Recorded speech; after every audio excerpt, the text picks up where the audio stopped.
Hello, hello, cozies, cuties, one and all. Oh, I see what happened here.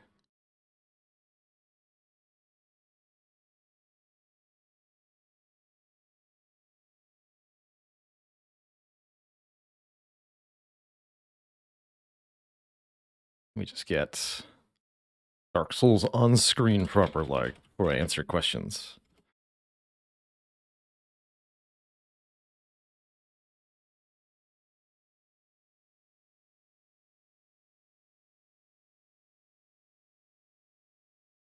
There, that looks right.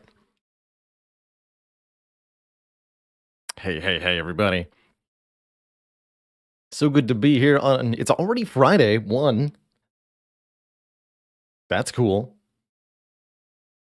That's cool indeed. It is a cold morning here. Well below freezing. So I've been kind of cooped up, had some lovely breakfast, but I'm hyped to bonk some demons in Dark Souls. We've got Revenge on Manus to get today, as our death counter has been massively increased by our last encounter with that Beast of the Abyss. Hello and greetings to everybody. Ivy Blade, Anna's Bunna. Happy birthday to Dead Teddy. Hey there, Zizivivification.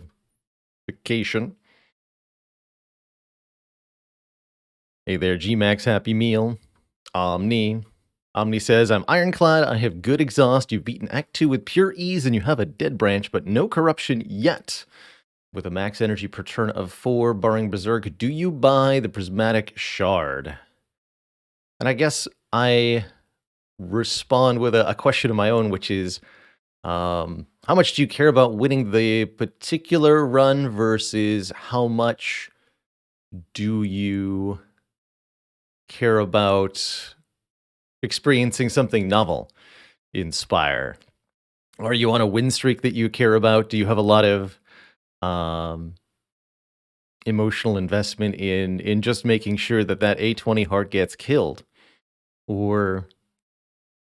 And have you had, have you won with Dead Branch Corruption before?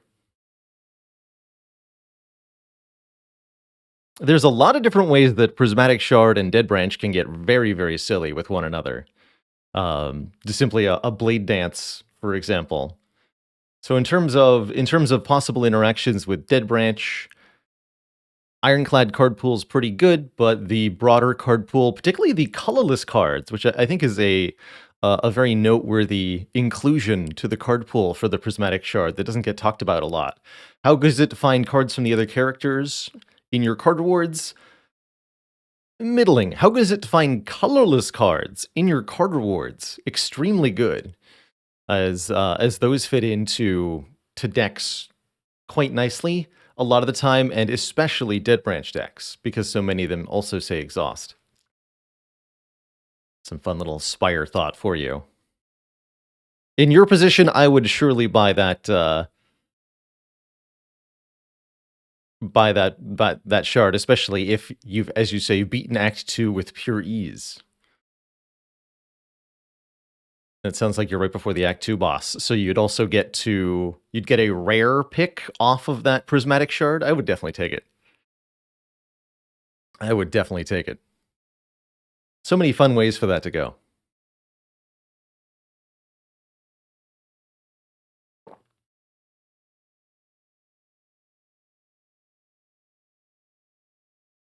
But here in Dark Souls, I'm going to put the hard in Shard.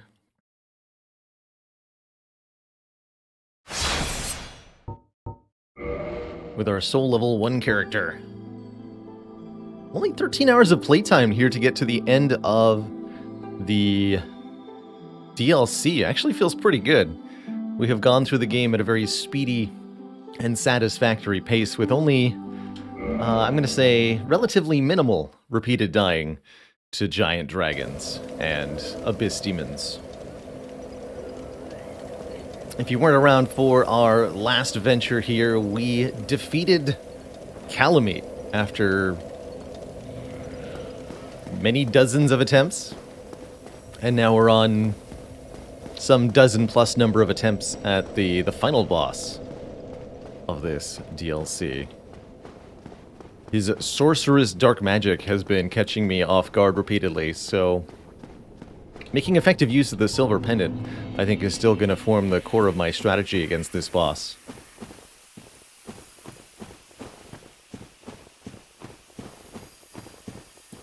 Just kind of reminding myself where we need to go here. Here's our bloodstain. Why is it here? Hello? Did I have an elevator incident? I don't remember that happening, but I would believe it.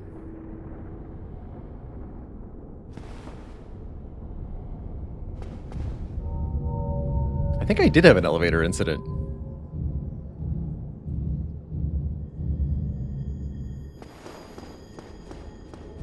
Gotta remember to send the elevator back up, too. Or surely we will not beat Manus on our first attempt. That seems highly unlikely to me.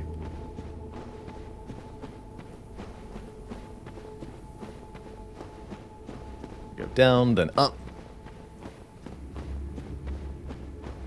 Around the wiggly corner. There's a sorcerer here we have to kill before he hits us.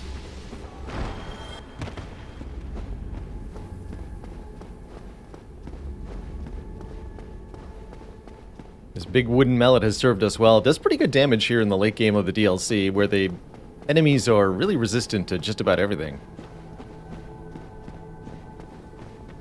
Hey there, Tyrael.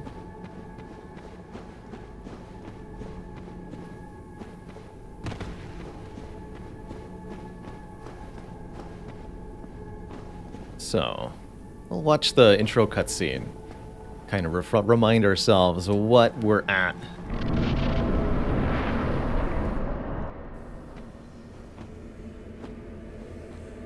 And who it is that we're facing here.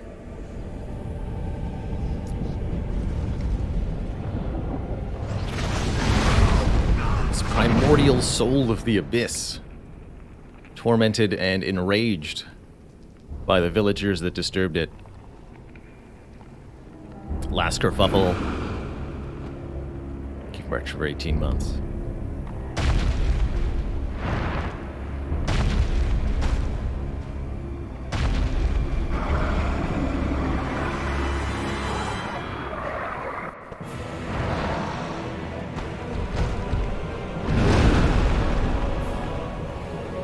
I kind of remind myself of all the attacks you can do and the timing to dodge each of them, because I'm sure I won't remember perfectly here. It's been a little bit. Oh, in fact, I'm sure I'll misremember, even as I introduce myself. That feels about right for our first one back. I wasn't ready for that. Bailerbot, are you there? Yes, you're there. Oh, I know what's going on. I know what's going on. Counter. Start. I have to specifically enable this mode on Bailerbot. And I forgot to do so. Give that another go. He in the chat room now. Perfect.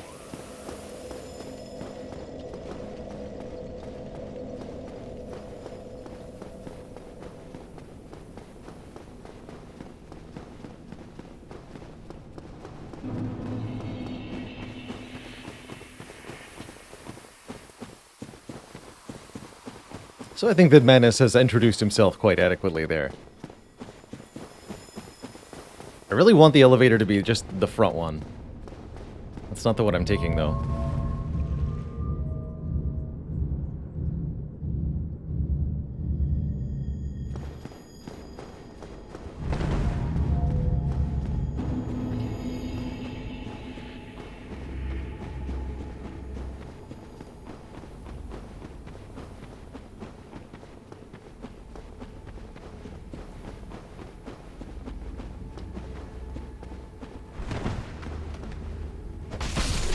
This is just about the last challenge that is left to our Soul Level 1 playthrough. Once we beat Manus, I can proceed through the kiln of the first flame and fight Gwyn, and my hope is that that won't take hours of attempts like these last couple bosses have. So if I'm able to beat Manus today, that should round out the whole game, and we should have our playthrough completely finished.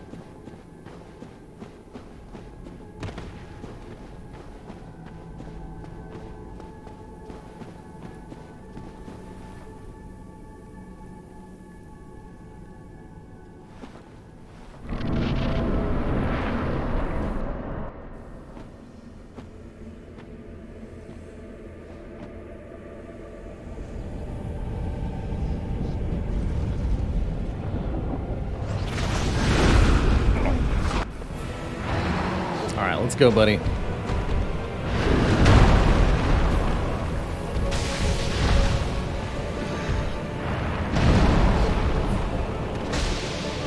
Watch those fingers.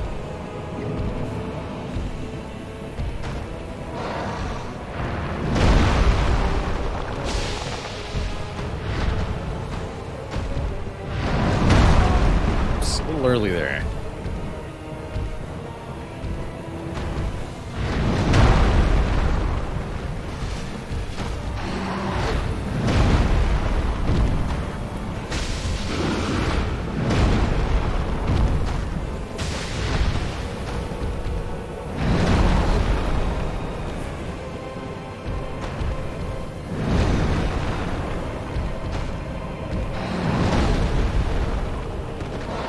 Oh, crap.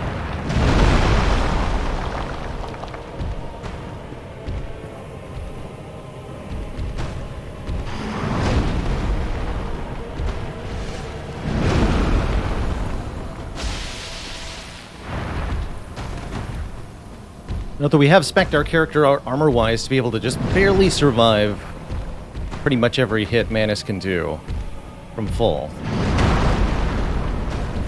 So I have a lot of second chances, so to speak, in this fight, if I miss one dodge.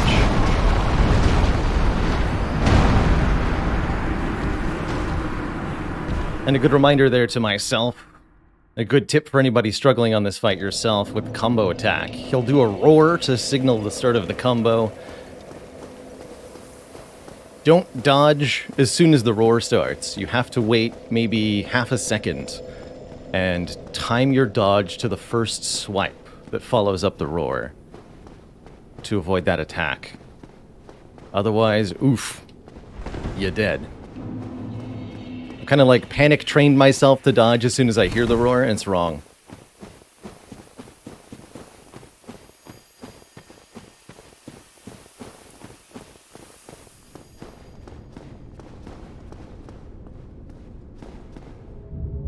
I think a pretty good summary of this Soul Level 1 playthrough, and I think this is also pretty average for Dark Souls. For the entire base game of Dark Souls, we had a little over 50 deaths, and now we're at over 120.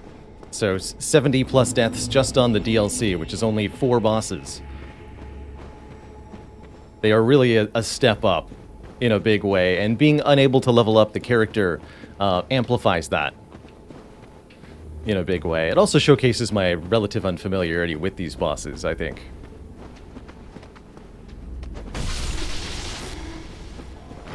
I've definitely practiced the DLC bosses a little bit less than the rest of the game in my 1,000-ish hours of Dark Souls. Opinions on Dark Souls 2? I like it. It's a good game. There's a lot of really cool areas and really cool enemy designs. There's a lot of different ways you can build your character. But I do find that it drags on. If you crave content for the Souls style engine, it's going to provide in spades. But if you get tired of the formula, then it will tire you. It's kind of the black sheep of the Souls trilogy, but it's very much an enjoyable game.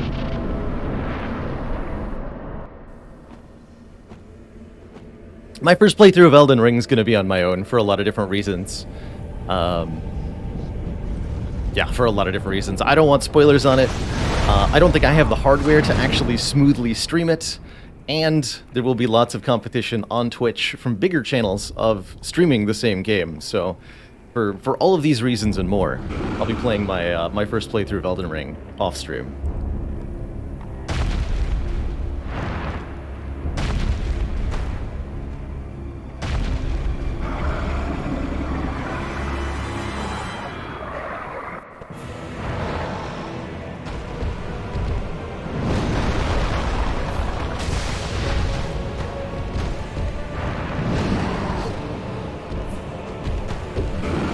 Early there. Put your hand back in the place so I can hit it, sir.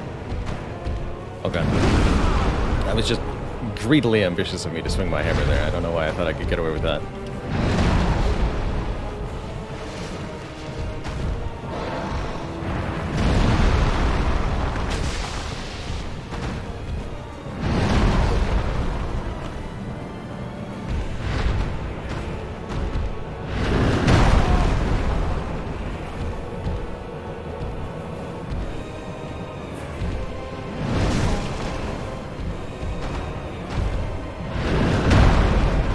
Let it break even if you chug an Estus successfully but get hit for it. You haven't really lost that much usually. Dodge that. And hit him with a fireball.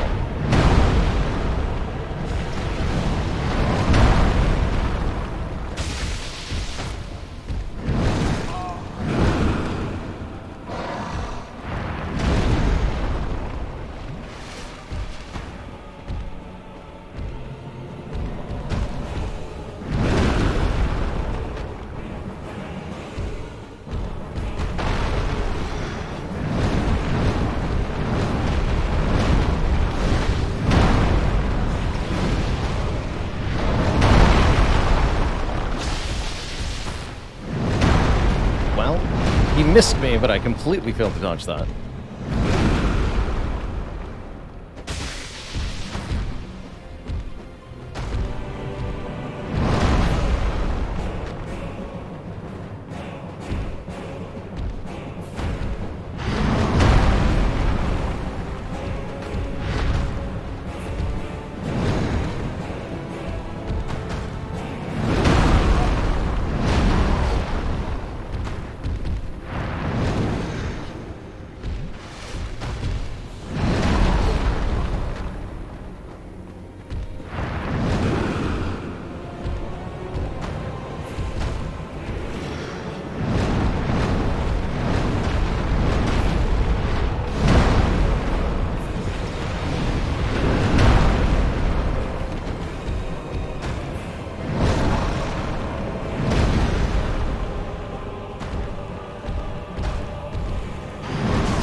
Getting our sea legs back, though.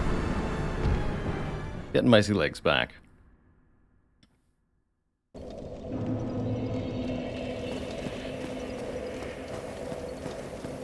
I feel like we're gonna have him today. Easy.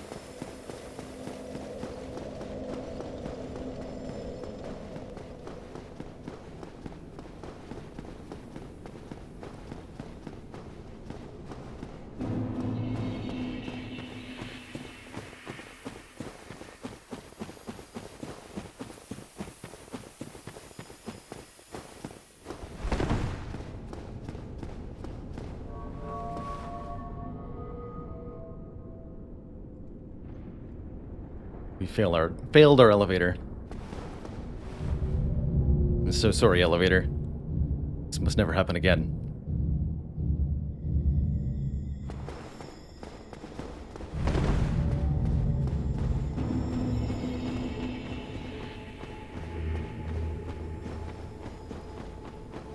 And lo, the tale of the elevator was told for generations afterwards.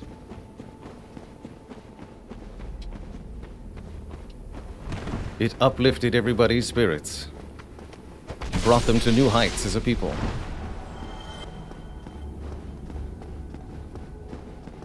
I'm sorry if that joke was wrong on many levels.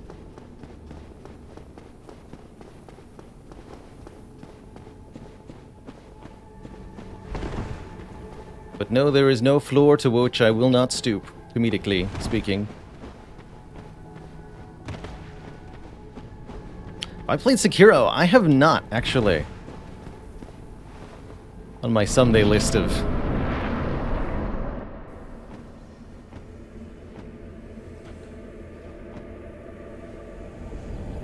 games to explore.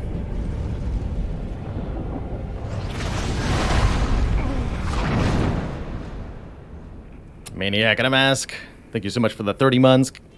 30 months, but can I get Manus in less than 30 tries from the start of stream? That's a good question. It's the kind of question that could potentially be answered with a channel point prediction, actually.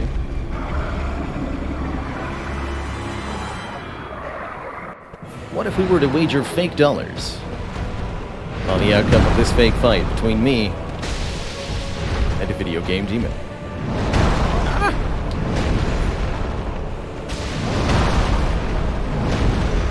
My money would be on the demon, quite frankly.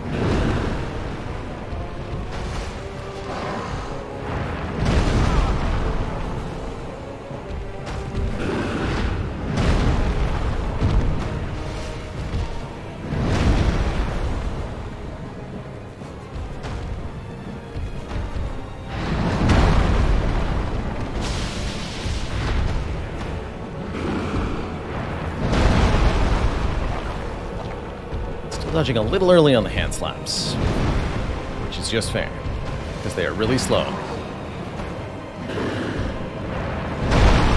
Okay, I can actually wait until I see his shoulder yoink down. That's the moment to dodge. Watch him closely next time he does the hand slap, vertically. There's a shoulder movement. Ah, crap. Can't be too close to him when he starts that move or you get double stunned.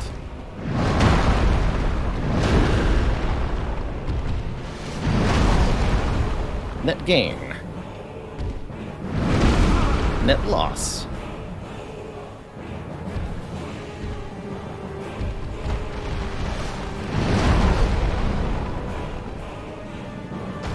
Just barely enough time to drink an Estus there.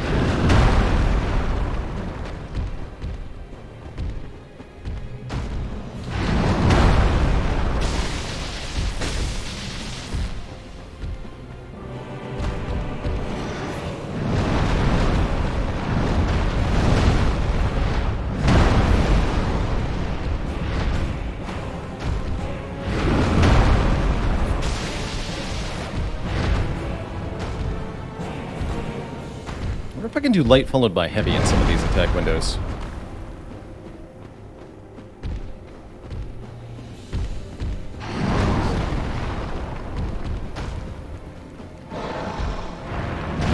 Yes.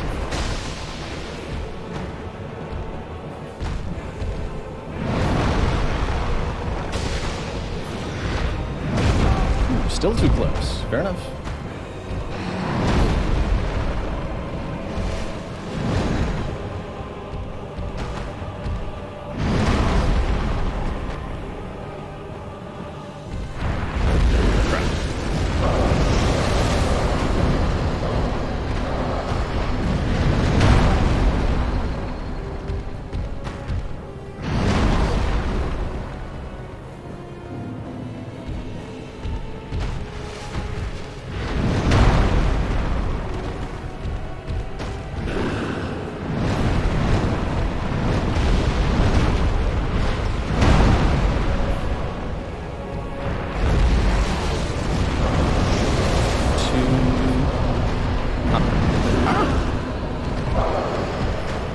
What is those, like, final darkness projectiles? That was very strange.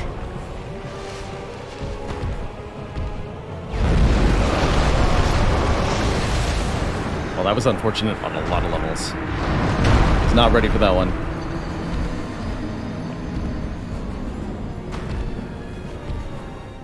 I was attempting to dodge behind that stone thing for cover, but I dodged into it instead.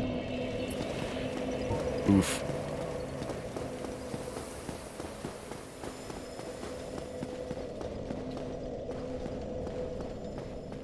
So for clarification, all of Manus's dark magic spells can be dodged by evading them with the dodge roll at the appropriate timing, or by using the silver pendant here to shield yourself temporarily from dark magic. It's a lot easier to use the pendant than it is to dodge. The pendant also doesn't take stamina, which is quite helpful. But of course, takes an item slot and does prevent me from dodging other attacks during the time frame of it. So using the pendant appropriately is pretty effective, but definitely not required.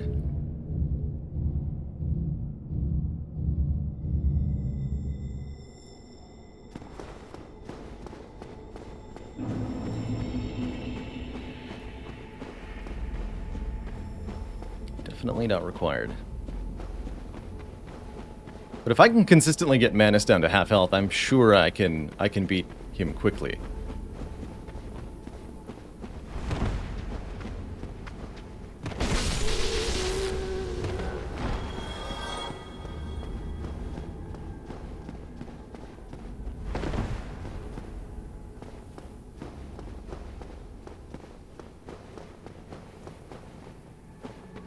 Squeak, what do you do when the father of the Abyss makes a bad dad joke?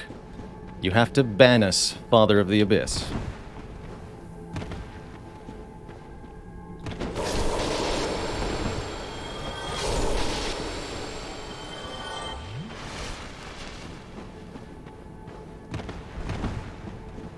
No refunds.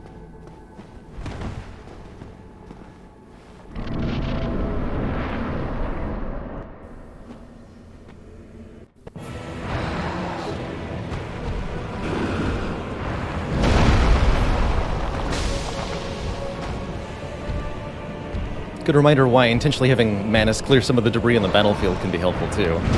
Just get those out of the way.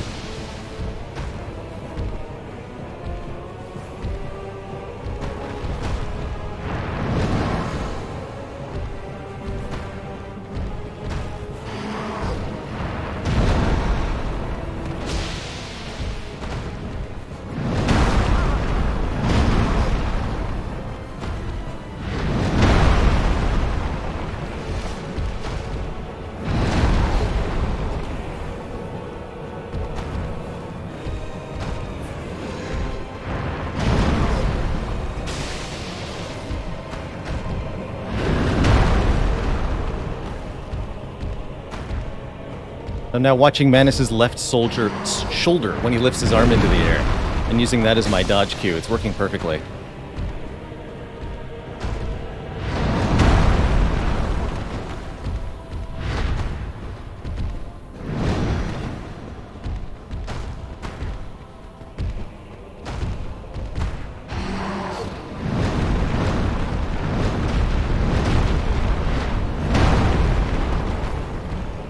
Creative way to punish him for that. I'm gonna be really confident in my spacing. Oh dear.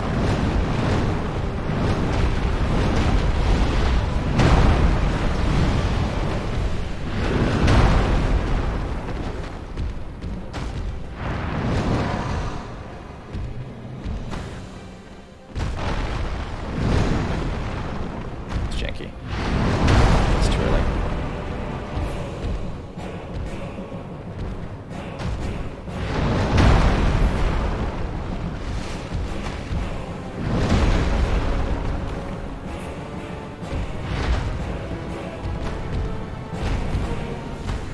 Whoa, that's also very janky.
Why you use it 3 times? Got it.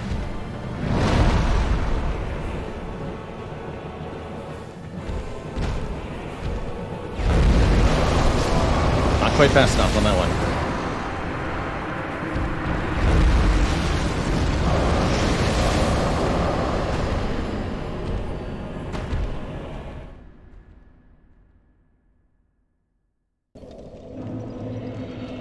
I think I might have to change my behavior a little bit during phase 2 to be successful here.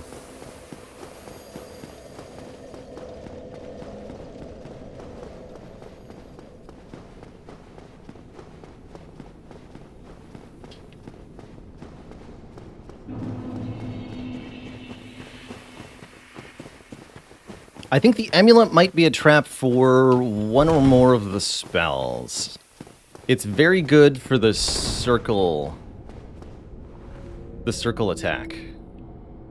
And if you're fast on the draw, it's really good at blocking the spray.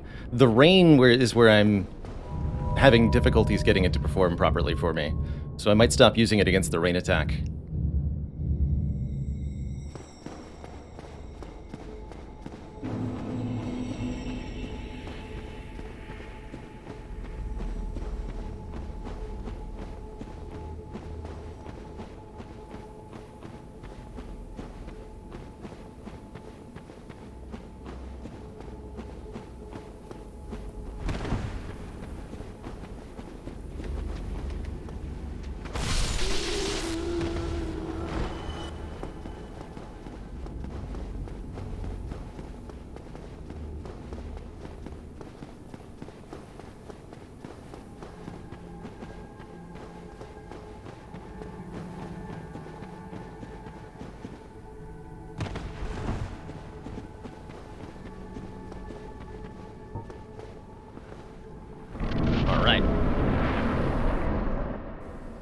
Feeling good about this one.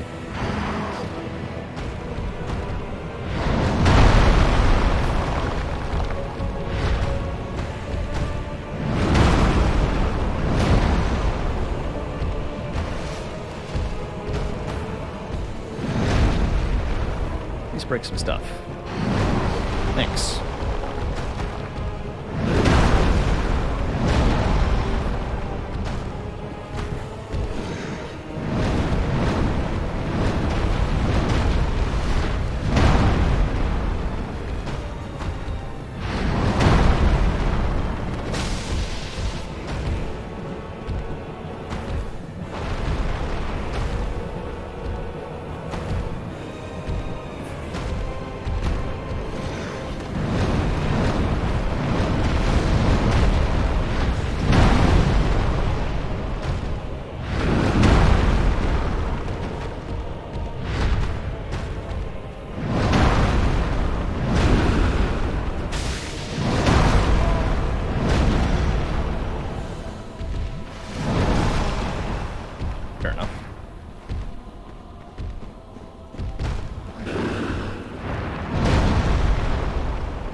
Get greedy.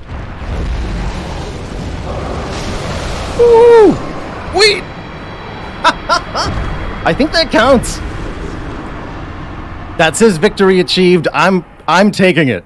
I'm taking it. GG. Oh my goodness, my heart rate.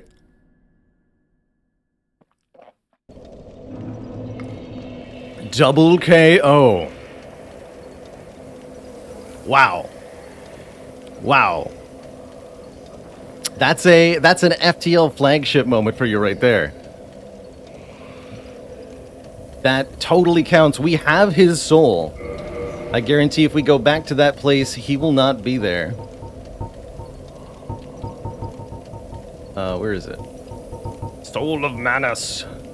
This extraordinary soul is a viscous, lukewarm lump of gentle humanity.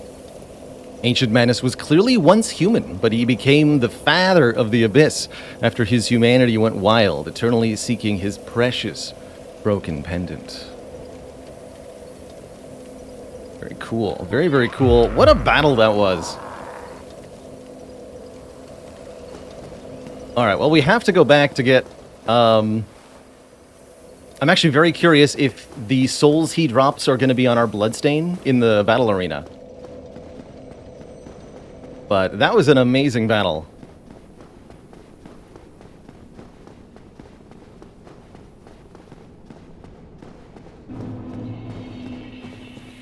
I've seen a few Dark Souls randomizers, Arc 2 Tech. They seem pretty wonky looking to me. Although I appreciate their novelty, I don't have a lot of interest in playing them personally. I have played one or two of the mods that deliberately recraft enemy placements in Dark Souls.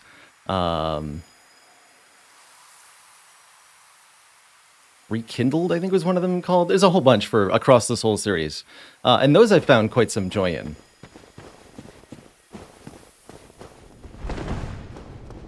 But there's at least one such mod for now Dark Souls 1, 2, and 3, where somebody's deliberately like altered the enemy placements or the item drops in some fashion. And I think those are pretty cool ways to re-enjoy the experience once you've kind of memorized the layout of the base game.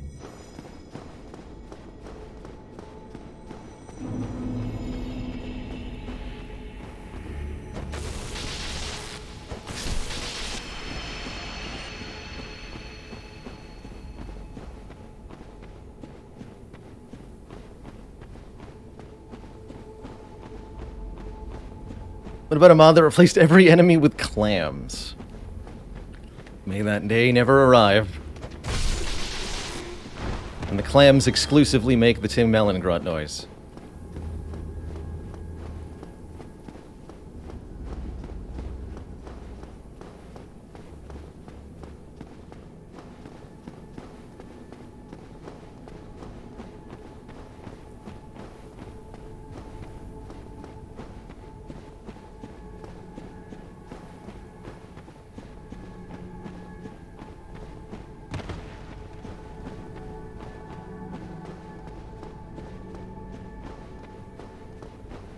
Instead we have nothingness. We can just drop down into that nothingness. Cool. Okay, we do in fact get the 60,000 souls from Manus. And... Dusk of Ulasil is nowhere to be seen.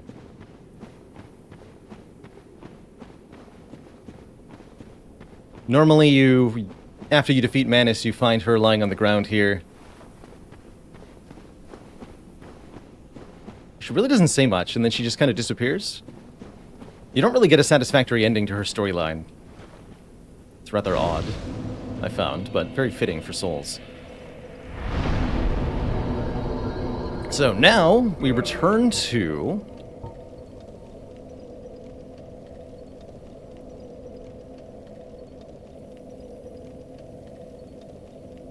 the Kiln of the First Flame. As we have slain now all of the bosses of the DLC, we do have... we have the Soul of Manus, and I have the Calamity Ring. Does Calamity not drop a soul? Interesting. A useless ring befitting of no finger, best left unknown, or at least well hidden. This ring dropped by Calamite doubles the damage you take. A couple players have made challenger runs out of it. That's a strange choice, especially considering you're very limited ring slots in Dark Souls 1. Later Dark Souls games address the problem of, we made all these important magical rings for you to wear, but you can only have 2 ring slots, like most RPGs, and they're just like, hey, you can wear 4. 4 ring slots. There, the problem solved. And it works.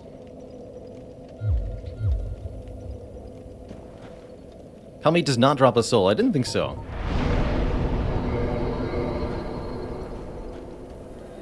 Kinda ends when I talk to the Mushroom Lady again in the Ulasil Sanctuary. Okay, let's do that. Oh, and we did already check in with, Oh,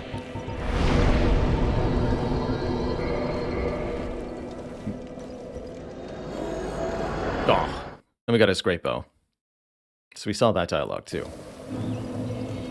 But that's right, I forgot Elizabeth, who originally was the one who asked us to go help. Let's see what she says now. I have awaited thee. Thou hast rescued Princess Dusk. We hast. And rid us of that terrible primeval human, even halting the spread of the abyss. I salute the grandeur of thine enterprise. Please allow me to express my gratitude. I thank thee, as do we all.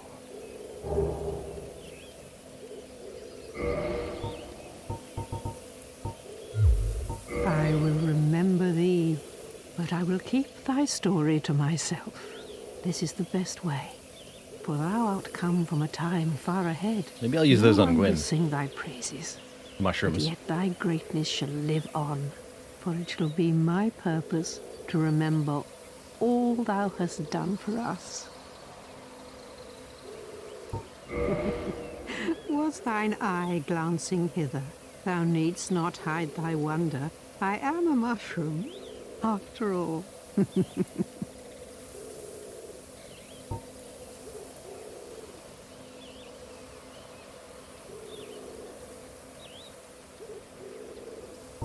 May the flames guide thee. And thee as well, you shroom lady you. She speaks from her heart, that's right. Not her mouth. She has no mouth.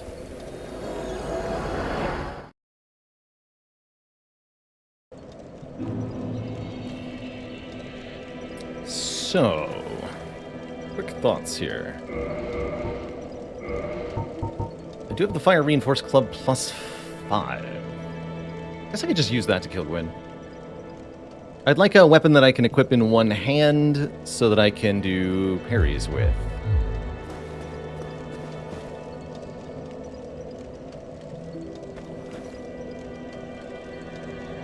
Alright. To the kiln then. We really have nothing left to do except approach the end game of Souls 1 here. In the kiln of the first flame.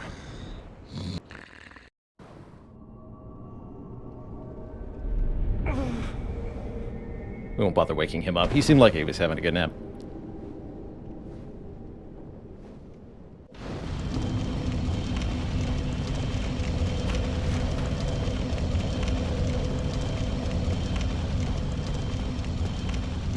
Oh, I should probably rest at the flame. Hey, there's Atana. We just beat Manus, I think with less than 10 attempts since the start of the stream. Or something like that. It was indeed a double KO. So, it was a victory and a death. Did we actually count the death from that, by the way? I could have sworn we were going to be at 125 even. Speaking of, I should unequip the silver pendant now. It did get counted. Okay, thank you.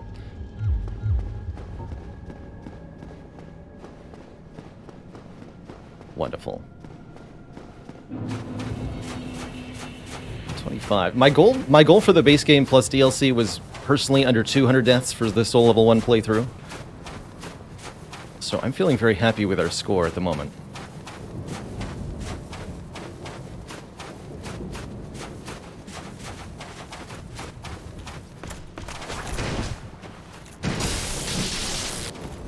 can choose to fight or run past these Black Knights that guard Gwyn.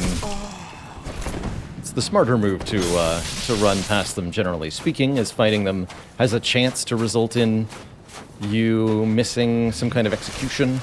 However, they do drop a very useful Titanite. If I wanted to upgrade this club further, harvesting red Titanite chunks in particular would be helpful. Maybe if Gwyn ends up killing me. Let's see how my parry timings are.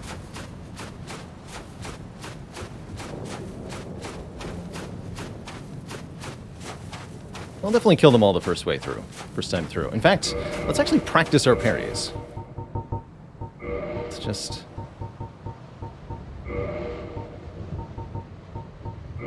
critical attacks, and then we back to the heavy armor.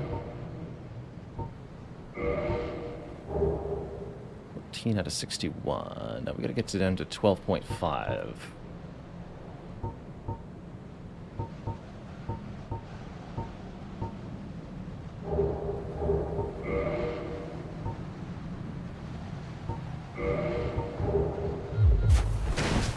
Wait, no, that's good. 61.2 divided by 4.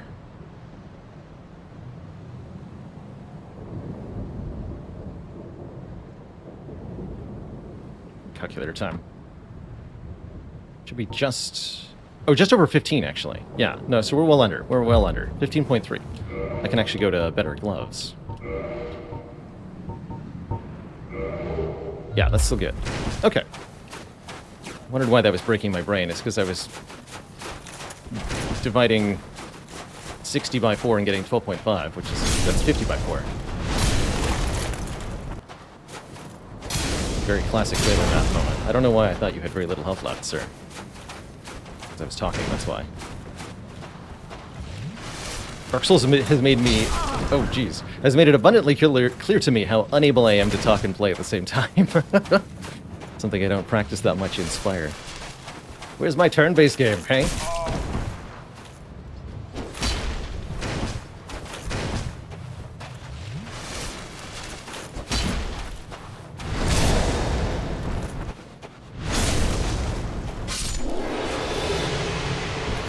Juicy, juicy red Titanite.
If you need to stock up on any color of Titanite chunk, this place is a pretty good spot to do it.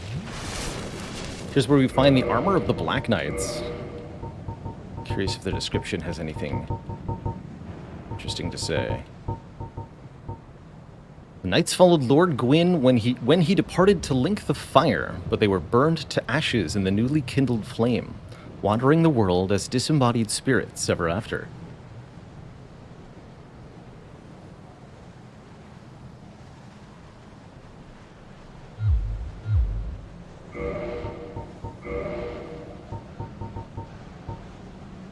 Armor says the same thing.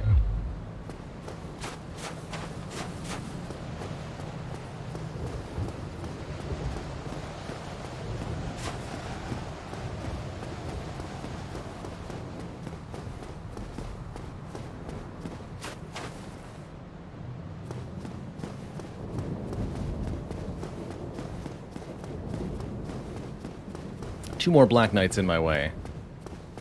Great Axe and Halberd.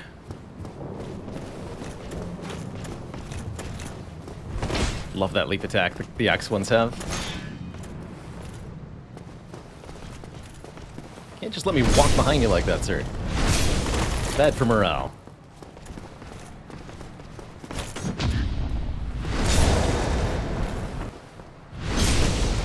And for your health.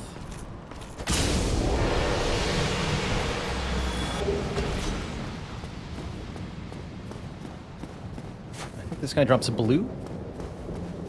So if you kill all the knights, you get 2 regular Titanite chunks, 1 red, 1 white, 1 blue. That's every time you run through here, which will be a lot if you're dying to win.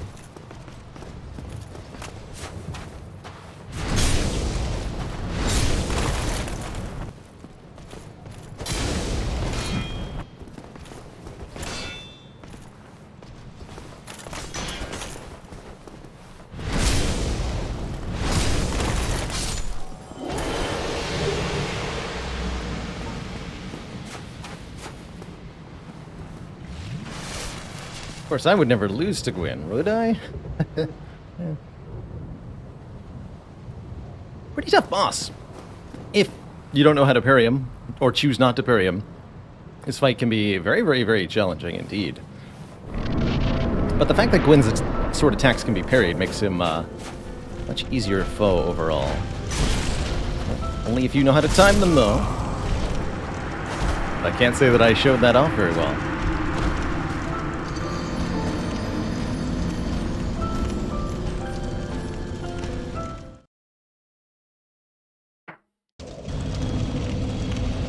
Never said it would be easy.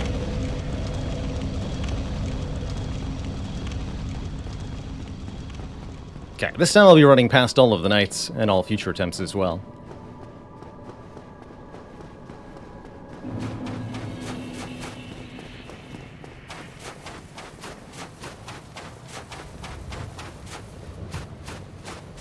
The good news is I can survive 1 hit. That's what I learned.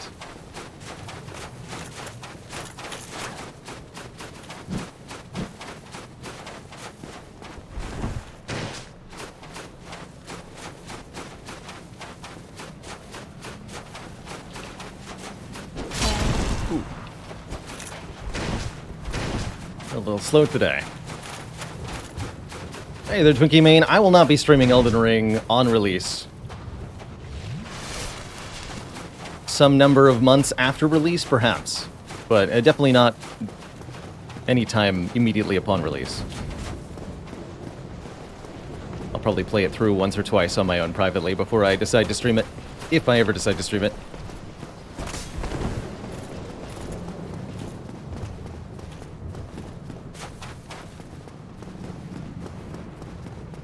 I should probably use a different shield for parrying than this, actually. Let's see if I have a fast parry shield. I don't need the stamina regen against Gwyn. Oh god. The stagger.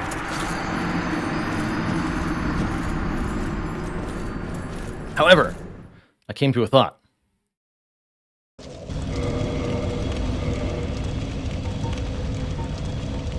Is this thing fast parry?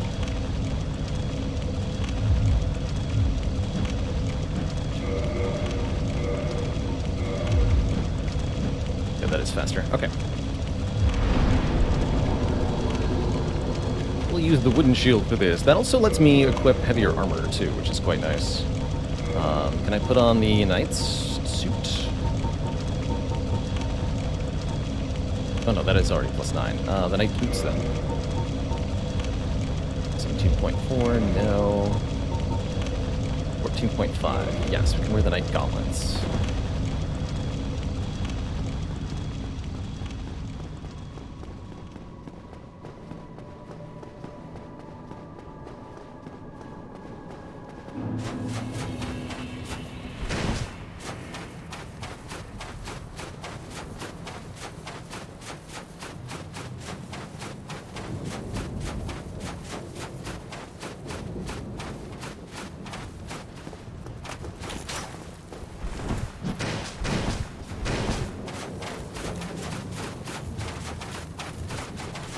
Ace Tyra, did you hear that Lord Gwyn recently accepted a sponsorship with Gatorade? They're going to be rebranding it as Quench Your Thirst Flame.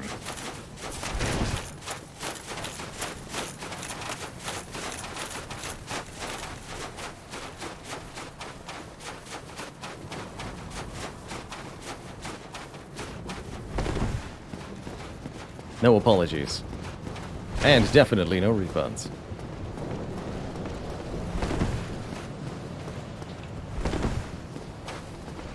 Oof, that joke was not the bestest.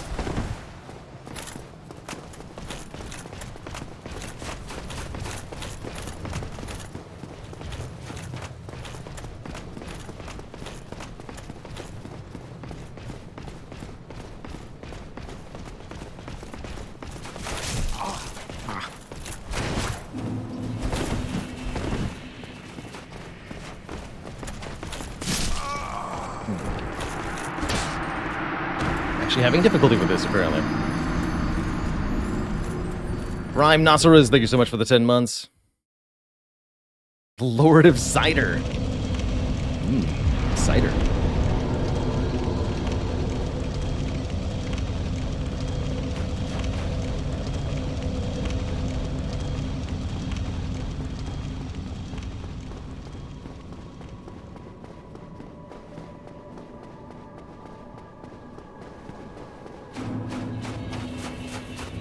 Mostly what I'm realizing is that I'm not allowed to split my attention here during the run up to Gwyn.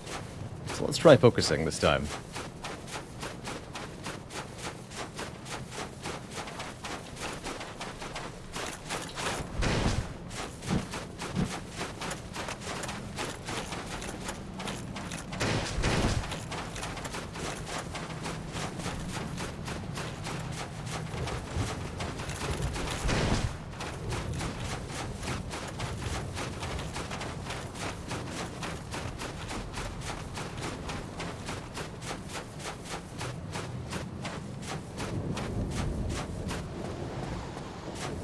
Break off pursuit, that's good. Well, mostly. I can still hear one of them. He's hot on my tail, actually. I need to keep going.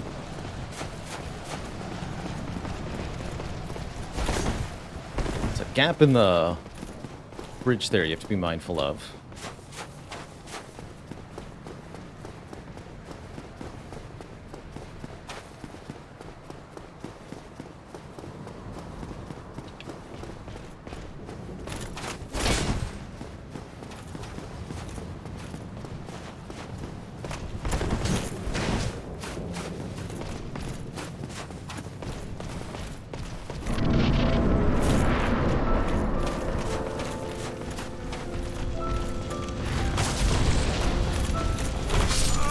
Same problem. Okay. So it's a little bit earlier than I think it is. That's what I'm getting there.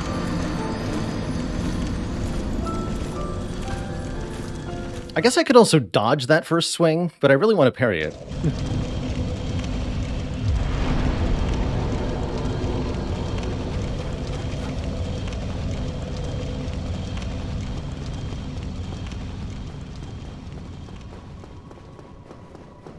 What do you call Gwyn after he turns evil? Gwyn, Lord of Sin. Duh.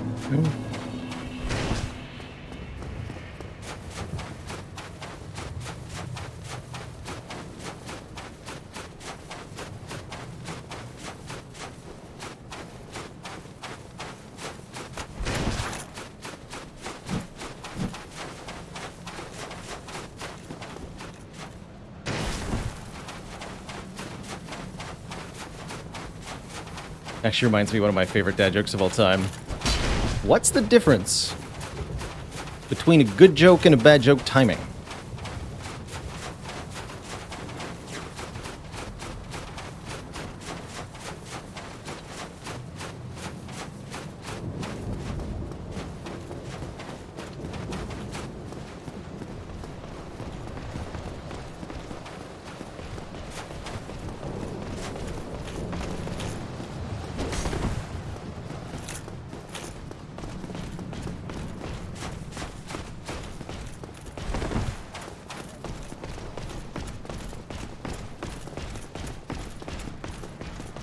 What's the difference between a dad joke and a rhetorical question?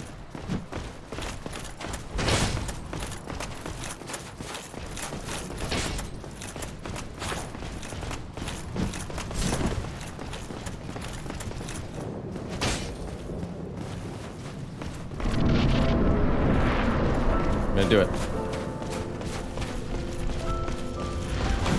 Didn't do it.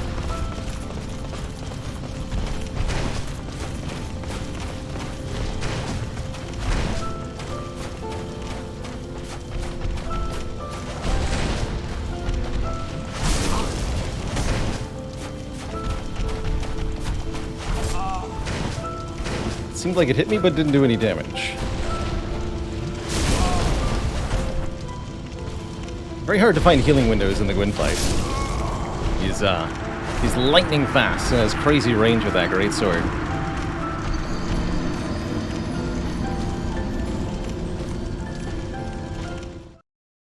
Do you have to be a dad to have this level of dad jokes? No, you simply have to have a dad.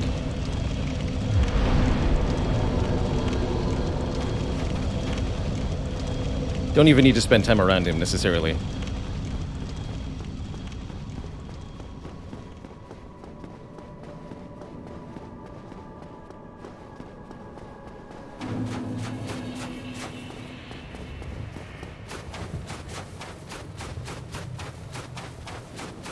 Ripnator says, my daughter tells better dad jokes than I do.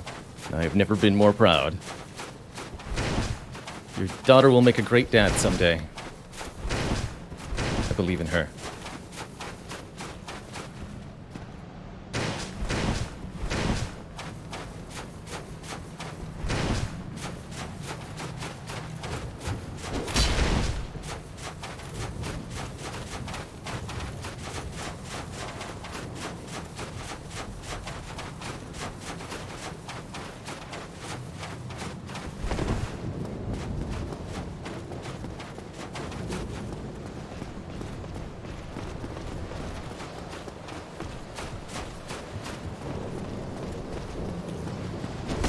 Oh, I was talking about that gap, actually. Well, and now I've showed it off. Don't do that when avoiding the Black Knight on the bridge. Pilger says, thinking of buying this game, just wait for one of the sales and pick it up for a heavily discounted price. I highly recommend if you can get this classic title for, say, $10 or less, whatever your current equivalent currency value is. It is wonderful. I do recommend picking up the remastered version. I don't even think you can get this version, this original Prepare to Die edition anymore. Maybe secondhand off of a physical copy for one of the older consoles, perhaps. There, Revan, thank you so much for the 16 months. Wait a minute.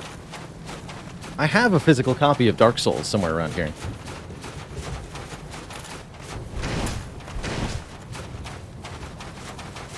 I can show off my Dark Souls DVD. One of the very few games I still own physical media for. Haven't owned a PC with a DVD player in 10 plus years now. Well, maybe not 10 plus. At least 5 years. Might be 10 though. Don't fall in the hole. There we go.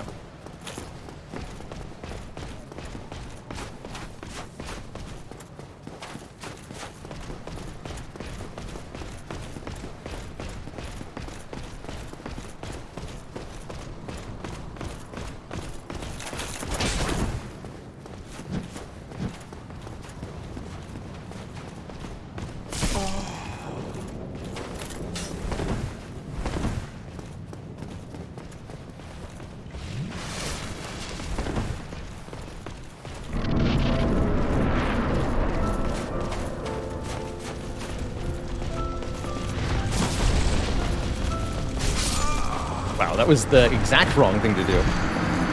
I don't know the parry timing on that first leap. I managed to achieve what's called a partial parry there, where I failed to parry the attack, but managed to achieve a partial block, which left my character with no stamina to avoid Gwyn's follow-up there. I think I'll just start avoiding that first swing if I can't parry it reliably.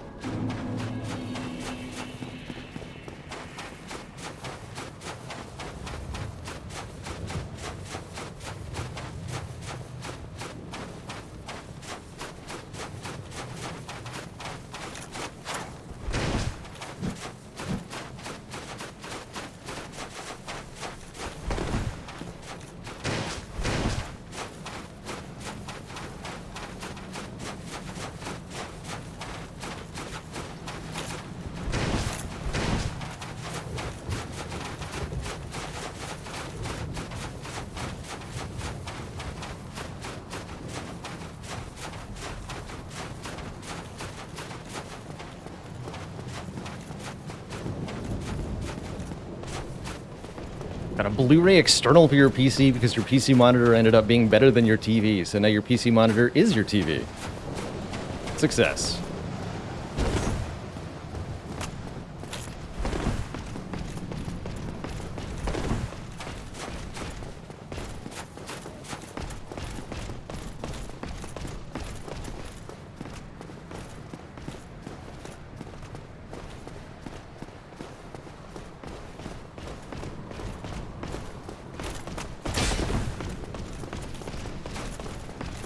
Did you see any of our Celeste stream, Allbilger? Deaths come much faster in Celeste, of course. Makes, God, our death count in that was in the thousands. 131 for an entire playthrough of this game. DLC included. Actually pretty decent.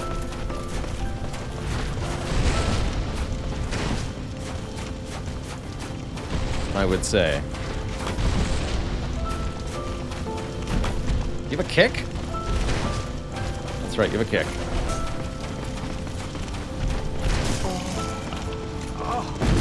Oh. Well, that's a really good showcase of Gwyn's grab.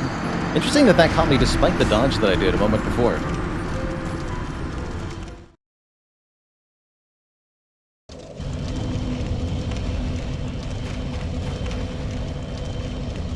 Gwyn wasn't having it. Good reminder to probably dodge backwards out of the range of that.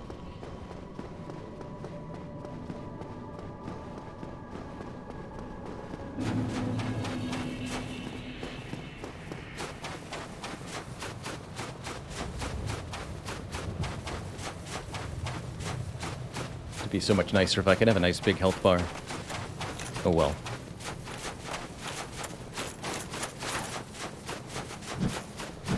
Bought that shard. Oh boy. Good luck.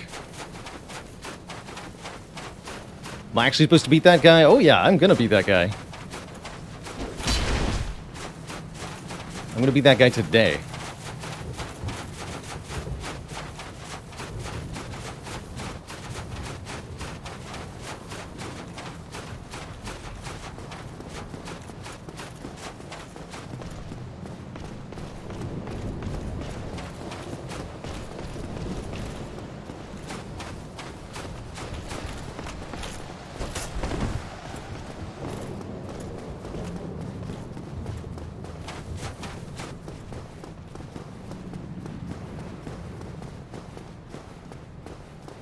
Win number 96 on your way to Hundo. Remember back when you were still in your low 20s. Been a lot of wins since then.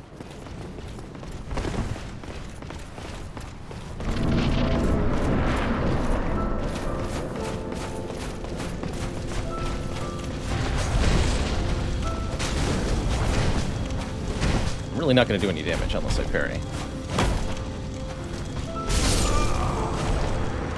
Another partial parry, getting me killed.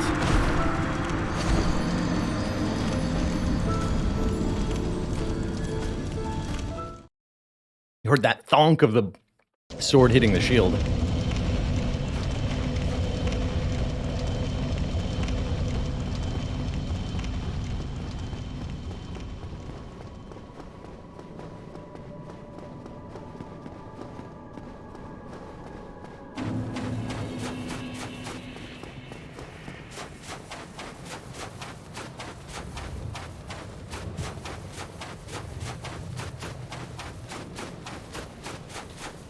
Yeah, most Souls bosses will just, like, keep going. Some of them get really excessive.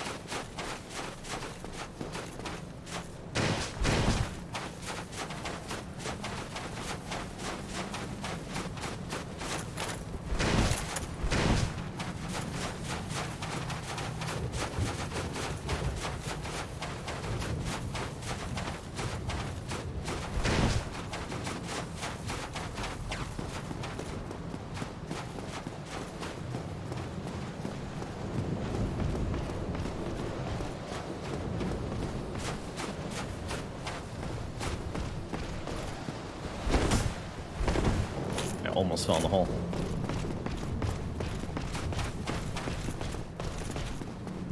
Should probably equip Great Combustion for Gwyn, too, actually. I think we could probably improve the fight a little bit with them, perhaps.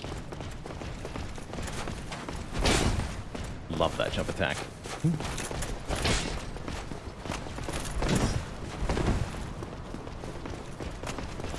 Okay.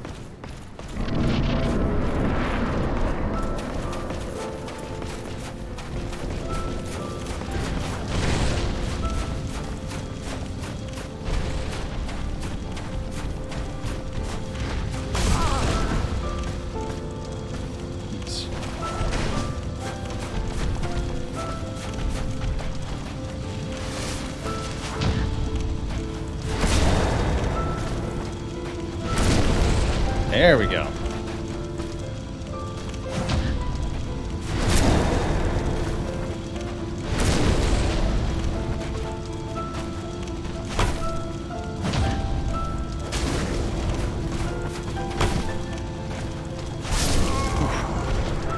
Okay. That's right, there's two different ways you can follow up the being parried state.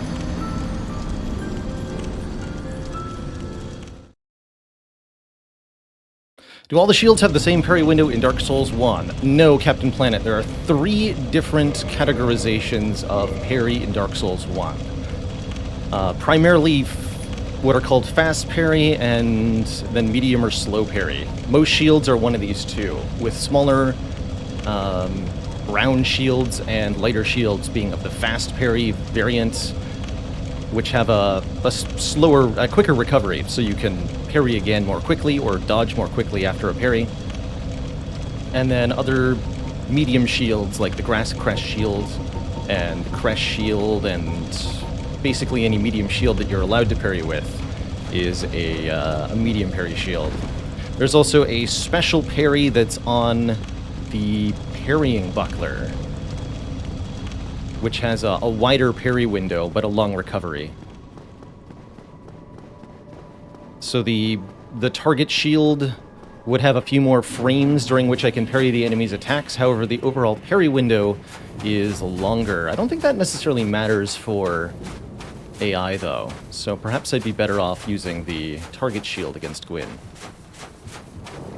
I know using the parry type shields in PvP is a terrible idea because of their long recovery window.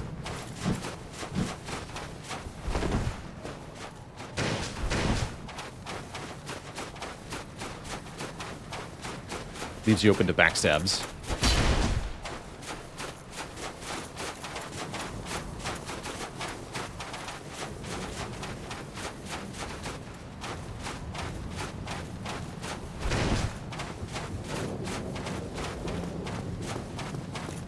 I also don't think I have any of the shields that would let me parry better.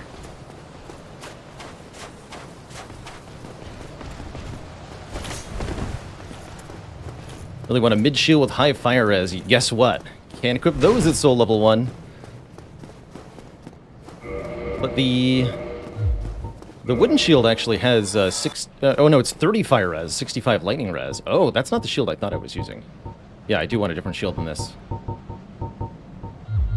I thought the wooden shield had 65 fire, 30 lightning, but that is wrong. I need the heater shield. Dang.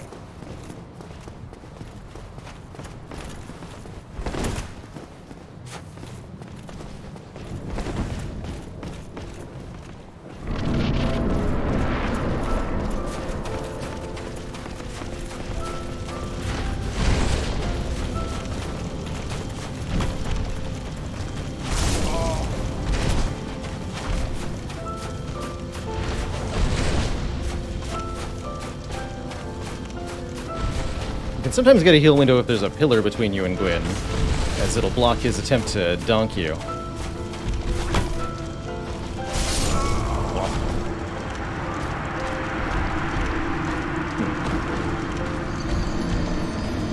You know what? I think it'll be more interesting if I do this the old-fashioned way anyhow. So, I'm going to change my strategy here.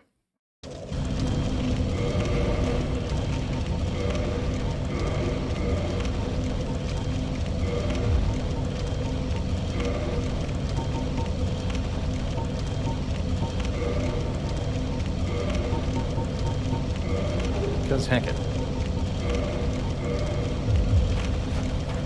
Oh yeah, and I want great combustion. Just don't have the parry skills for this.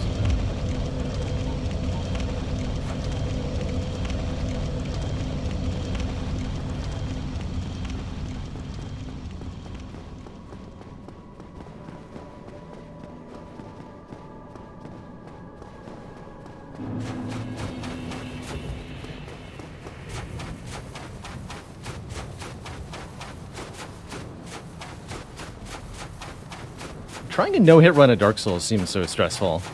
There's so many like little minor things that can just tap you.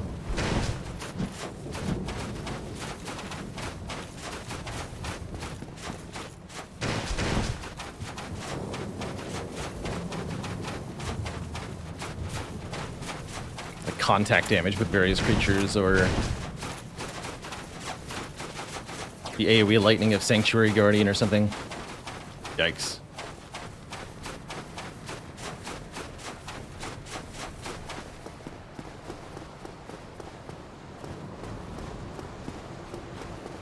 No hit 4 Kings sounds nightmarish, too, given their attack patterns.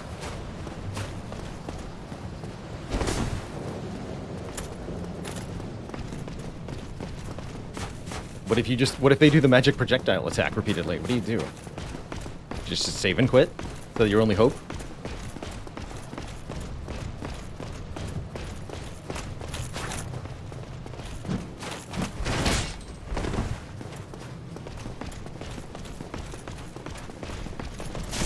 Oh god.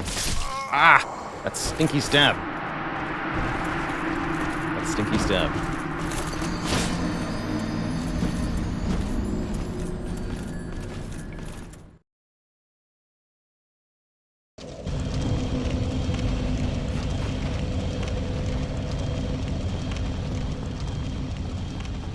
Web says Squills restarted the 4 Kings many times in his 0 damage runs. That's pretty telling. Yeah. That sounds right.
Plus, this means we get to do Gwyn the fun way. My preference, truthfully.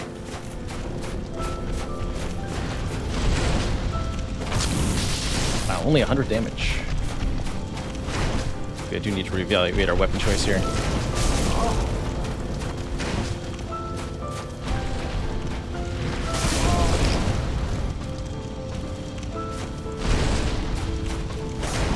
His ability to cross distances is absurd.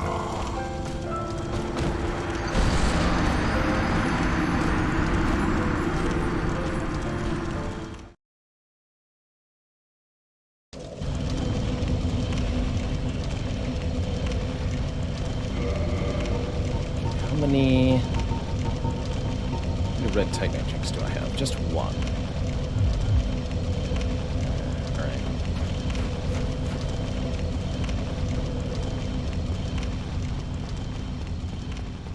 Not planning on continuing this into any other Souls games.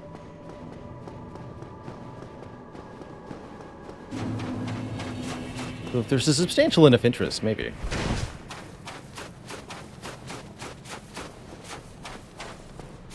Hey, Beards and Bacon, this is indeed the final boss of Dark Souls, being faced down with by a soul level 1 character. It's not a very fair matchup for us, but we're going to persist and prevail, is the hope.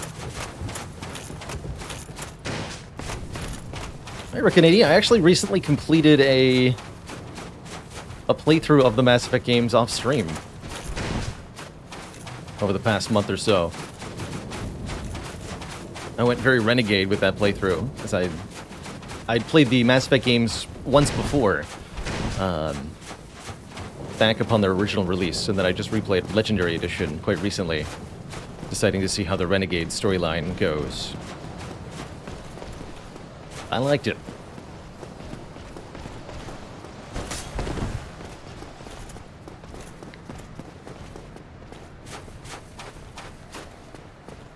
I have not played Mass Effect Andromeda, and I have no plans on doing so. I have a lot of fondness for BioWare as a studio, but I don't think they've made much since their acquisition by EA that has been up to their prior standard of quality.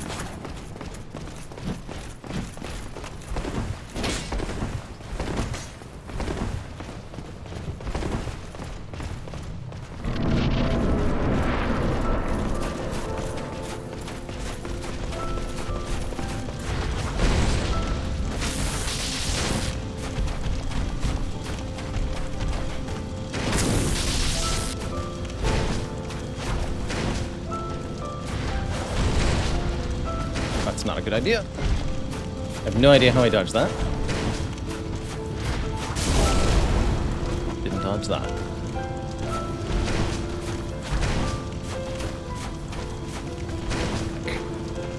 Give me that.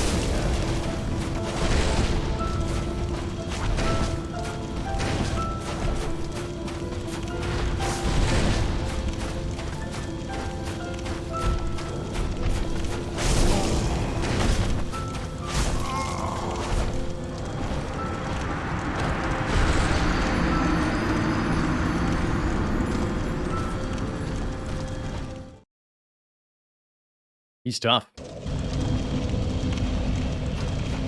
think I'll probably have a much easier time just landing the parries.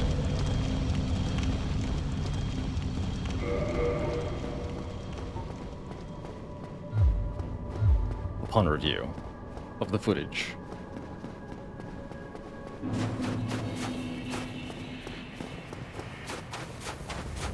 Mostly because this hammer is not an ideal weapon against Squid. Makes sense. He uses lightning as his own personal weapon. It wouldn't damage him that much.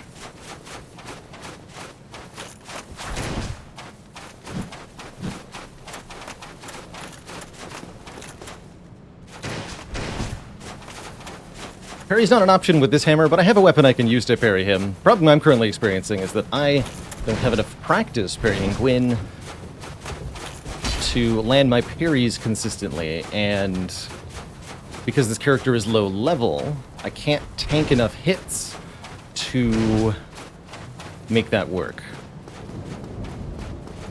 So I have the option of improve my parry skills or kill him without parrying, which is a different set of skills that I'll have to improve anyway.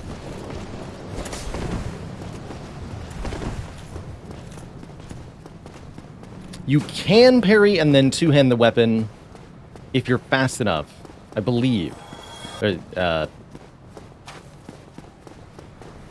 it's a thing you can mess up. So I really don't like making that part of my workflow, so to speak.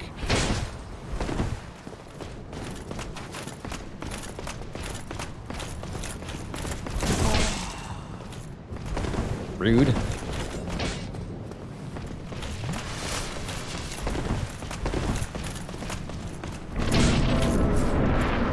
To change my gear before we started this fight. We'll go one more like this then, I guess.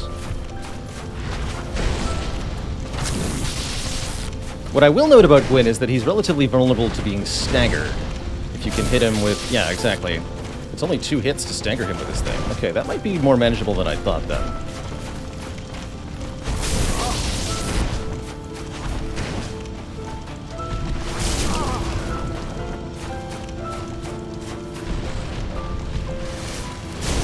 it's just impossible to heal.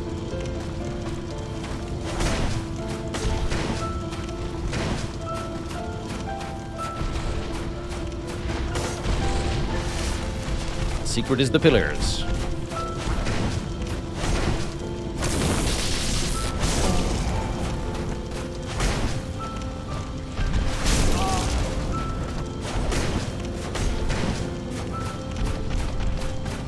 Please no.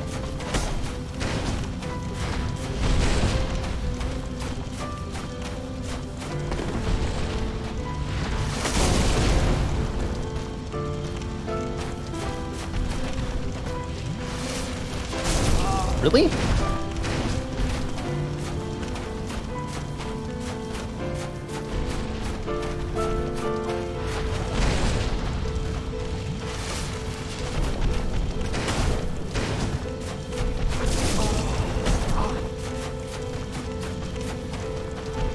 Okay, you can't go over that. I was wondering.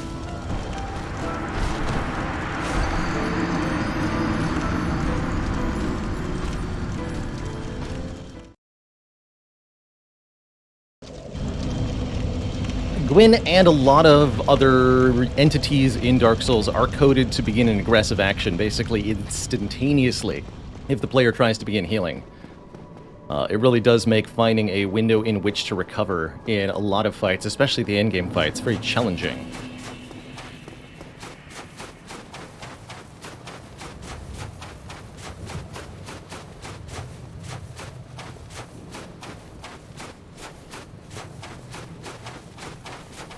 I do know that you can heal with humanity. I wonder if Gwyn will ignore this as part of his AI.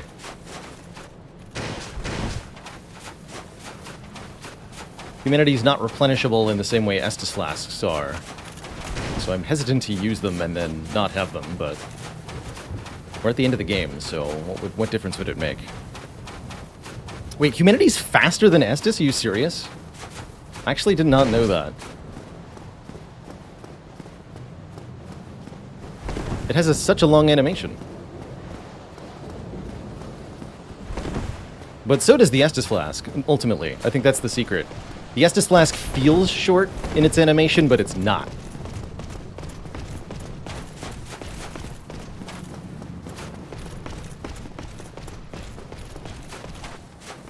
And attempting to heal in a boss fight with Estus Flask makes it abundantly apparent exactly how long it takes to drink an Estus Flask, which is way too long.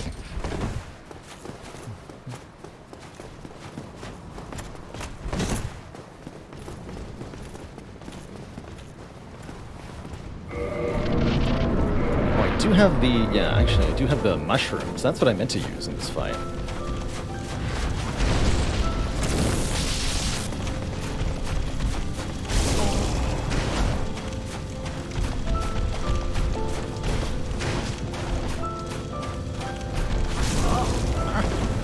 Stuck on a pillar.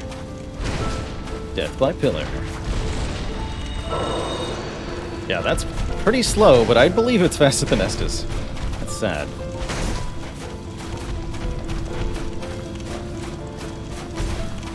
I remember how long the Elizabeth mushrooms last. We're gonna find out together. Next time, though. This is a third follow-up swing to that. Noted.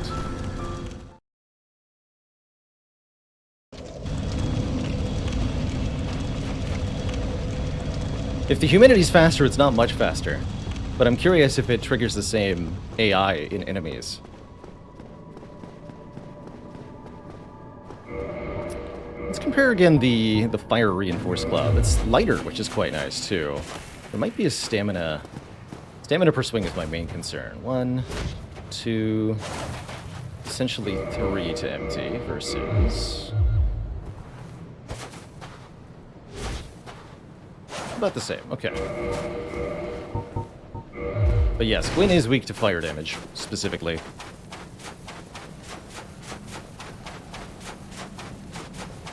Hey there, Bionel. Well, with the death counter being 140 plus, I'd say the odds are pretty good. Ah.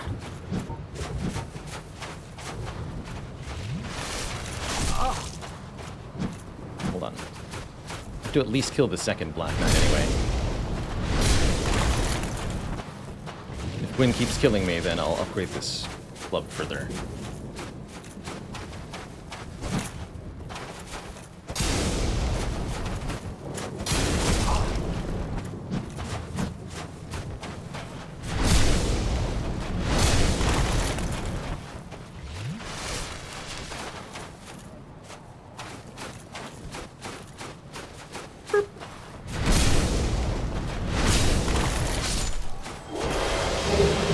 Circle strafing as a general rule works shockingly well in Dark Souls 1. Particularly if you circle around in the direction they're not holding their weapon. So their non-weapon arm is usually the vulnerable side.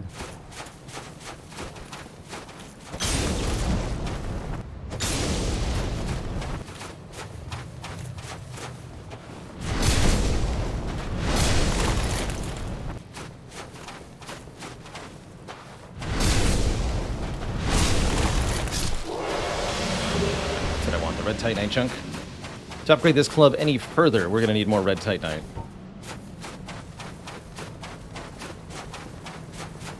This also lets me try to parry Gwyn with the current setup.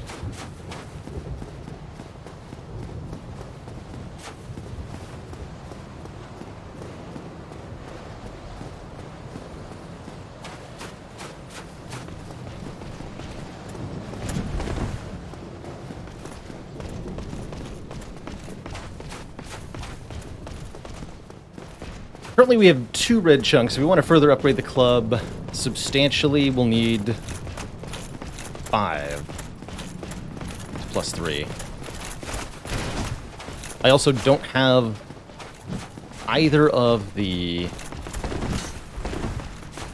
embers, which is the actual problem.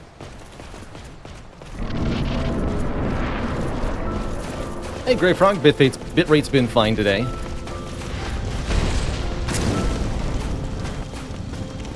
No complaints.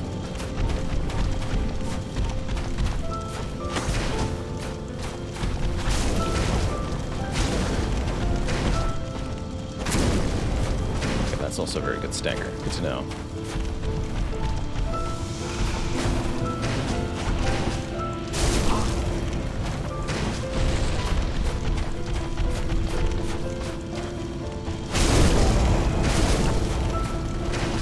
Don't die.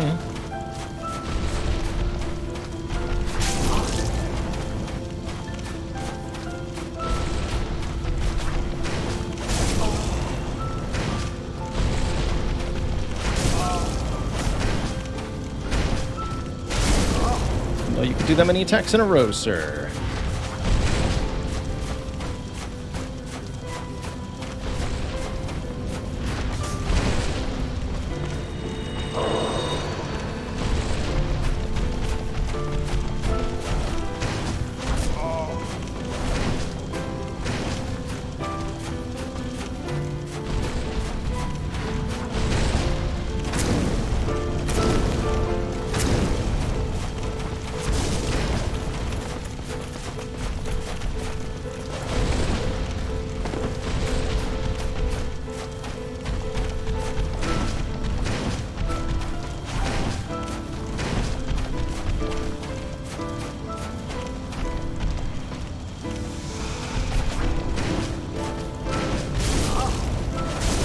Ah! Two more mushrooms gone, too. Brutal.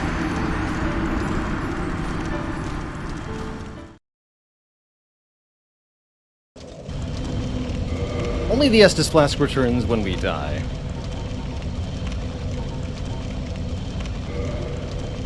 I'm gonna start incorporating currency again.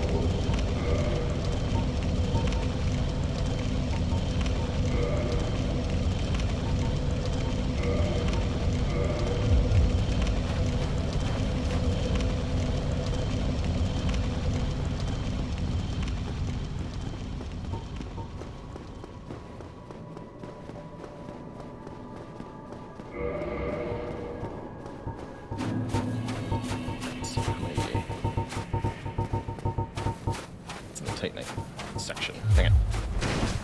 Trying to count a red Titanite. I think we're at 3.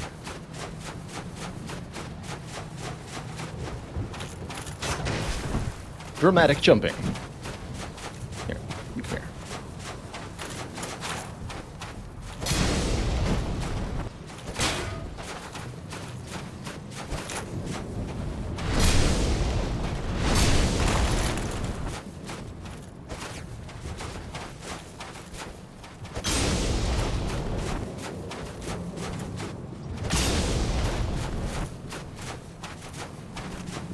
Sir.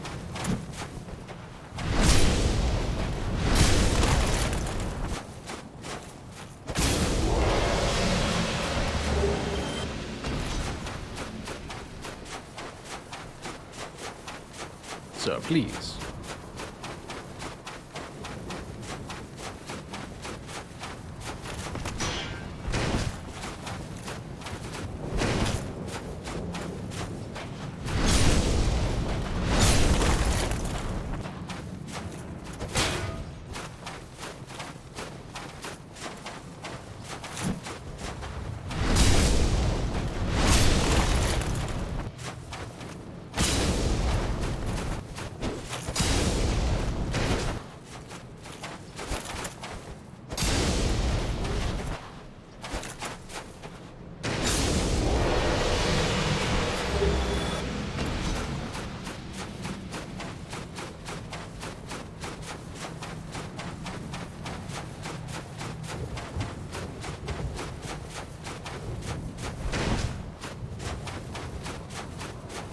I think it's probably a good time for a break after this attempt, too.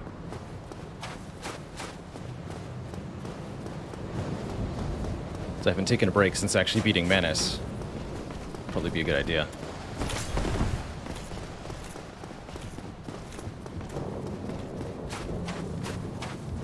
Dodge and roll. Back in my day, you could only afford one or the other.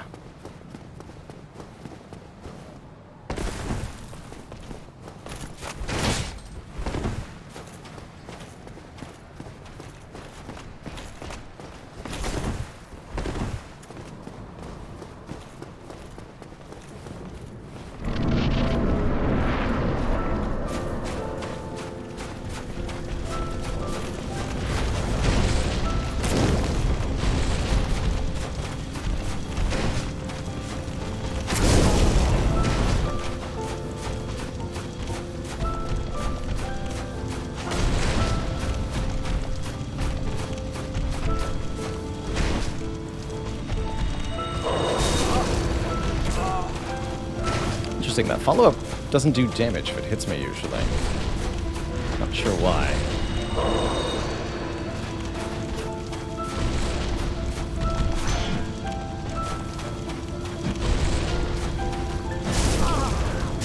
I can't parry for shit. Pardon my French. Okay, I'm gonna take a quick break, refill the legs, stretch the water. When I return, I'm gonna take some more cracks at Gwyn, Lord of Simba. Lord of Simba!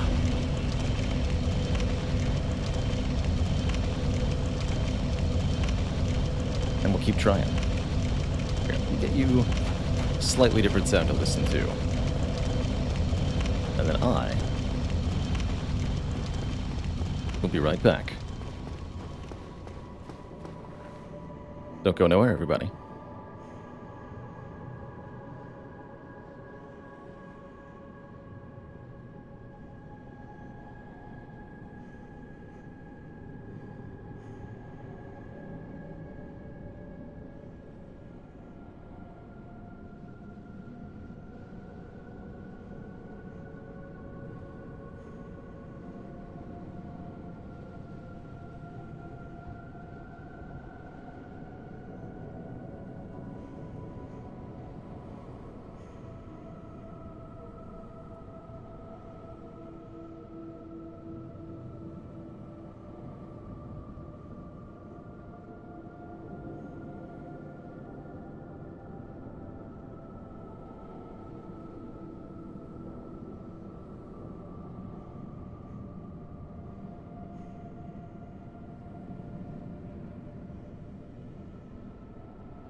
Alrighty, folks, we are back.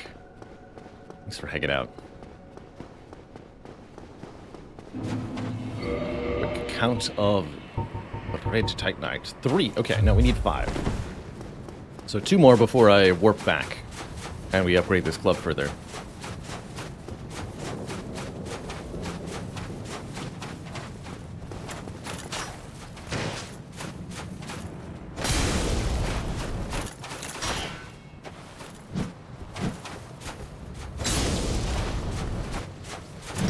Can't bury that.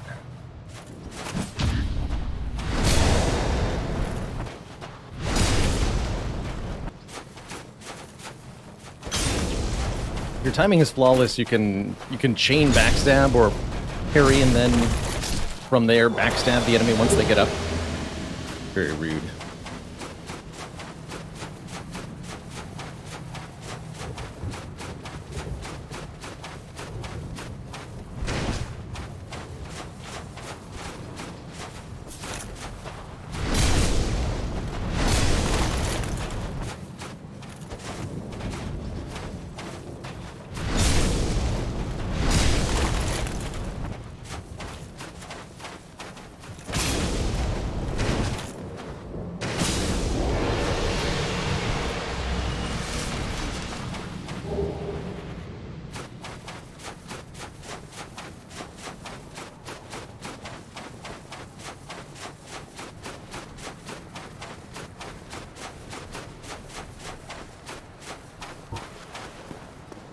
See how much damage we deal with Great Combustion to Lord Gwyn.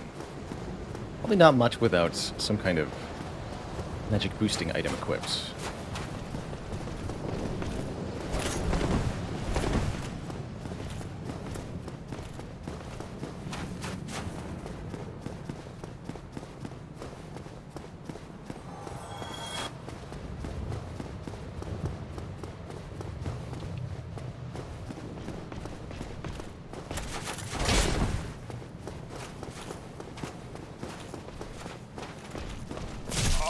Ow.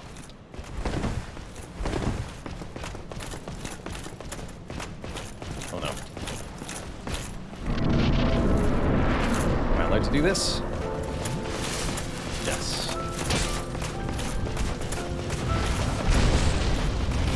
$500? Whoa, okay, I should just be doing that. Oh, that was the bonus damage. Alright, I got it.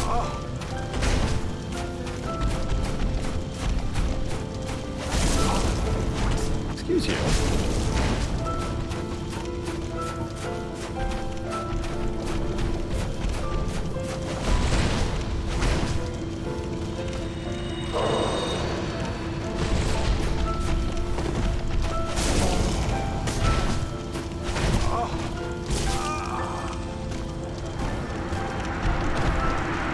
I've played all the Soul games. Souls 1 and 3 are definitely my favorites to Wade, but I really enjoyed all of them quite a lot. And I've played through all of them multiple times. Okay. That's telling me that we should be doing something entirely different.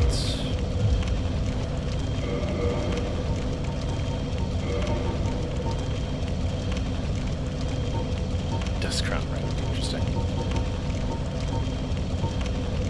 I think there's a ring for boosting pyromancy damage.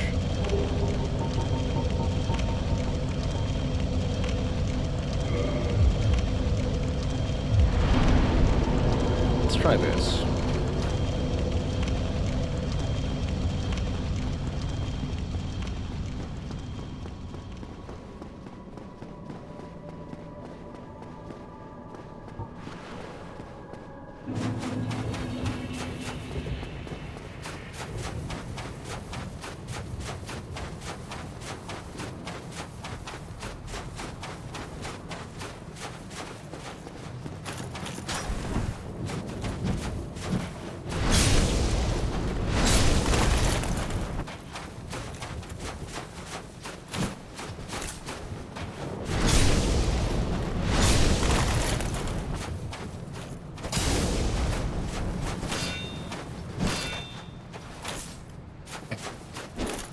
You had your chance there, sir. You failed.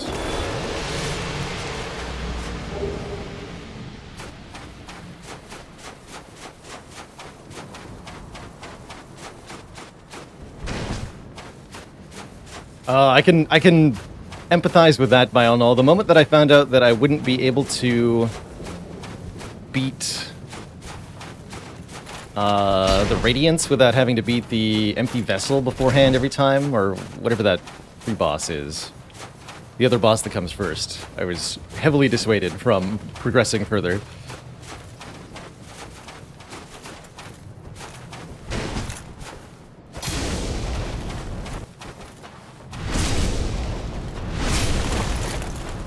Oh, the titular. Titular, yeah, you got it.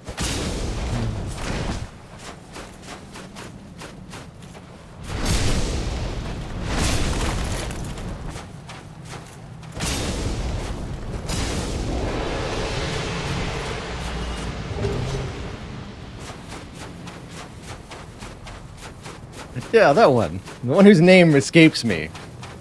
In the game Hollow Knight. There's a boss. That one, yeah, you got it. And then the Pantheons, oh man, the Pantheons are madness. I watched Problems IRL play through all of the Pantheons on his stream. And I was very impressed with his dedication to do that, because it was hard.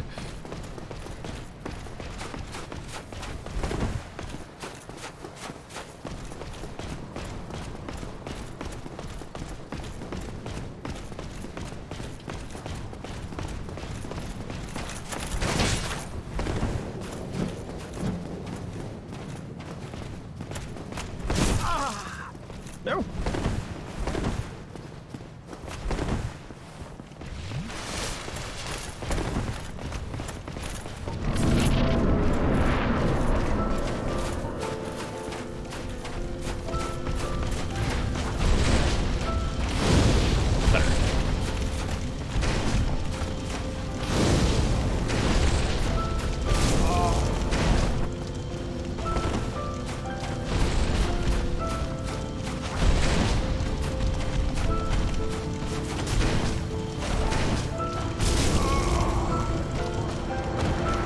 One big swing, two big swing, followed up uppercut.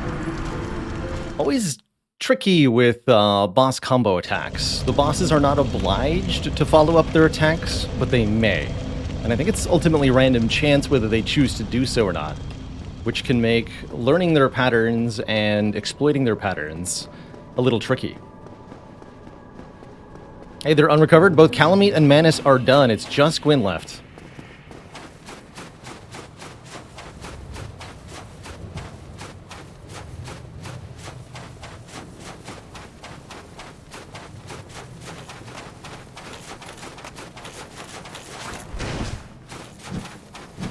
And then we are done with Dark Souls Soul Level 1.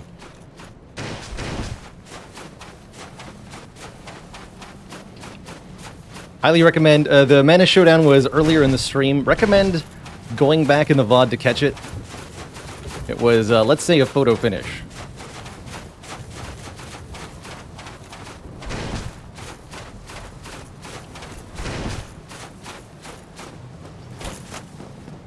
That's right, I have a club to go upgrade, but I'm currently just focused on using combustion on Gwyn.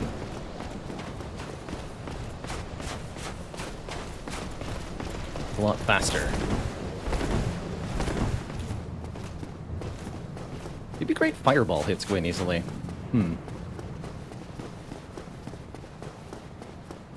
This will give me a big hand for beating Manus.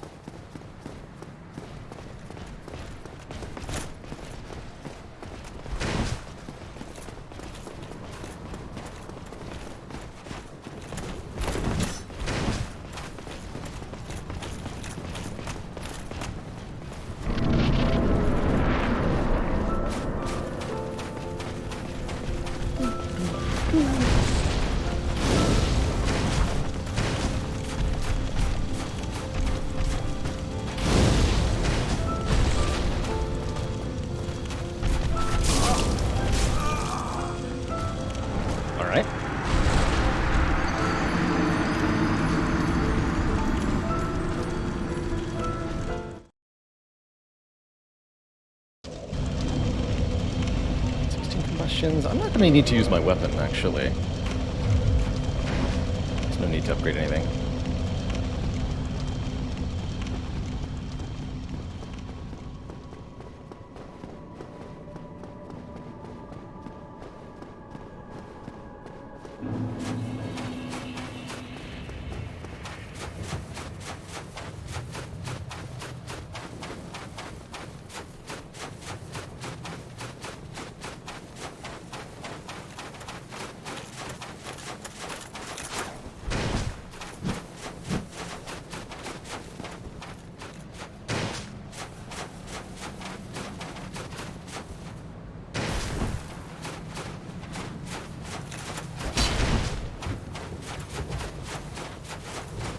We upgrade our resistance to being stabbed. It would be possible to invest in a little bit, but we're not going to get meaningful returns without being able to level up.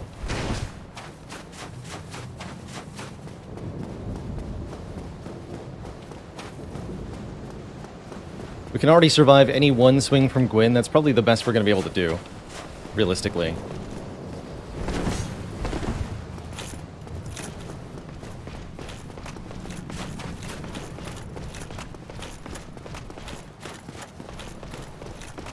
Oh wait, if I go parry strats, maybe heavy armor's the way. Hold on. That's the other option I hadn't considered, is heavy armor.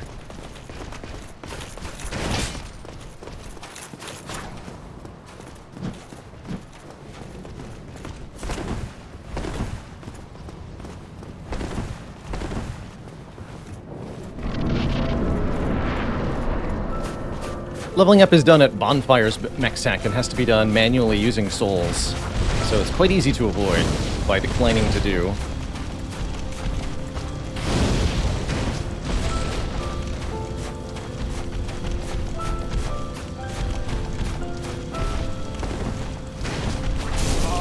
That stab is getting me so good.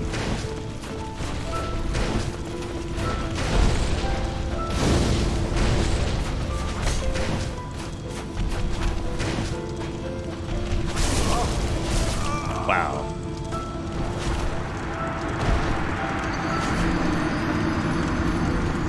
So Gwyn is easy as long as you never get hit in the first place. That's what I'm learning here. Let me just check something. Full armor. Fire defense, 54. Actually lower than my current armor. I would need the black iron armor. Ugh. No, I'm not gonna bother.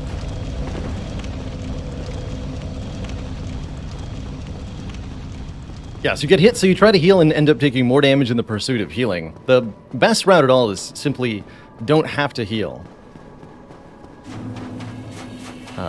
And I find a nice tanky health bar in Dark Souls particularly really favors that. If you invest in Vitality, and then just look to win your boss fight while getting hit a couple of times. No hitting an entire fight is really quite challenging and requires a lot of routine execution and muscle memorization.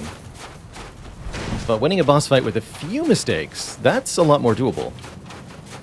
You have to allow yourself the window for mistake, though, and the opportunity to recover.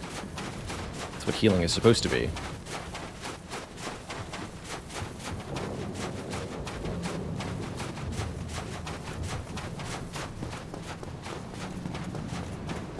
You know, hitting all the Souls games back to back, that's a lot of muscle memory in action.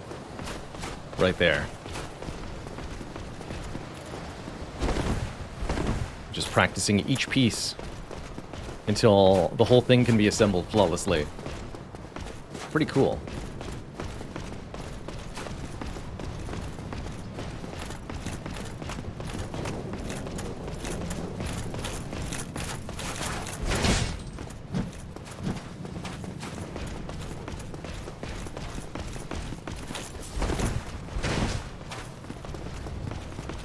Okay.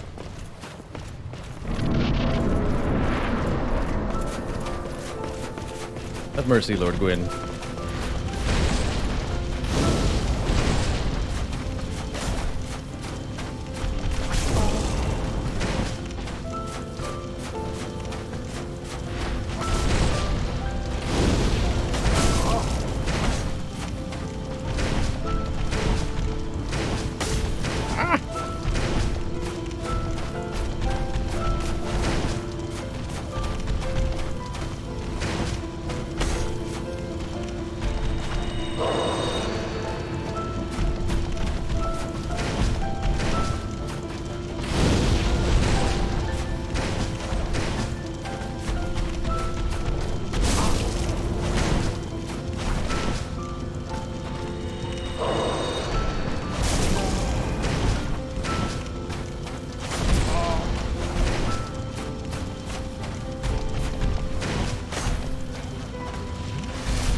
just not enough window to heal ever during this fight, unless you've got a pillar between you and him.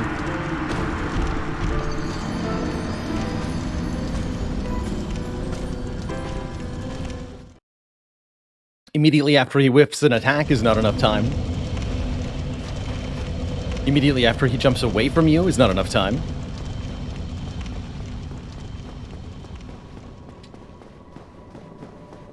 The answer is just don't get hit in the first place.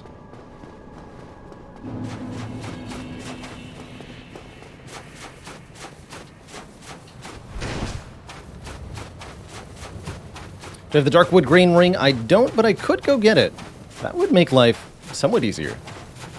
Making our dodge rolls go further, as well as having more invulnerability frames. That's not a bad idea. Would be pretty easy to get, too. I do like that idea.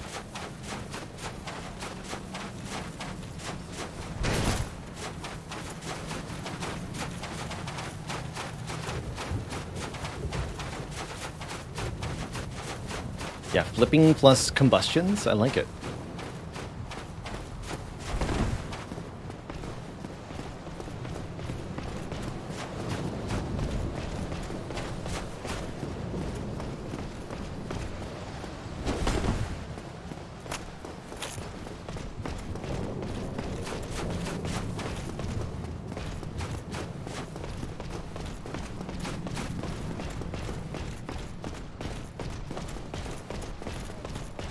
Yeah, and I can have that in conjunction with the Crown of Dusk? Yes, I like that a lot.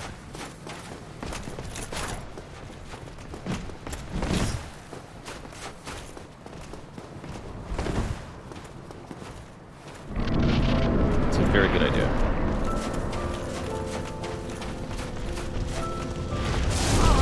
Excuse me? Alright.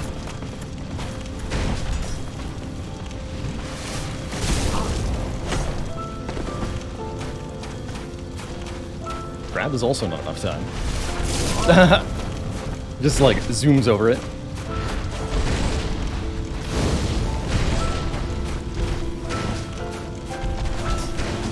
Here. Definitely not.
Oh wait, I don't have the crest of...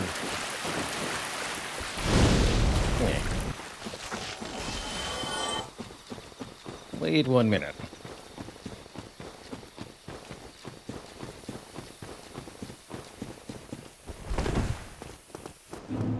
This is where not buying that earlier, it bites me in the butt.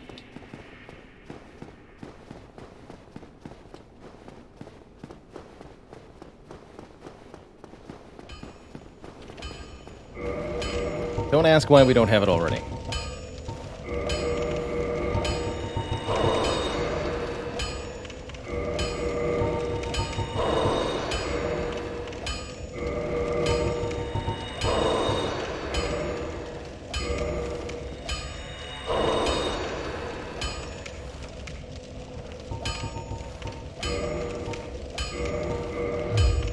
Oi! Where are you off? Oi!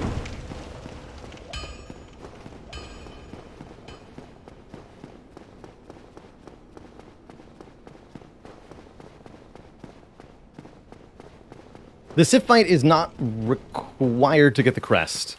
There is a way around through the Hydra in the Darkwood Basin that you can use, and we decided to do that because we were doing the DLC anyway. But it's the fastest way to get where I'm going now, so I'll take it.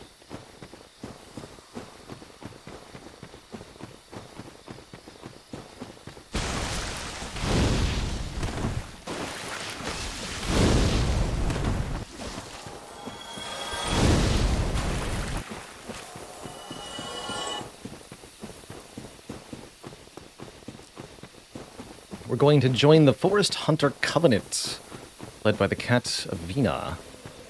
Alvina?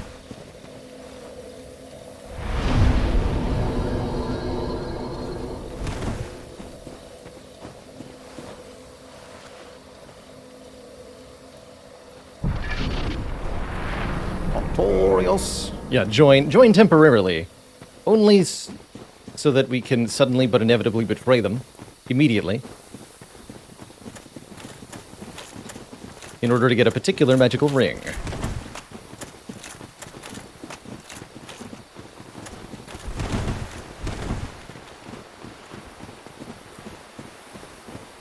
Is it not so that thou art new? Thou fared well to find me, but cometh thee not for the grave of Sir Artorius? My advice true. Forget this. The legend of Artorius art none but a fabrication. Traversing the dark? 'Tis but a fairy tale. Have thine own respect. Go not yonder knocking for nothing, I say. Yes. Well, indeed, thou art a strange one. Nevertheless, I feel some liking for thee. I'm Alvina of the Darkroot Wood. I command a clan of hunters who track down defilers of the forest graves. What dost thou say? Wilt thou not join us? Oh, I will join you. I am very glad. You're not going to be, though. Because I'm going to murder your Covenant people almost instantly. For my own game. If thou wilt, I shall but thou the Yes, all that good stuff. But we're just here, not for this guy, but actually for the nearly invisible rogue that appears behind him. This guy drops a special ring if killed. Some unintention. Oh, crap. I meant to push him, not use combustion. Ah, heck. Now we're in for it.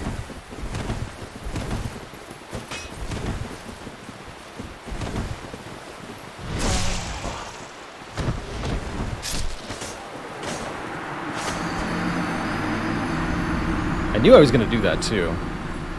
I meant to... But I would have had to unequip my pyromancy. I guess I could have gone barehanded. That would have been much smarter. I don't know if that's going to ruin things for me. Will that guy still be there? I guess we'll find out. Surely he will be hostile now, so I'll have to deal with him in a more conventional way.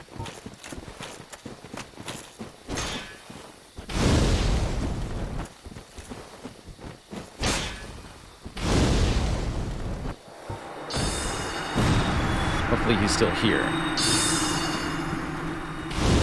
Remember, if you only get one chance to kill him.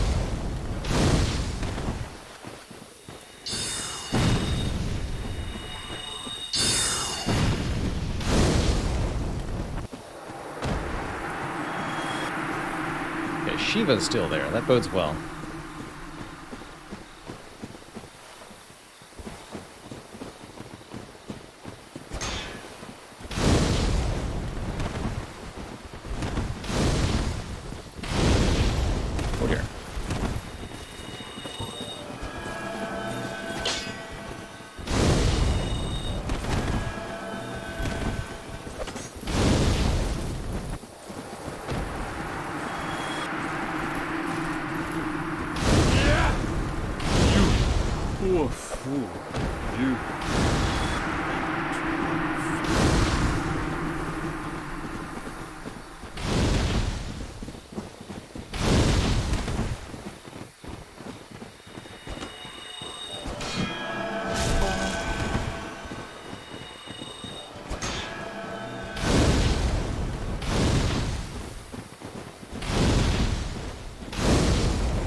Here you are.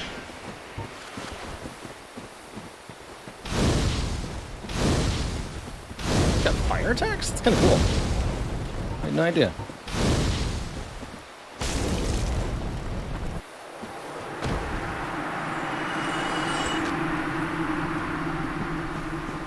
Stream still with me? I think so. Game like almost crashed there when he died. It's fascinating. It gives us the Dark Wood Grain Ring, which allows us to ninja flip. Oh no, OBS is not still with me. I didn't think so. Ah, that happened before.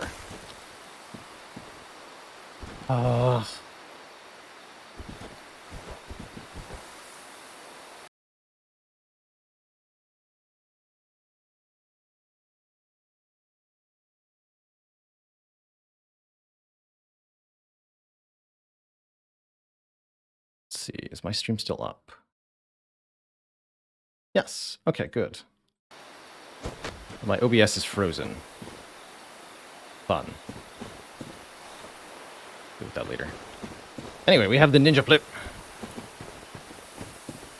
This will give us more range on our dodge and a few more iframes to work with, which should make Gwyn a little bit easier. It'll also make getting to Gwyn a bit easier.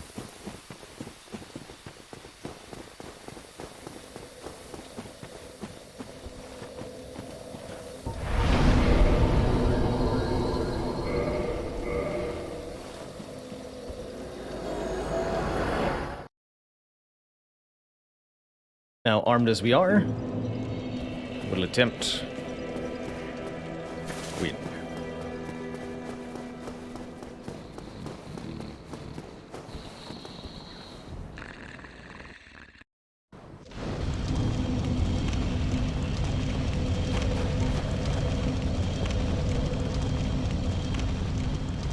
Oh, there we go. OBS finally caught up with us.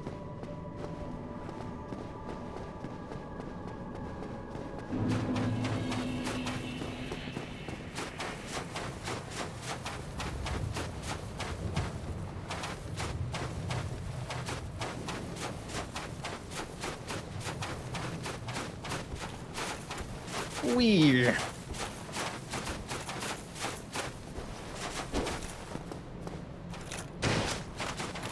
Roll into enemies, it prevents their place timer from resetting. Now that's fascinating. That is definitely not a detail I was aware of.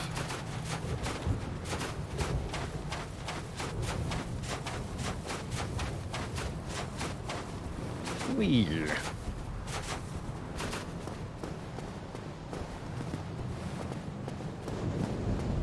Be backflipping now.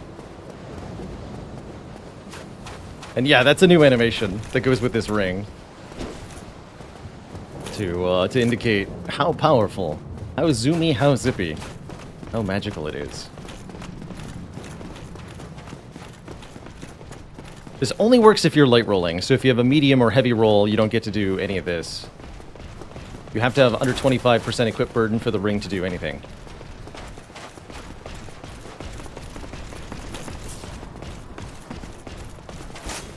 Way back when Dark Souls very first released, it worked a little differently, and it worked if your equipment burden was under 50%, which meant people were able to ninja flip in Havel's armor. And that was OP, so they changed it.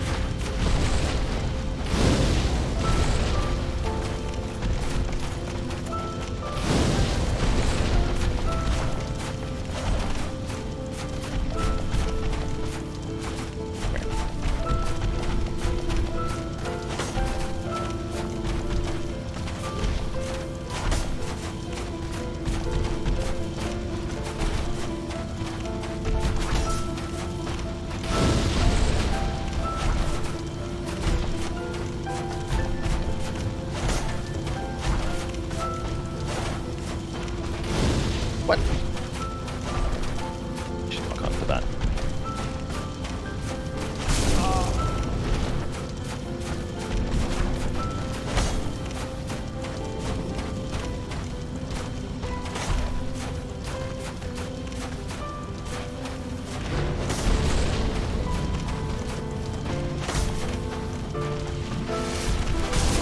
No, it still wasn't enough time.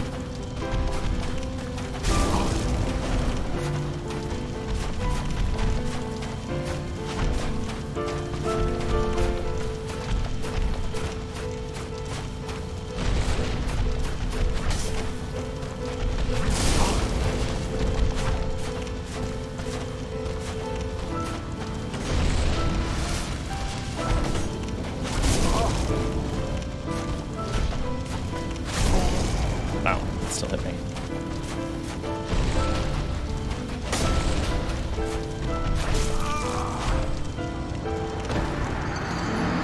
Feels a lot better. That feels a lot better.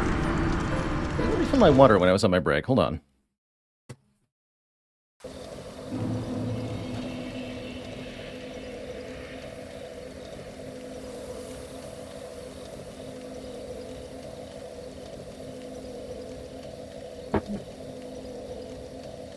The water has been located.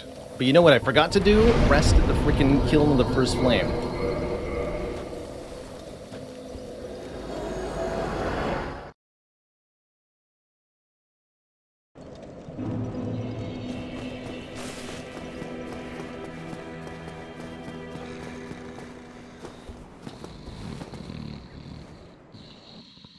Imagine if we'd had this dodge roll for all of Menace. Might have made my life a lot easier. I think if I was going to do a soul level playthrough again, a soul level 1 playthrough again, I'd probably do ninja flippering the whole way.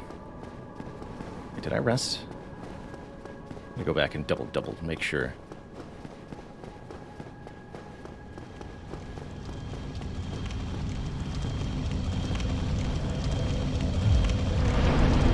Oh, the title should be updated. Yeah, that's an easy fix, too.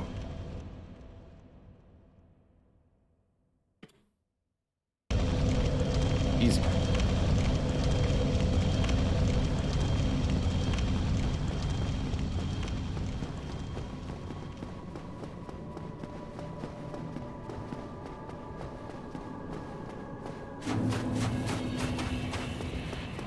Gonna make it happen.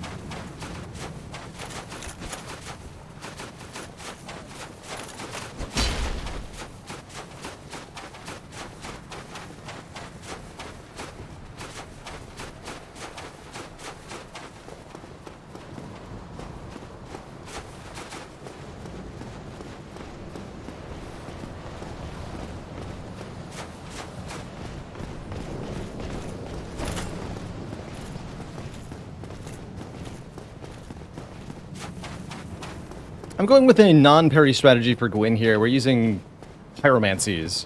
It seems to be our most effective strategy yet. Parrying is, generally speaking, once you learn how to do it, the easiest way to beat Gwyn. It's also the cheesiest way to beat Gwyn, and least interesting way to beat Gwyn. Partially why I've not learned how to do it properly.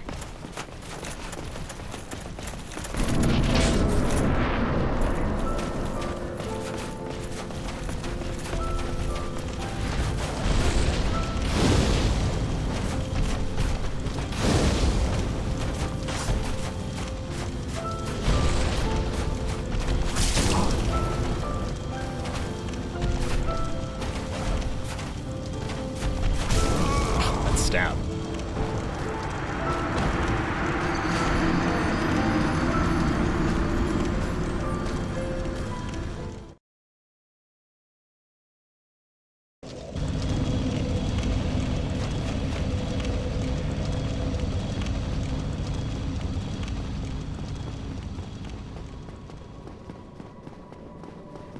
Just stun locking him? That's an effective strategy too.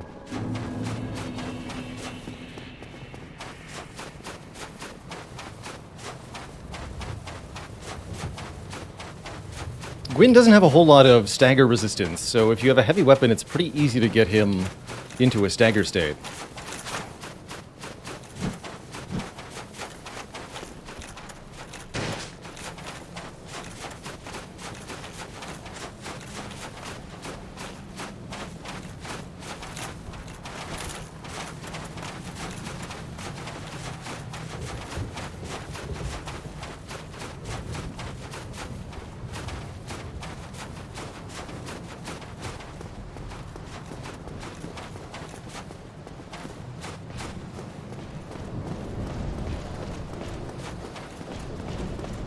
Hi, I'm Dillard. How would you introduce yourself to a duck? Or how would a duck introduce itself to you, more rather? Hi, I'm Mallard.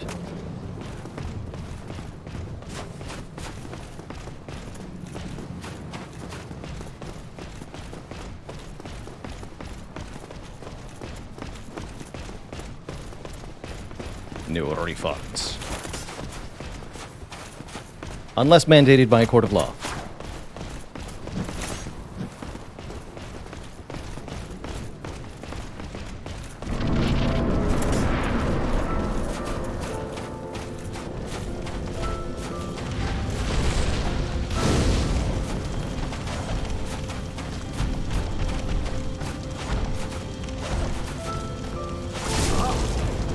Too early.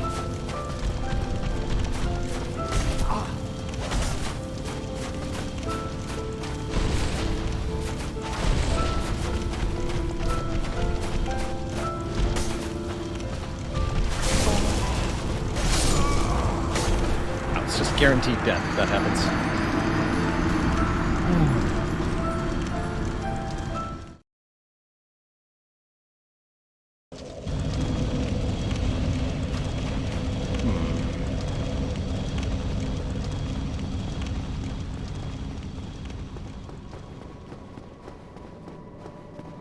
I really don't think Havel tanking and trying to parry is going to work very well.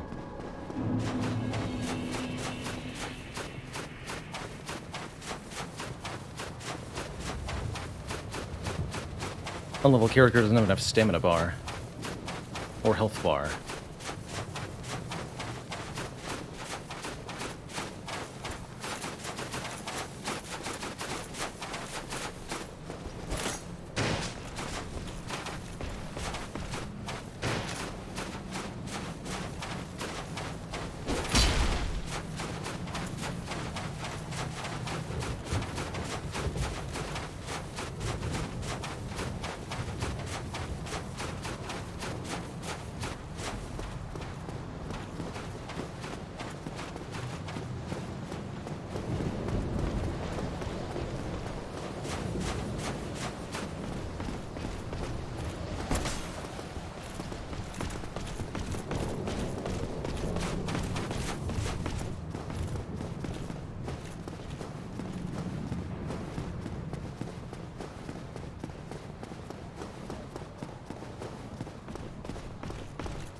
There we go.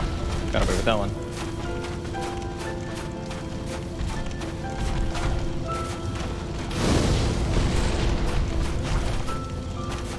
Gotta trust that Great Combustion has more range than I think it does.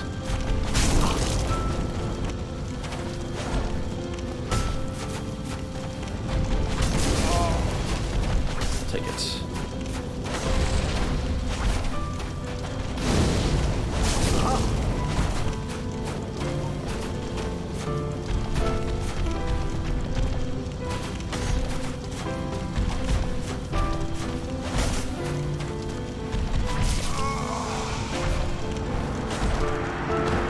Same response to any consumable.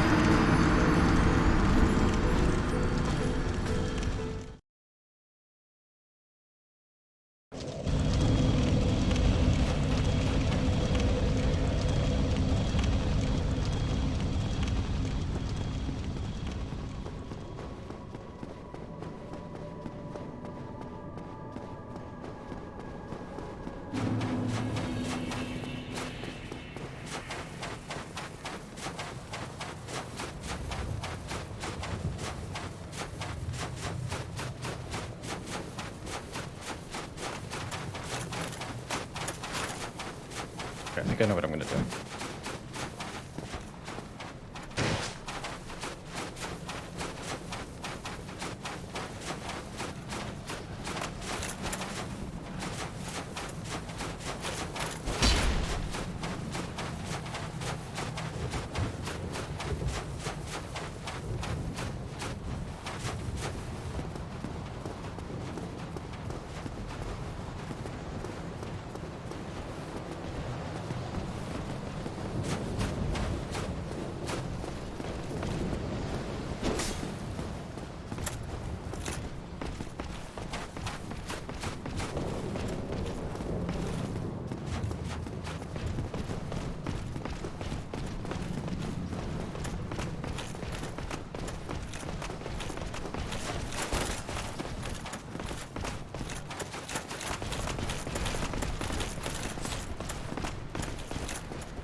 Please do that attack more often, sir. That one too.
I also have an idea.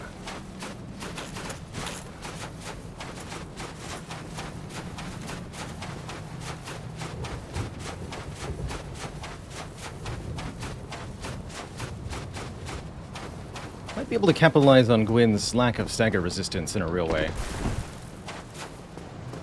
With combustions.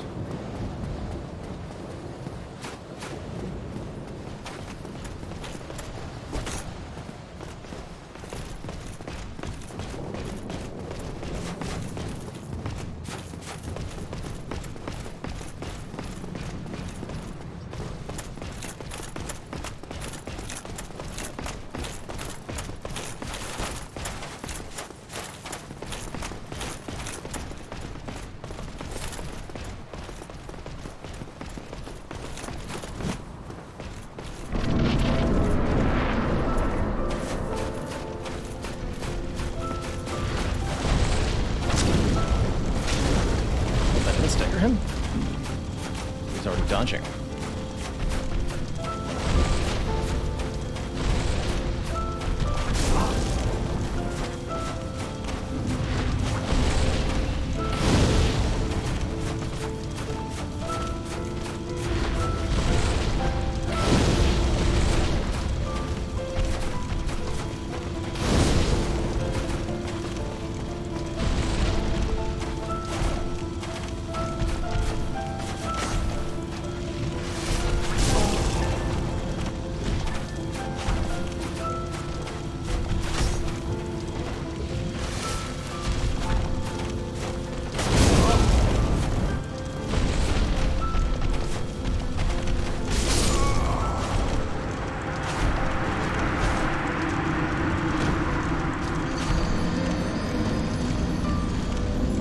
Interesting. I'm going to try that opening again. With the club.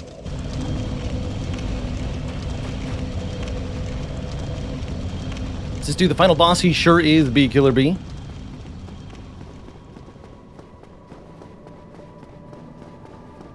Just gotta do it perfectly.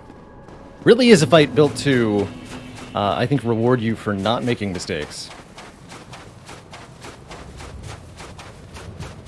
Good momentum-based fight, so to speak. If you're winning, you'll win easily. If you're losing, it's bad.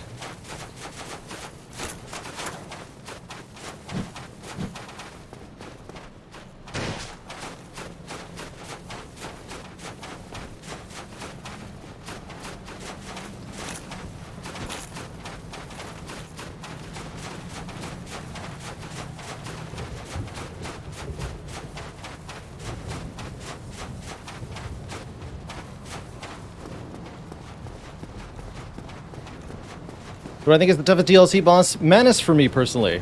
But both Manus and Calamite are really tough.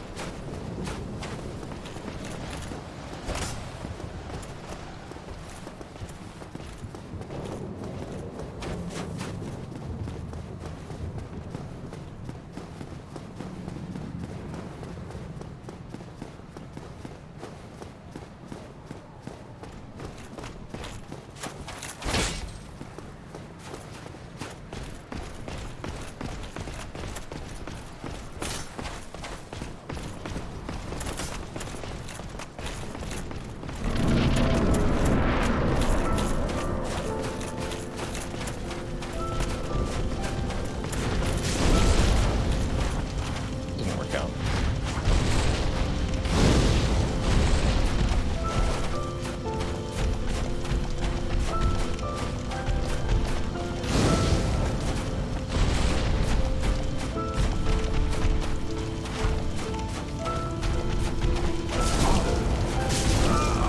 Wow.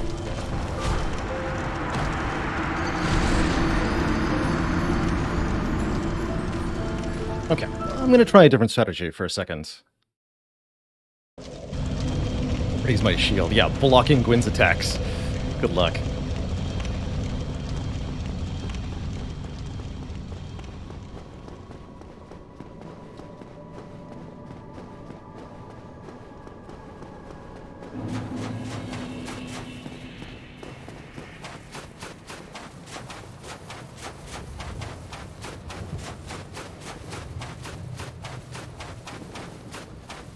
We're gonna give Perry Cheese another go momentarily.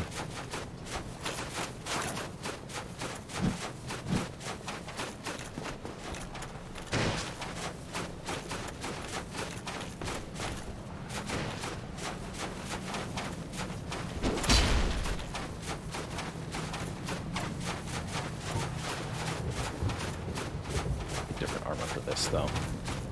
Ideally, you would have fully upgraded Black Iron set. Can't get my hands on that right now. Stone plate ring could maybe make some difference too.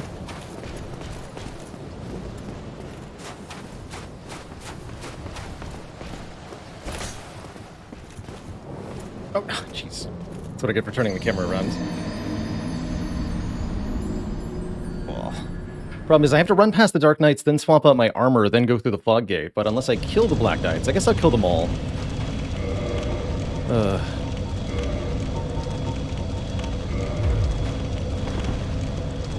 Then I have problems with them chasing me.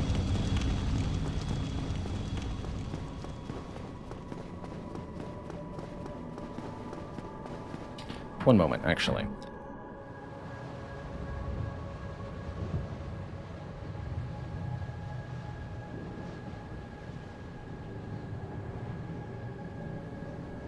Problem identified.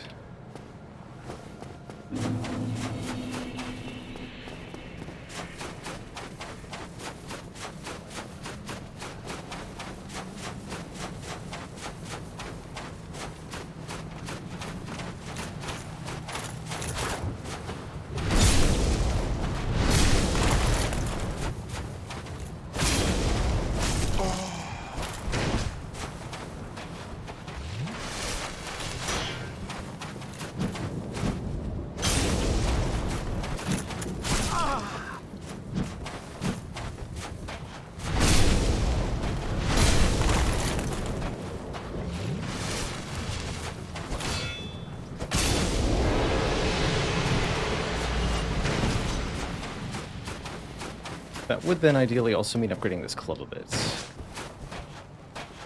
So many things I gotta go do.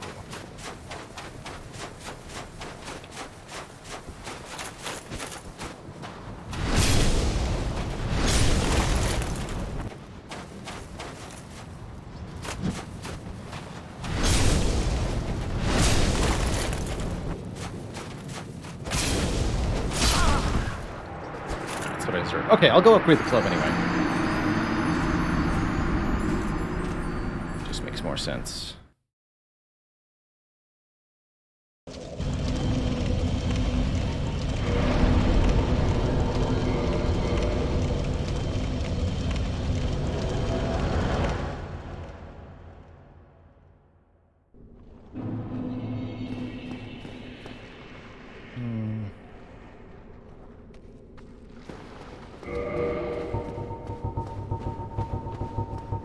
Only have one dung pie.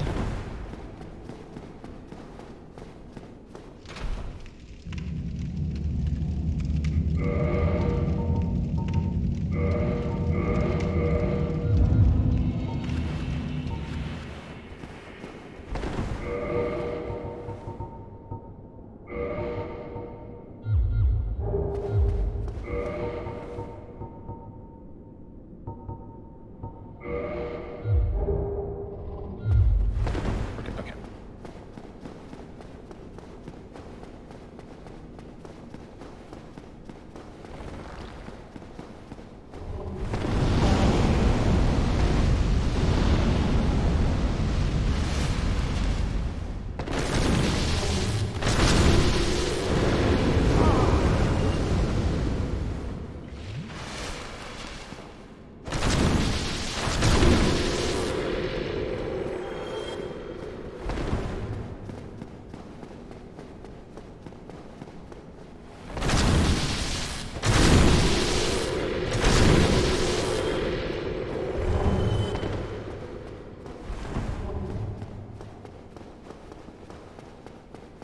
This way. This way. Getting the Ember itself, not trivial.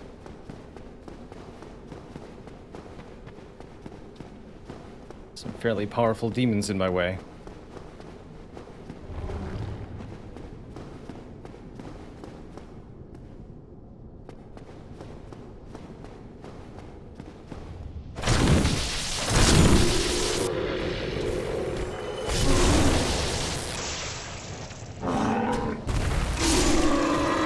Not that one though.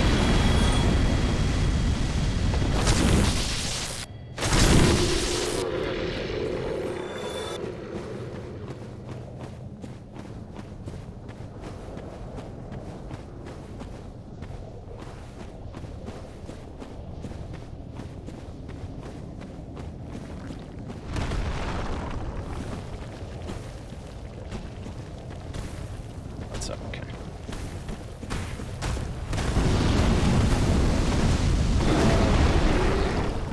It's gotta complicate it.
We're here for the large flame ember. Required to upgrade this club any further.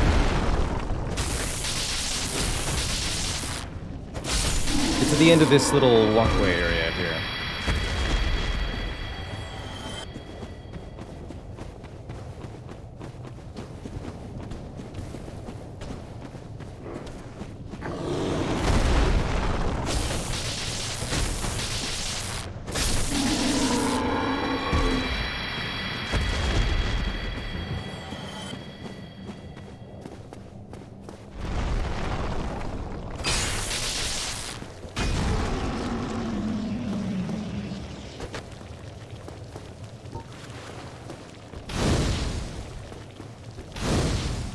Immune to fire?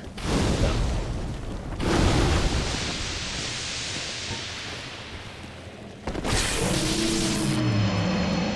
That chest contains what we're looking for, but there's only one problem.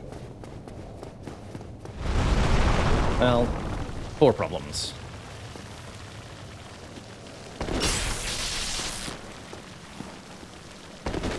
Oops. They hit very hard and they have kind of janky hitboxes. So timing your attacks on these is rather important.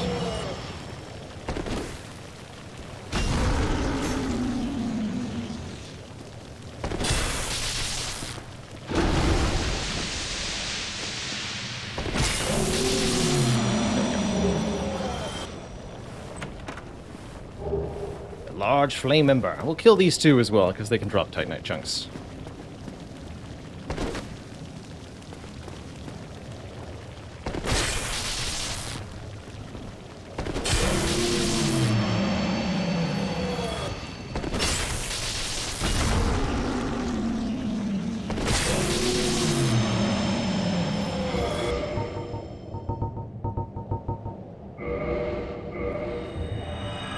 Unfortunately, because we're not playing the remastered version of Dark Souls, getting to Blacksmith Vamos to upgrade the thing even further is not easy. We have to go all the way from Firelink.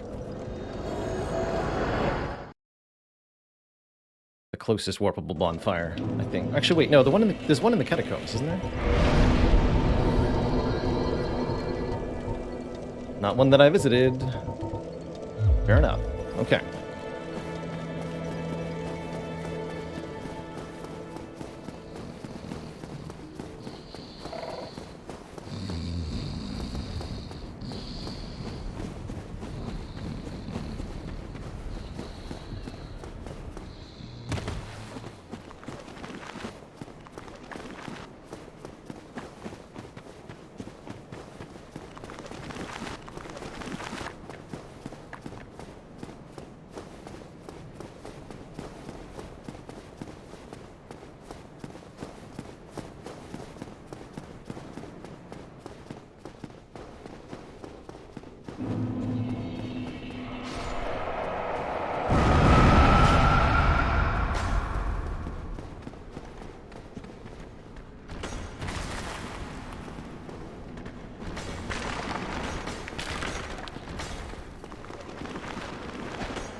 That bridge easy to get to.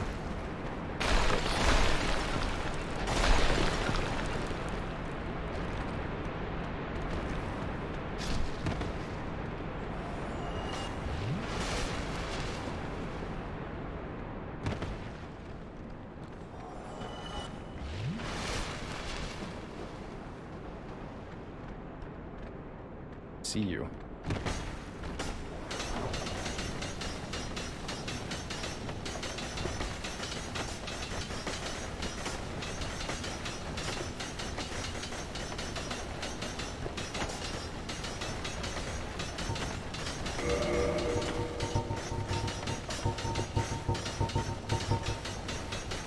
Should wait.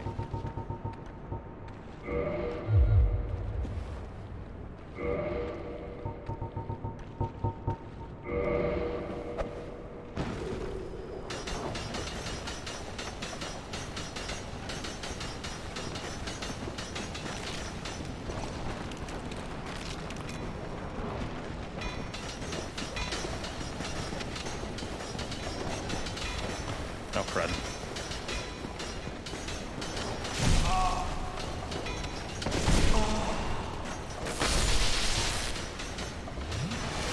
Yeah, pure luck that the others haven't gotten in. Thanks to their janky ways. That's what I thought. Cool. Okay, we successfully made it to Valmos without dying.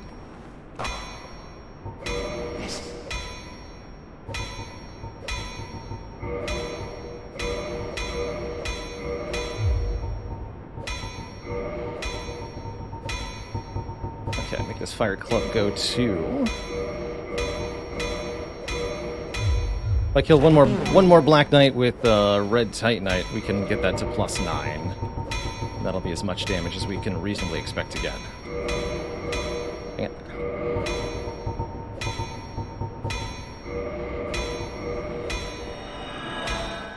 But I don't need to do that here. So now that I have ascended the club, we don't have to go back to Valmos to get the +9. We just have to get the Red Titanite chunk.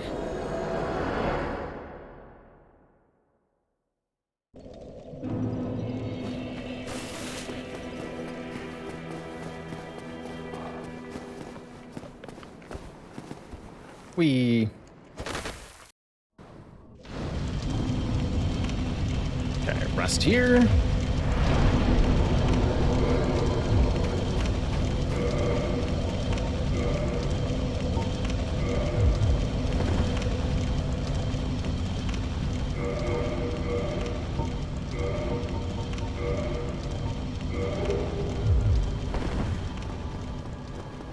Wonderful.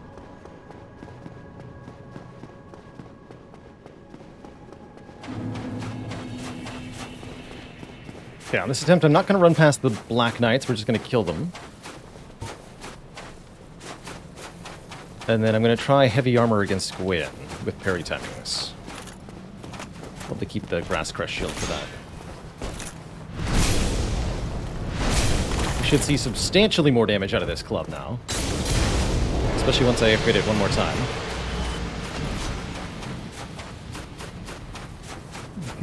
Hey there, TBP. The big old wooden mallet works better than you'd think, let's just say.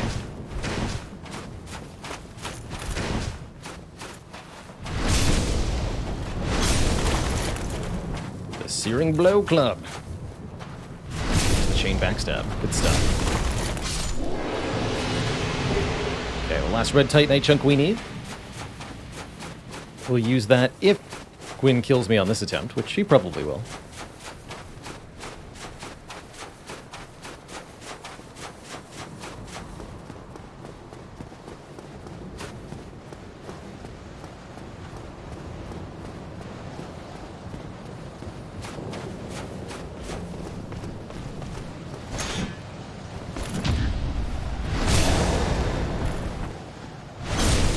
Wow.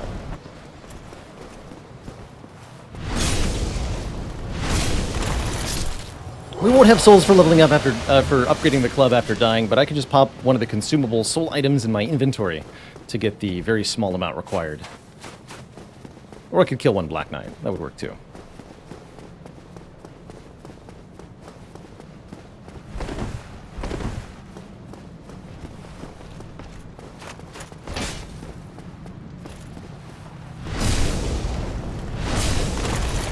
Wish circle strafing worked on Gwyn. Could be a much easier time here.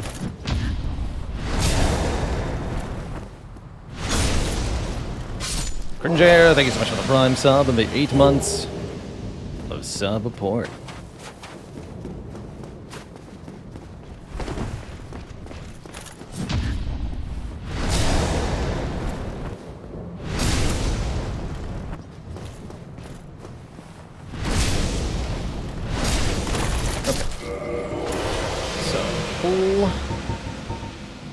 Full Havel set is the goal here.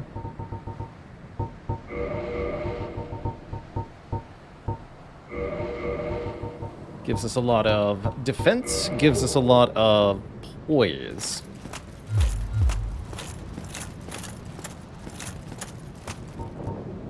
Might even allow us to tank some of Gwyn's hits. We'll see. Thanks to the bonus equipment load from the Ring of Favor and Protection, we're able to move around in full Havels. Just barely. Just barely. And the extra health won't be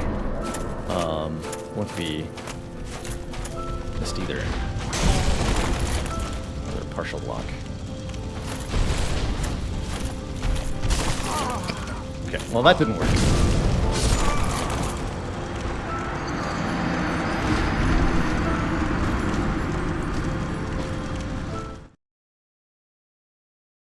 Look at all that poise. Yeah, and I have to swap equipment every time I want to do that. I don't know how I like this strat. We'll see. It's really up to my ability to parry that opening swing as part of it. Oh, actually, a club.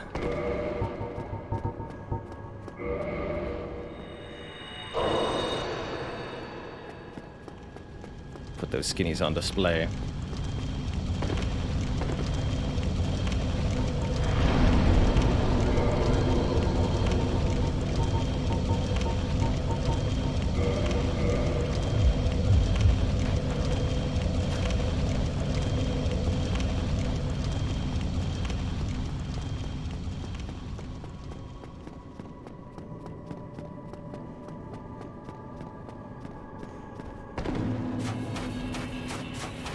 Wino slab, it's a long journey to get one. Although, there might have been one in the Kilometer Vina that I missed. I'm sure I passed by one in the DLC. Didn't think to grab it at the time.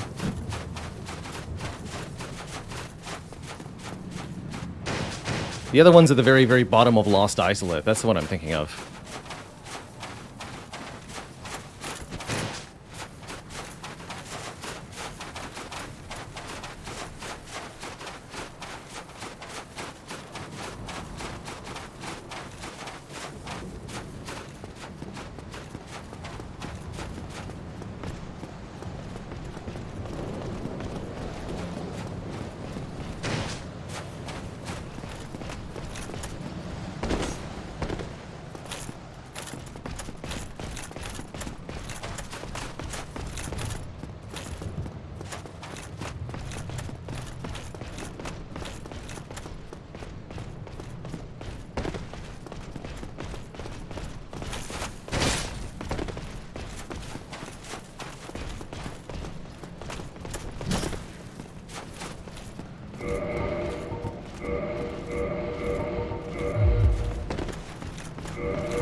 Okay, well, I'll have to do better at parrying if I want to beat Gwyn like this, but shouldn't be too many successful parries for that to work.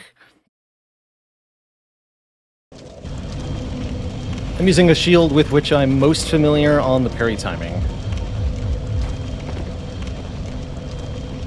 And the stamina regen's important too.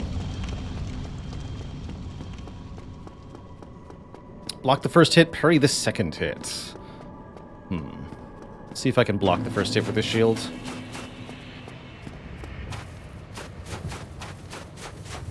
Do appreciate that tip, though.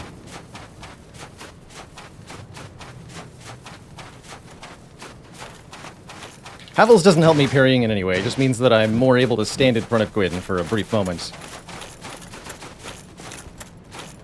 to survive in this manner.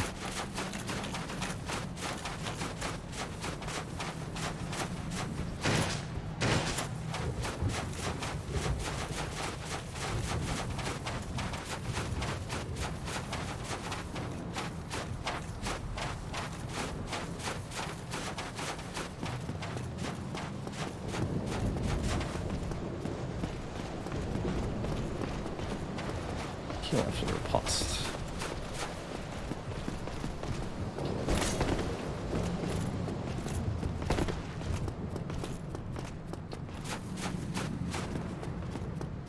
So it's block, parry, riposte, heal in a cycle, if I understand correctly.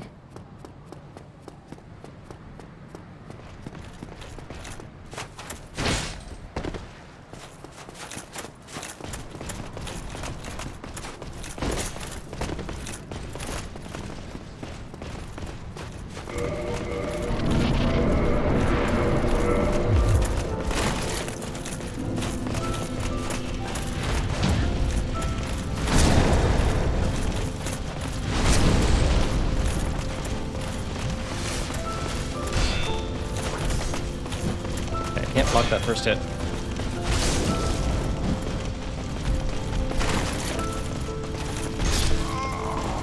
So I need a different shield for that. I might be able to just tank the first hit instead of blocking it.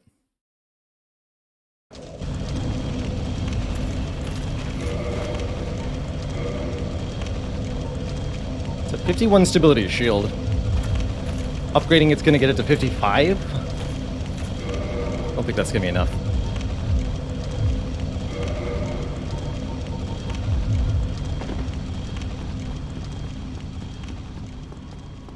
Shield with more parry frames. Hoxie PH, there's only one shield in this game with more parry frames. That's what I'm trying to communicate. There really aren't better parrying shields in Dark Souls 1. You're talking about the target shield only.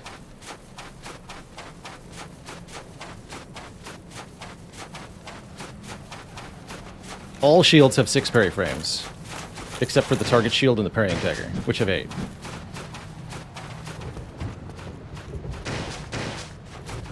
We are using the Hornet Ring.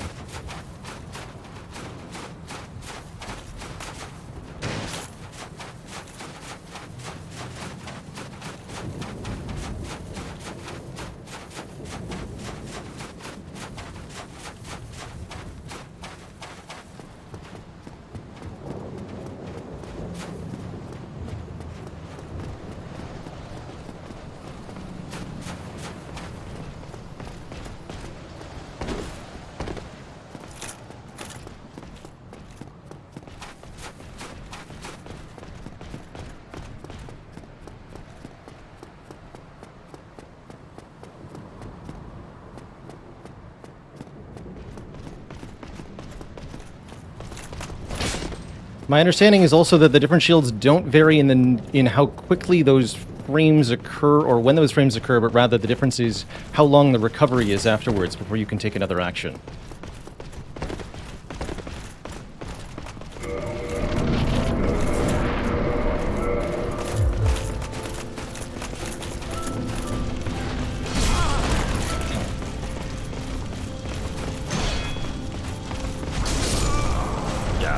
I think I'm going to have more luck with the Pyromancy strat.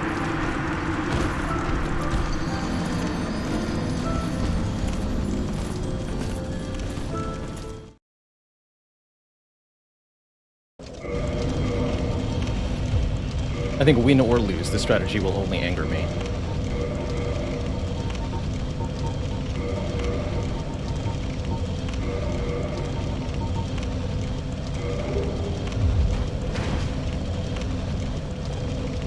Let us not.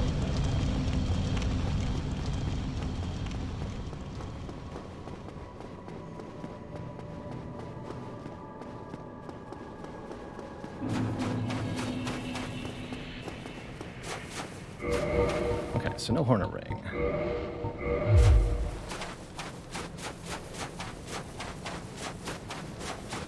Oh yeah, we're using the other helmet. This one. With the fully upgraded club. Hello? Oh, I know what happened there.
be executed with a little bit more perfection, but that's the plan.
This.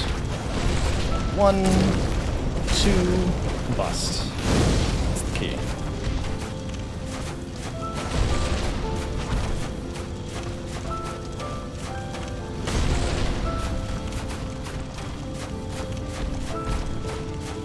Interesting choice, sir.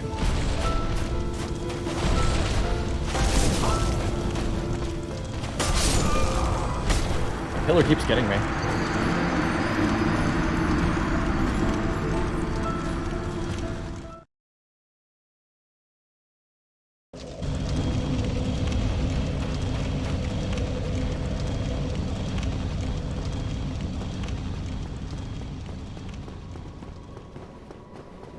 Downward facing dad! Thank you so much for the 10 months. A win in 10 tries or fewer foretold? Question mark? Maybe.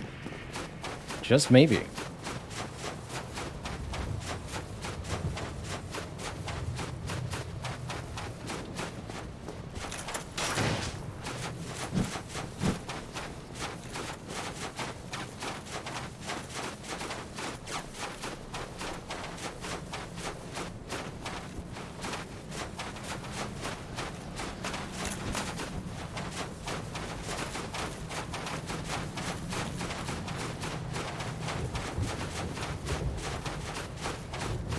I would not call Gwyn the most difficult fight in the game, but I'm having a hard time with it.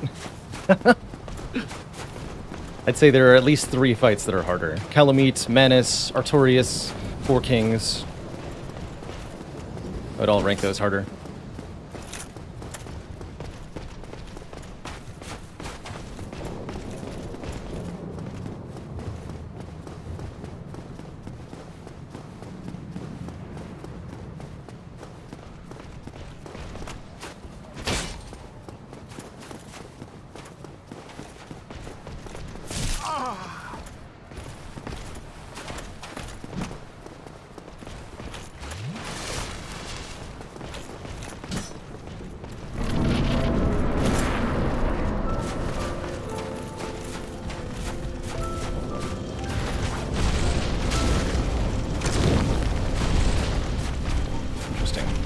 Stagger him. We learned that already.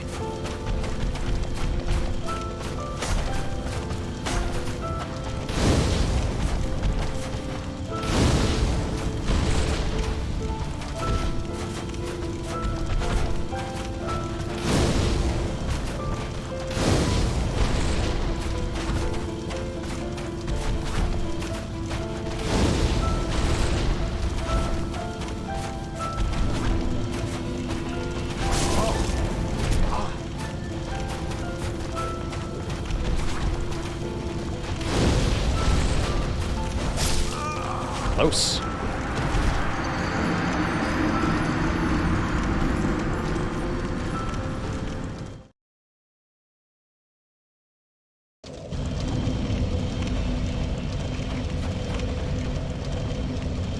That's our best attempt by far yet.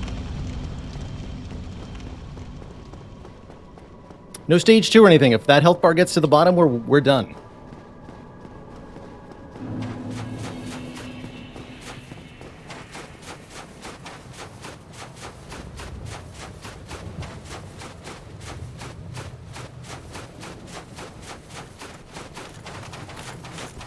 I think I figured out how I can start actually hitting him during his vulnerable spots during the fight. That's going to make all the difference in the world.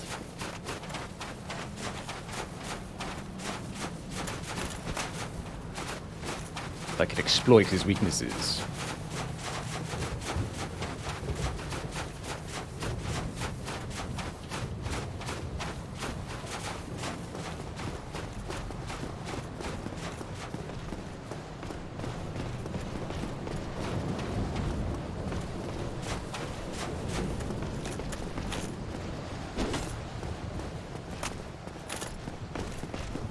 That's a good question. Which ending should we take here?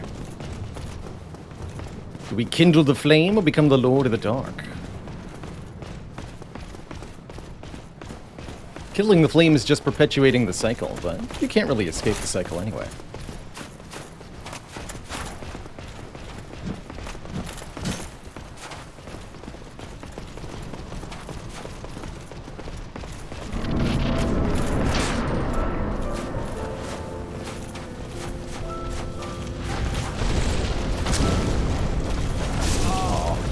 Criminal.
Bonk. Souls 3 does kind of canonize the Link the Flame ending, somewhat. Although I think you could interpret it as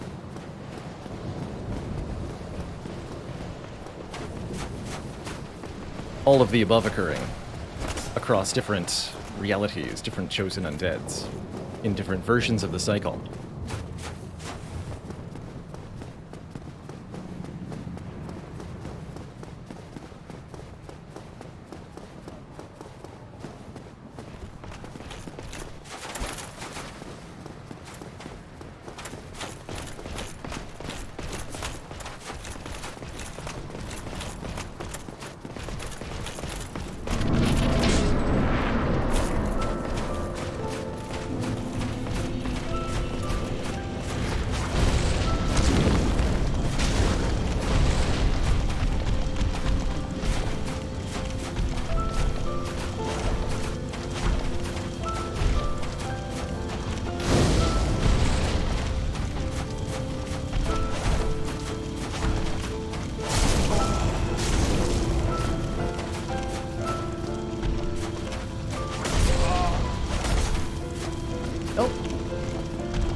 No, we could follow the stab up with something.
it on, buddy.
So close.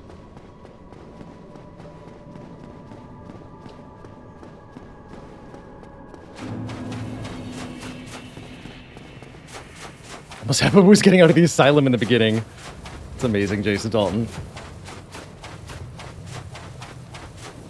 Oh, because you wouldn't have your proper gear yet, right? Oh my.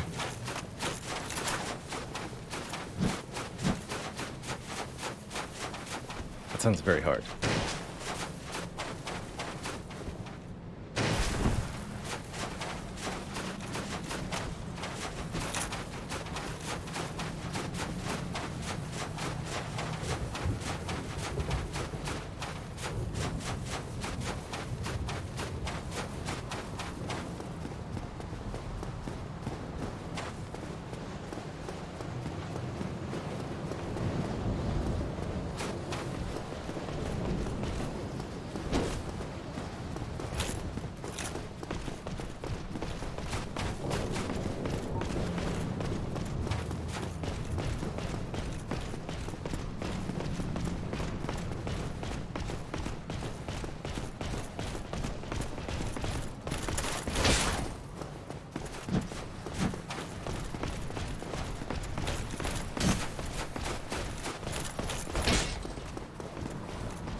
I'm also going to switch to sitting for the rest of this.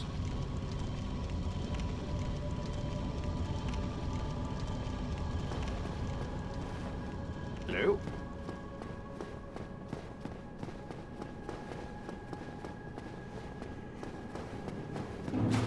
Greetings.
He does have a tail for the running stat that I was failing to notice before, and I think that's the big piece that I was missing.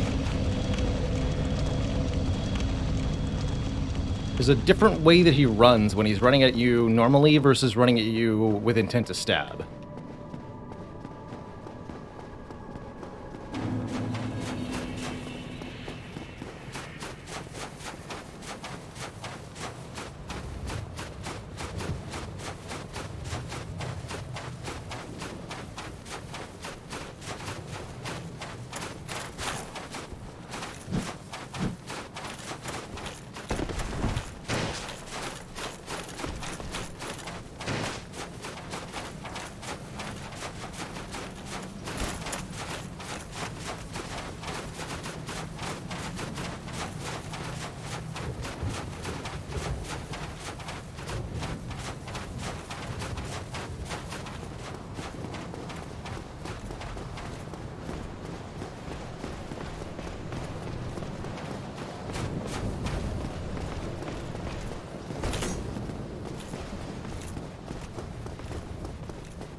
That can happen sometimes.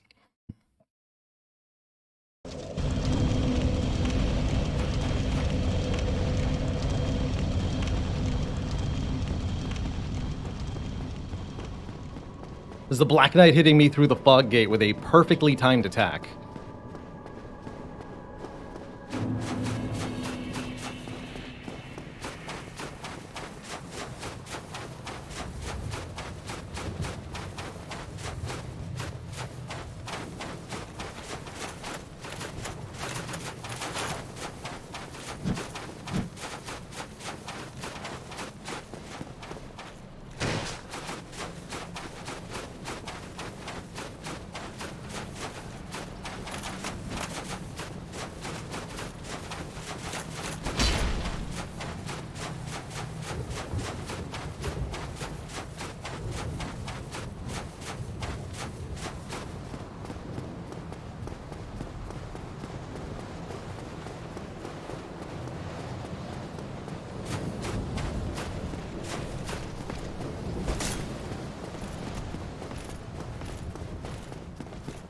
Hey, Chris, yes, that's the entire playthrough, counting Manus and Kelamid as well. We did the DLC. That's for a Soul Level 1 playthrough, bear in mind. Although, unfortunately, we're at like 50 deaths on Gwyn now. It's embarrassing.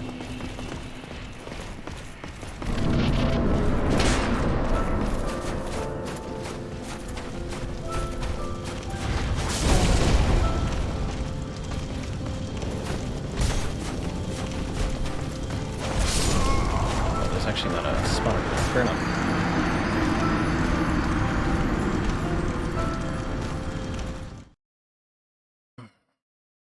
Alright, we'll make a few more attempts. Really hope to do this in one session, but...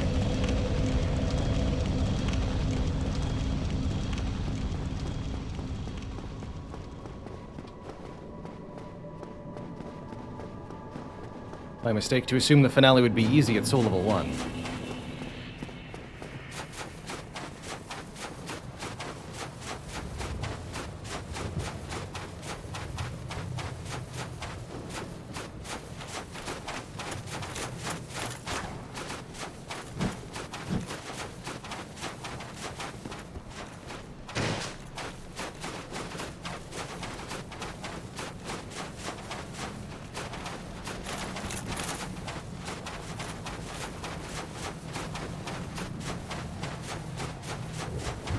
Darkroom, thank you so much for the 6 months and the Prime sub. Thanks for keeping it cozy.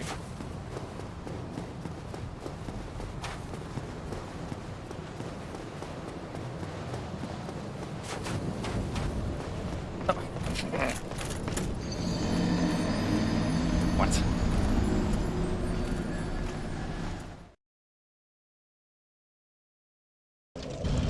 I'm not actually sure what went wrong there.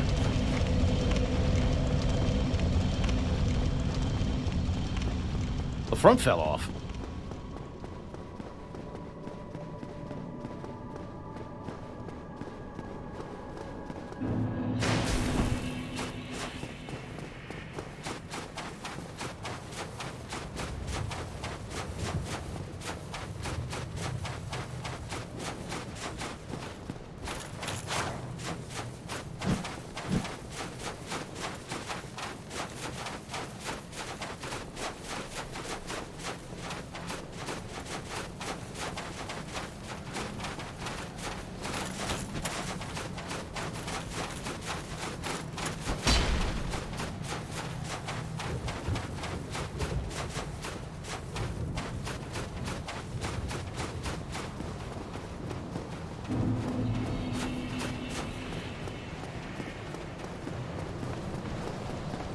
It was the falling event. Happens at any time in Act 3.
If I can dodge all three of those swings, I can punish him, but only if I can dodge all three.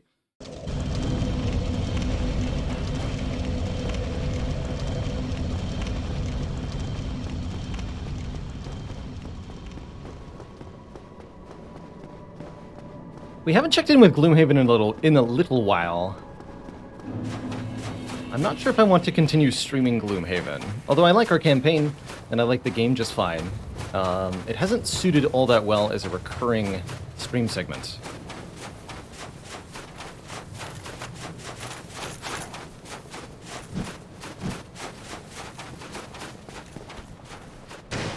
Get to 175, and then I'll stop for the day. Every single one of these endgame bosses, I've had to sleep on it to get the muscle memory down to actually win. I think I'll have to do that here.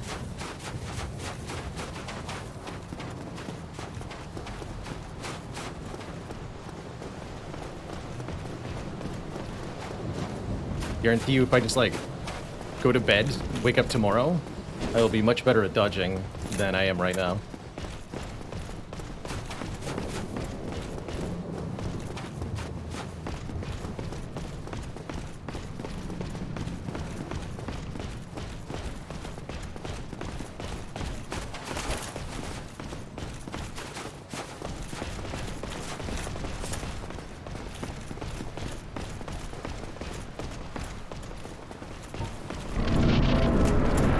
Minute power nap on stream with ads the whole way through, of course.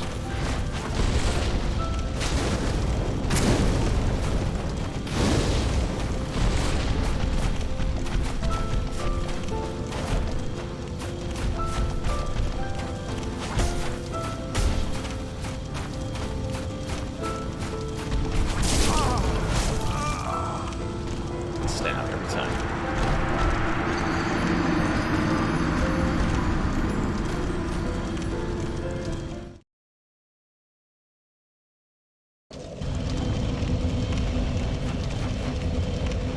Irabs the whole way through.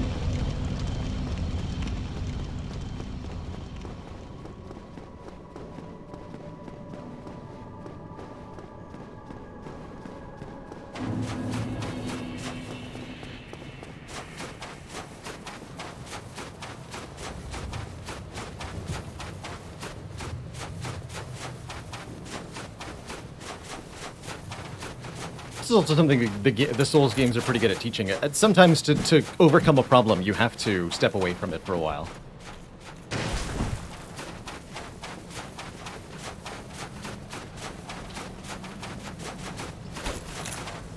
As you get more and more fatigued and frustrated, trying the same thing repeatedly only gets worse results, not better.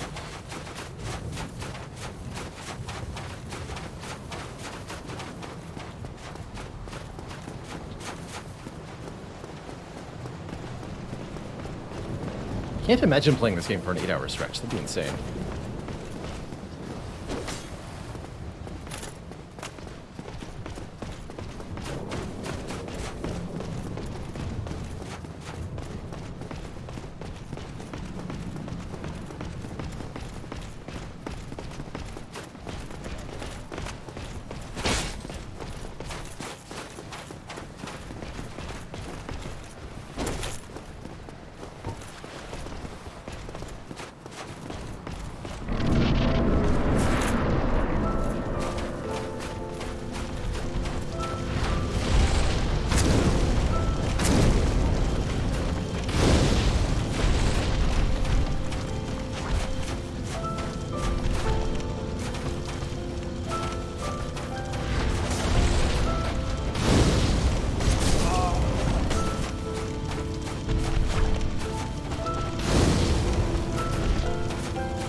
Last attempts.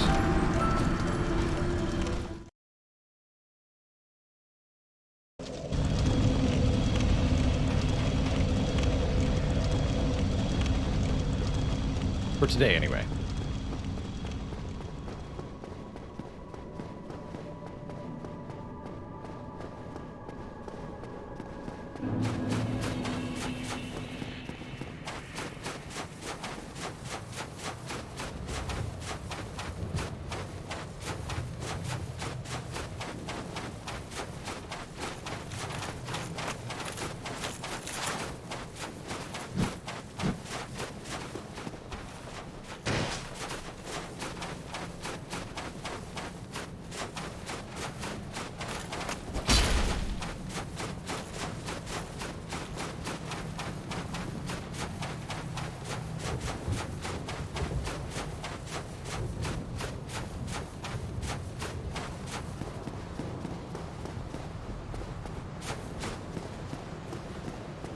After a certain amount of playing every day, your reaction speed is just not there.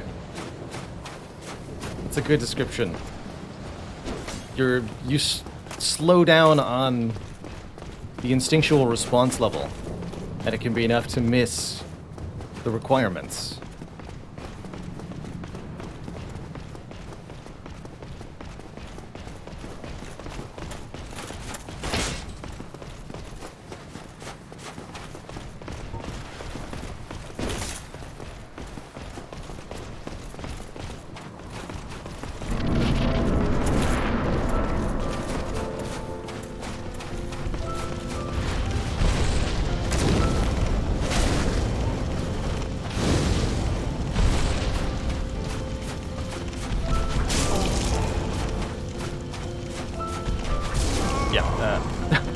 And that's that moment up right there, that fight is a classic example of reaction speed not fast enough. So we'll definitely call it there.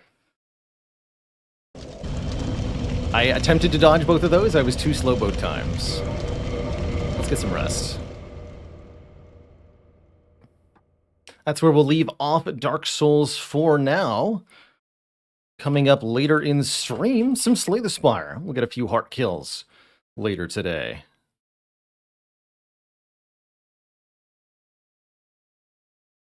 Dang input lag. Yeah, does anyone else hate it how it takes real time from chemical signals to pass from your brain to your wrist? Because I do. I sure do.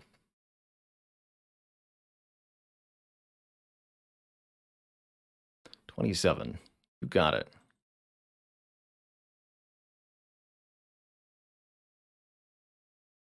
Wait, no, that's going to be 28. 28 or 400 wins in 2022.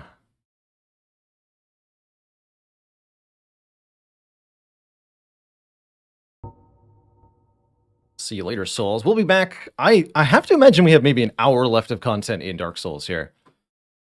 Well, my hope is to finish out under 200 for the whole thing.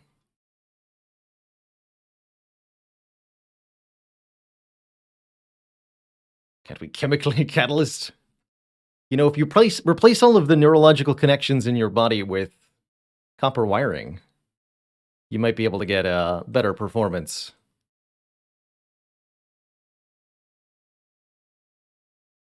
Could rely on the speed of purely electrical rather than electrochemical signals. Low latency.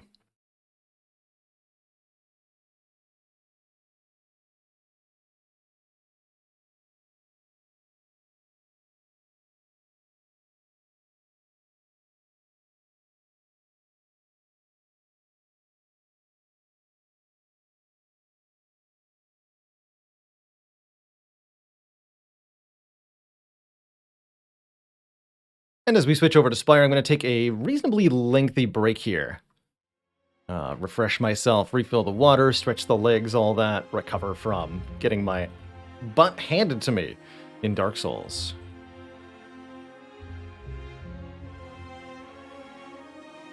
So I will be right back, everybody. When I return, we'll be playing some Defect, as our last run was a very glorious Mark of the Bloom Silence. Really cool.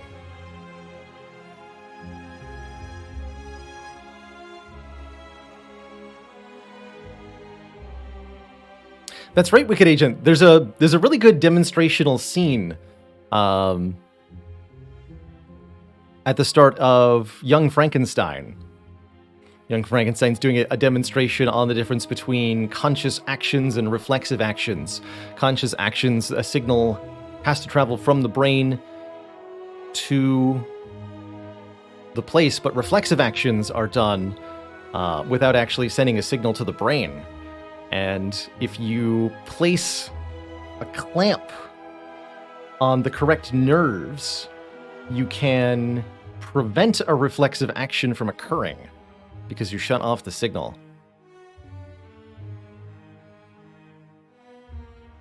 Pretty good scene.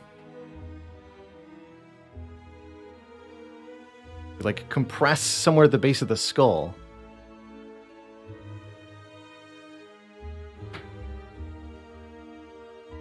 Should study more neurology. Very fascinating subject.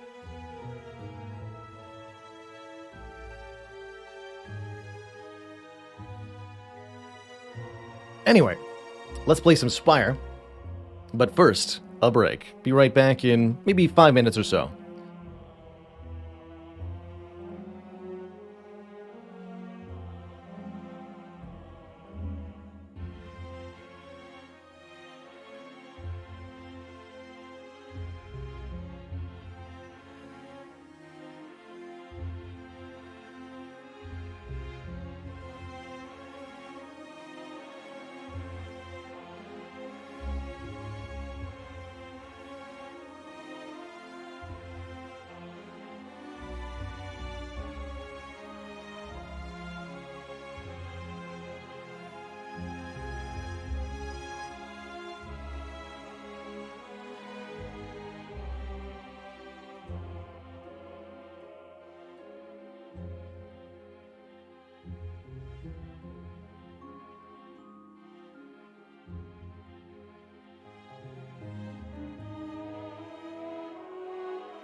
Alrighty, folks, we're back. I'm ready for some T-Fact. Something cozy and victorious. Rare relic stars. But what about an elite snipe? Maybe could get one of these 2 elites for free with this path, but it's pretty unlikely. Pretty unlikely indeed.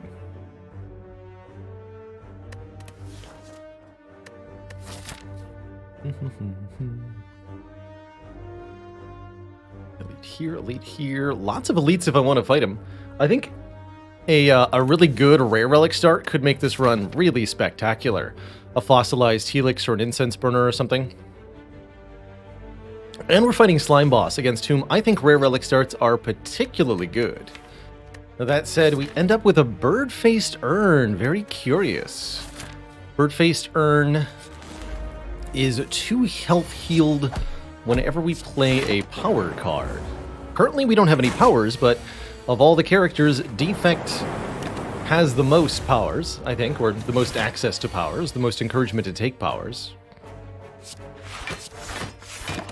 And that could be a lot of healing, particularly if we find the spell, or the card, Creative AI.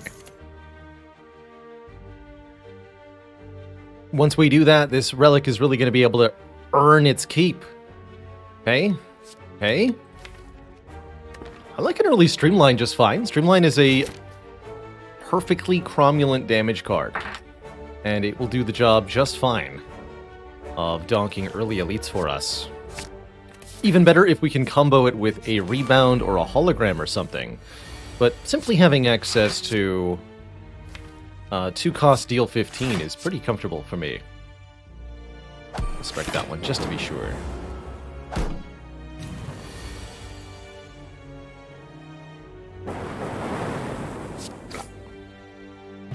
Is that your dad joke? You bet it was. Streamline and Sunder. Usually not a combo I like, but with the first 2 cards, okay, sure. Sunder is 3 cost, deals 24 damage, and this kills an enemy. Gain 3 energy. Sorry if that joke was Sunder expectations, but I do what I can. An early upgrade could be a really nice way to bop this elite pretty comfortably. That said, an early upgrade, an early removal or transform is also very helpful. I tend to think in this position, this early on, it's better to transform than it is to remove. But the upgrade might have it beat by letting us get this Sunder and the Streamline both upgraded very early, for major chunkitude, potentially letting us take this Burning Elite down.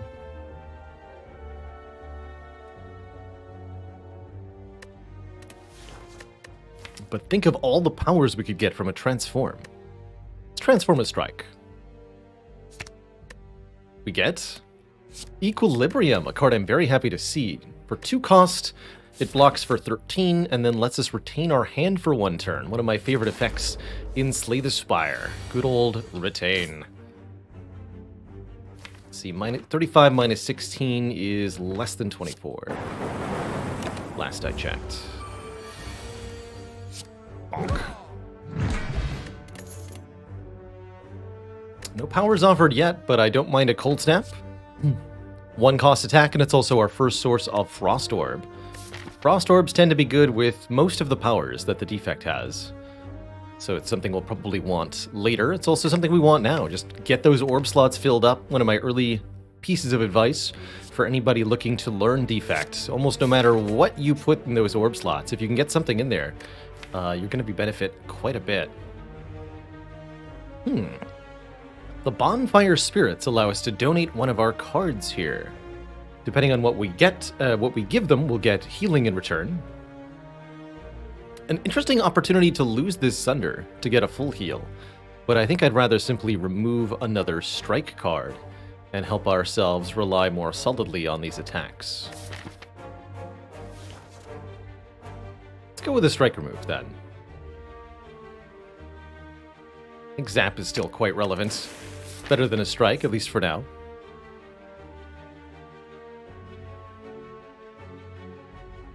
So do I go this way? There's also an interesting possibility where I go left more-ish. But if we could take on the Burning Elite, and I think we can, and we should. Interesting choice here. We either upgrade the Streamline, which gets cheaper when played, or upgrade the Sunder for +8. Well, Streamline's +5, Sunder's +8, but it's kind of the question of which one will I play more? The answer is I don't know. I think I'll upgrade Sunder first. Make it easier to kill a sentry with. It's going to be, if I draw both Streamline and Sunder against Gremlin Knob, I'll probably prefer to play the Sunder.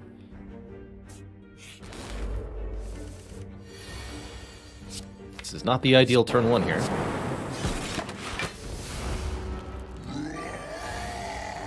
Okay, we did not draw them together. That's good.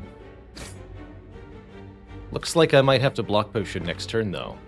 as 32 won't kill the Nub here. Thankfully, the Frost Orb will help. Oof. So I think that means we play Equilibrium and Streamline here, right? Hold on to the Sunder so that we kill next turn with it.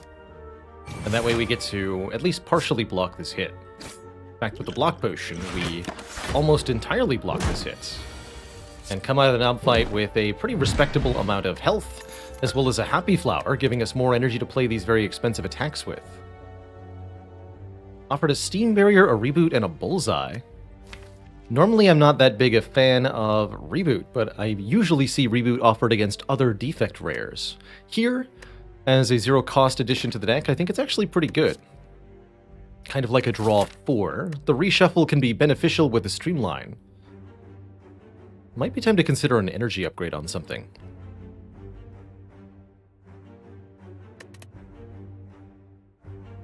We're not doing enough orb damage for me to really want a Bullseye at the moment. Let's take this Reboot.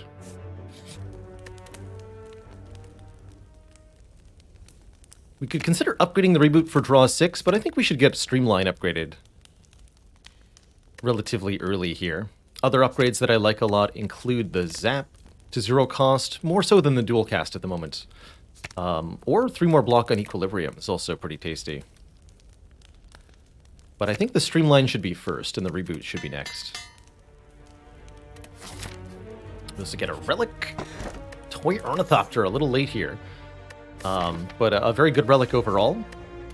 Heal 5 when we use a potion. And this is probably a combat, I believe. Yes. As our previous encounter. Or our previous event. The Bonfire Spirits is a rare event. This one, we'll Sunder this one next turn. Cool that we get to redraw the Streamline immediately with the Reboot, by the way.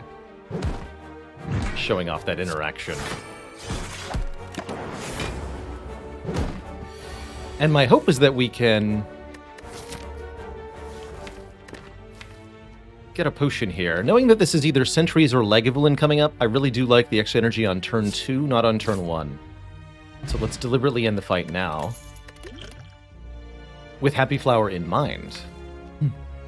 I love a zero-cost Go for the Eyes to help out with weak. I love the Charged Battery as a way to block that also helps with these expensive cards. Of the two, I think I prefer the Go for the Eyes at the moment.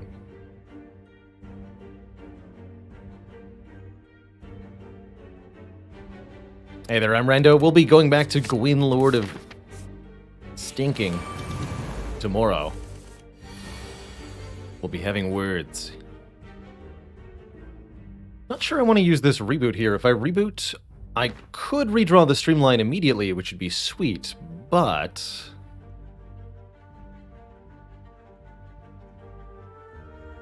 I could also immediately draw a Sunder, and that would be bad. That would be very bad.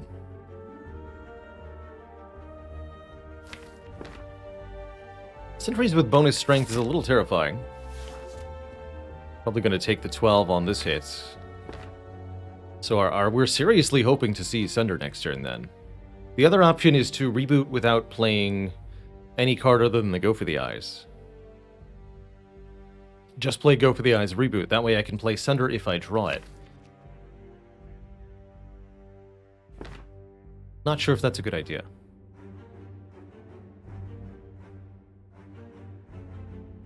Feels very reasonable to just play Streamline, Strike, Go for the Eyes, take 12 here.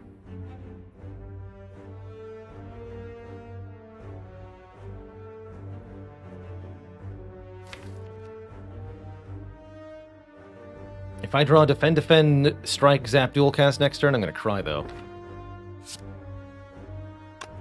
And then we have Reboot for Phase 2? Probably it's good there.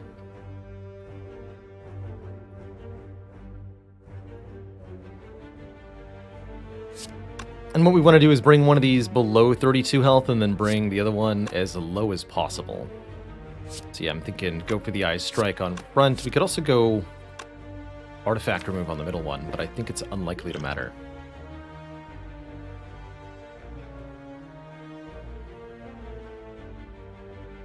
So we'll do it this way. Thank you, Lightning Orb. We do miss the Sunder, however, we can block for 18, so all is well. Next turn's also fine. Or, well, block for 20, excuse me. We take 4.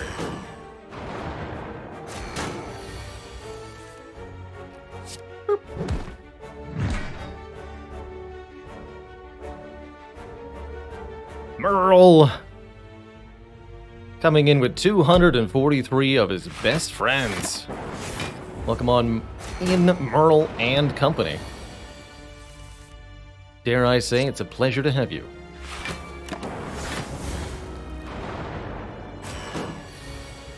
I have a pretty promising defect run going on here.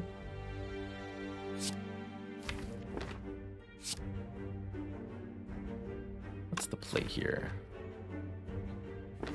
Simply streamline this one. It feels like such egregious overkill. I want to strike them instead, so that I can streamline this one. 2 strikes to the deck, indeed. I've gone Streamline Sunder as my first 2 card pick, something I'm normally reticent to do, but it's been working out okay. And we have a random reboot, because why not?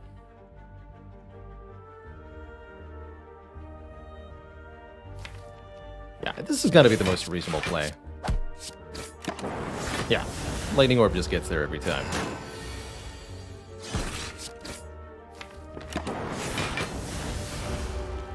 And then no whammy. Good. Bottled Lightning. How do we feel about Bottled Reboot?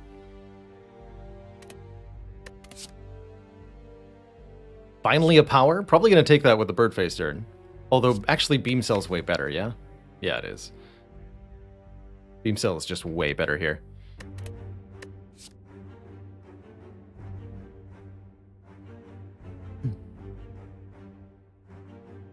A Bottled Reboot, particularly Bottled Reboot Plus, seems like a kind of a gambling chip. The normal downside, quote-unquote, of the reboot is that it gets you potentially further away from the important cards that could be reshuffled onto the bottom of the deck. But if there isn't anything that you're shuffling back into the draw pile, not really, other than the cards you deliberately choose to put in there on turn 1, that's just a much better deal. That's just a much better deal. And being able to replay the Streamline on turn 1 or play Beam Cell or go for the Eyes and then get bonus draw is mighty fine indeed. I think we're going to find this Bottled Reboot to be, on average, quite exceptional. And this turn looks exemplary of that already. Just a free draw 4. Oh, what's that? I drew block cards? Good. That one too. Could have finished this one, but we want to make sure the one that's guaranteed attacking me for more damage next turn is the one that's dying for sure. FTL. Maybe want a White Noise with the Birdface turn. I could actually see this being a reasonable auto shields too. They're all tankable in their own right. 3 interesting uncommons. But I have to say that Birdface turn with White Noise has got to be the best, especially with the slim but not impossible chance that the White Noise generates a creative AI, and we heal for who knows how much from there. Potentially up to full, but that really depends on our ability to keep the fight going.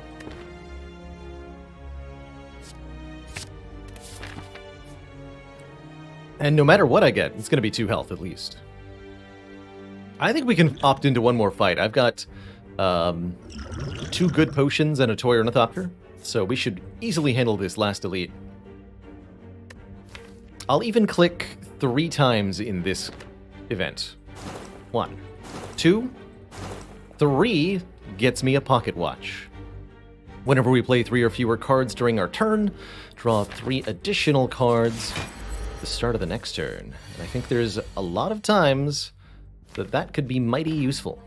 For example, right now.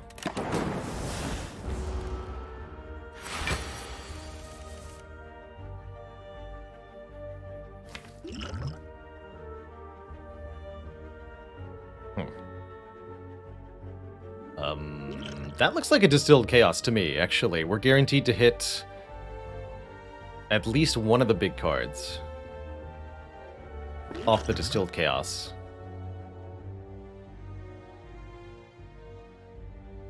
That's gotta be right. Got them both. Nice. Wow.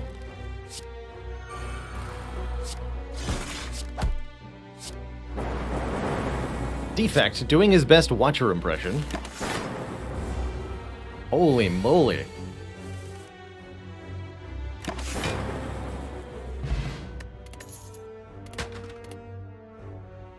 That was filthy.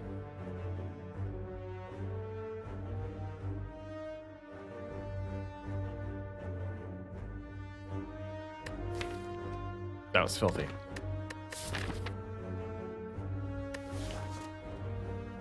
Cool. Well, with Pocket Watch, I definitely don't feel motivated to rest before Slime Boss. Let's get an upgrade here. Possibly the reboot, although I could see an argument for Beam Cell also. If I want to beat Slime Boss, upgrading Beam Cell is probably the most reliable thing I can do. The White Noise upgrade to become free and the reboot upgrade are good candidates too, but let's make sure that a turn 1 Beam Cell into turn 2 Sunder is bonus damage. Because otherwise, what's the point? These are not the cards I wanted. That's better. Play that. Not going to play the White Noise because it's one too many cards here. I'm just going to play the Cold Snap so that we get bonus draw. Equilibrium can hold the Sunder for next turn, although I can go Beam Cell Strike Sunder right now, which is a pretty powerful amount of damage, and still gets his Pocket Watch draw next turn. Other option is something like Beam Cell Strike Equilibrium. Sunder next turn. Either way, I'm playing the Beam Cell now. This would do, what, 48? What's 117 minus 48? 69. So a 60 split if I play the Strike.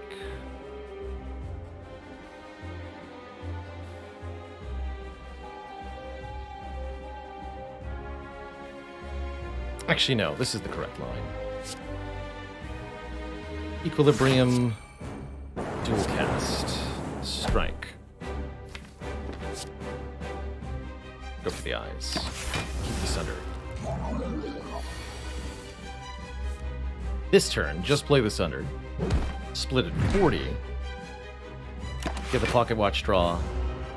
Or one turn closer to Happy Flower also. I would say we had a pretty bad draw, but we lucked out that neither of them are attacking us. If I'm drawing Go for the Eyes Equilibrium next turn, let's accept Weaken and not become frail.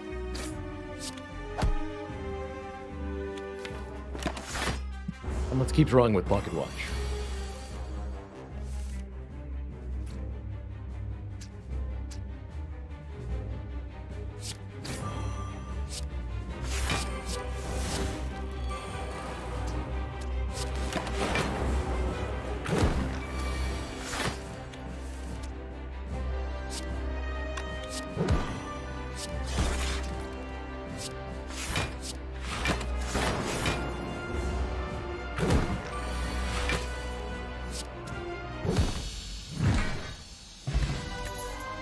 Okay.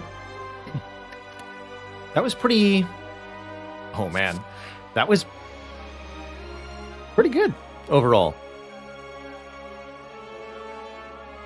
We kept our potion. We got the upgrade.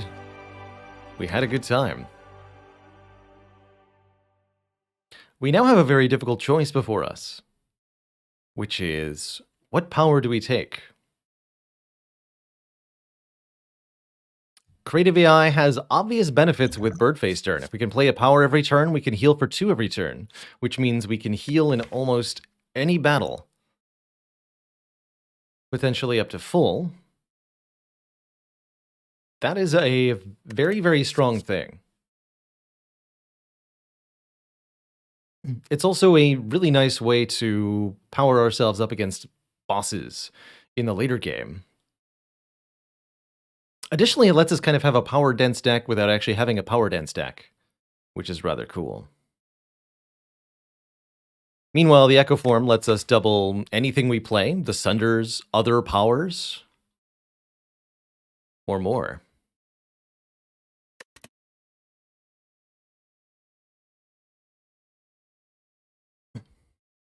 My thought is, Creative AI is probably, just for the infinite sustaining potential, Creative AI is very, very valuable.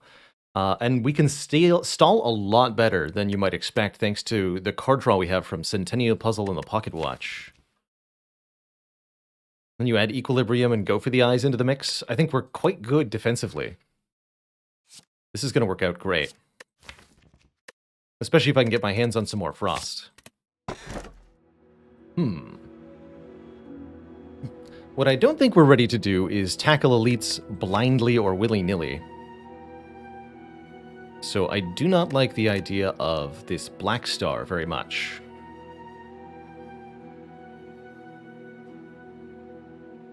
Elites drop an extra relic when defeated. That's nice. That's nice. We could take the Cursed Key, gain an energy whenever we start at the start of each turn, but we get cursed when we open chests. We don't have the blue key yet, so we would have to get at least 1 curse by the end of the run. Energy's good, though. Hard to go wrong with that. Last option, Astrolabe. Transform and upgrade 3 cards. I would pick Strike, Strike, Defend, probably.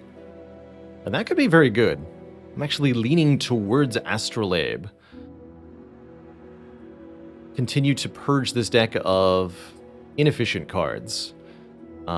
Generally speaking, I'm very comfortable with 3 energy Defect because Defect has so many ways to generate energy with cards.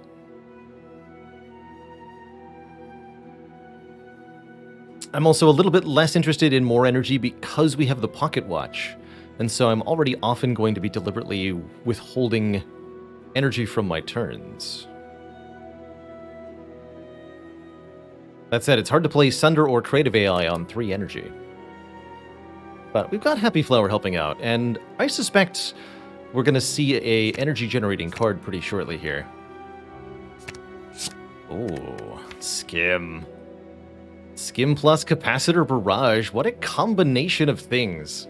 We really are just one glacier away from Providence now. Well, I like where we're headed.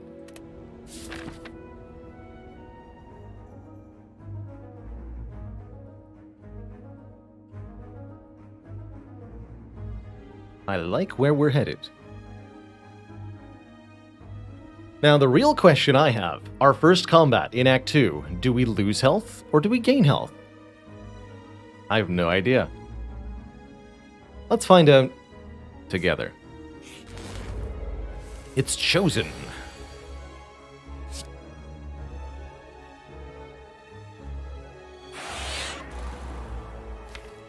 Do I make a Zap Orb? I don't think I do. Aha! Alright. Also play Equilibrium here to keep Beam Cell Go for the Eyes. I'm just gonna play it. And we're gonna Pocket Watch. Instead of playing Beam Cell here. Good luck to me! I've made my choice. I already regret it, for the record.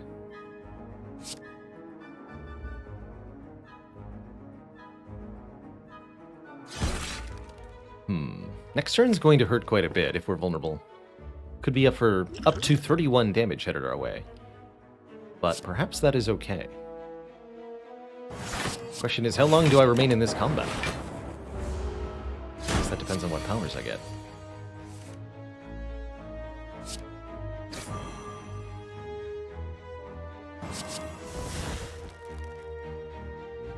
Ghost Storm. I don't think so.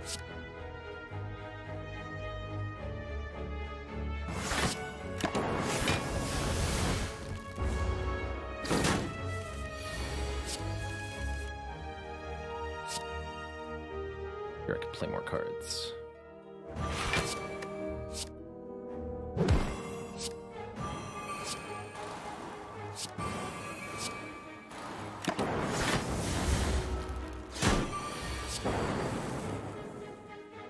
We all knew this day would come.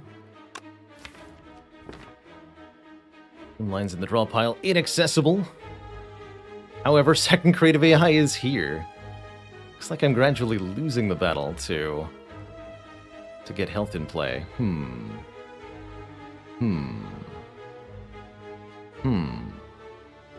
Somewhat concerned.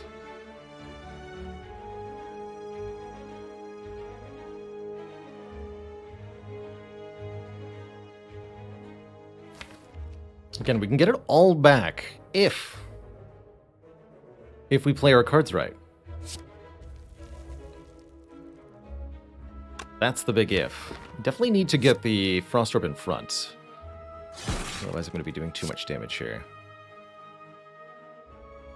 We're committing to a defensive line here, which is somewhat sketchy. Do I just take this damage, or do I use the weak potion? I think I'm going to hold on for the moment.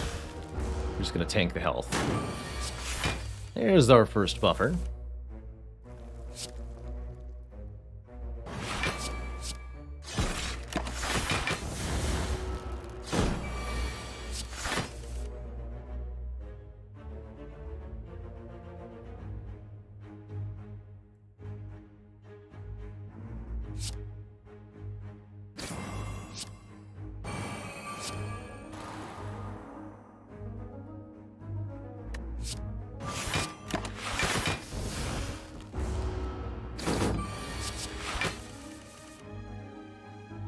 Now we're kind of waiting on a defragment.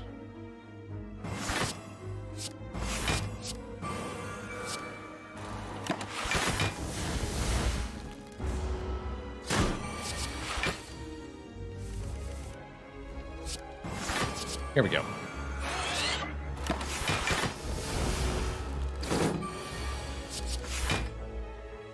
Hello?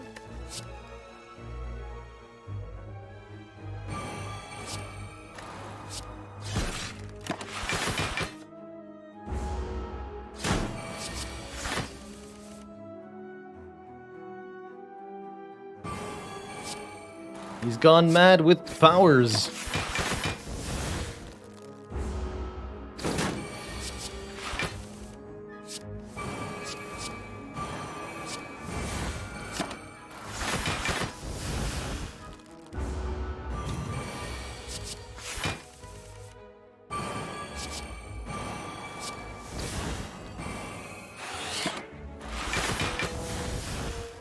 This won't be our strategy in every fight, for the record. In case anyone is worried. But we are now officially headed in the correct direction.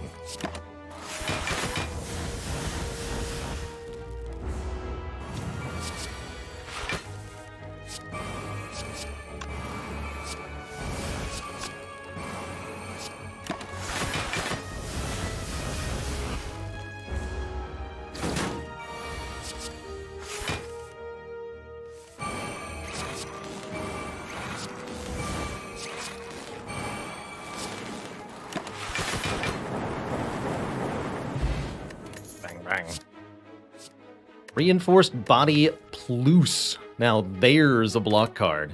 Holy moly, get in the deck. Welcome. Take a duplication potion over the skill potion. Now we've kept the weak potion for not panic using it in that combat. Do I think I can take on an elite? That is the question. Kind of about when do I go to the shop, essentially. Saving a little bit more money so that I'm over the threshold for a rare relic seems like a good idea, and I think I can keep my health quite high. For the record, that wasn't broken at all. Surely not. Let's do the following. Take a little bit on purpose here. deliberately activating this Centennial puzzle is going to be an important strategy, I think, in a lot of fights. Since we can so easily recover health, it's imperative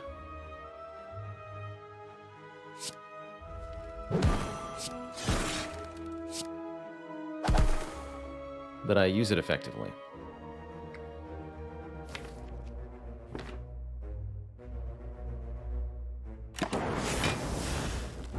Take 5 for the draw there.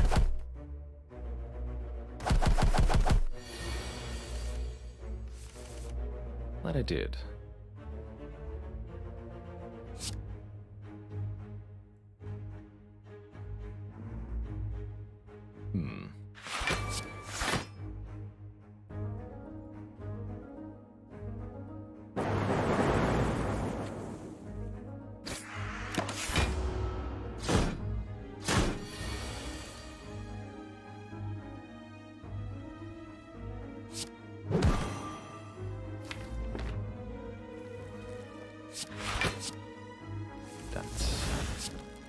Oh, so close.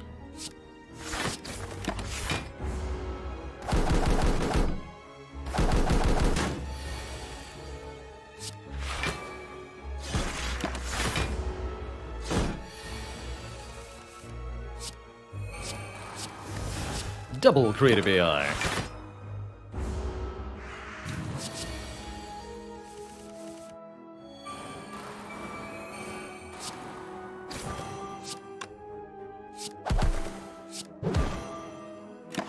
Now, excuse me while I heal.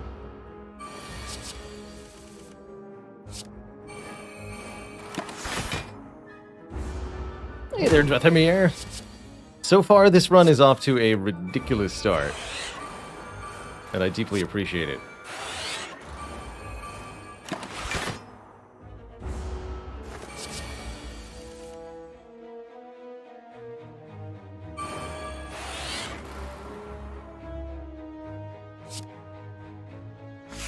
Happy Cloud Round 2.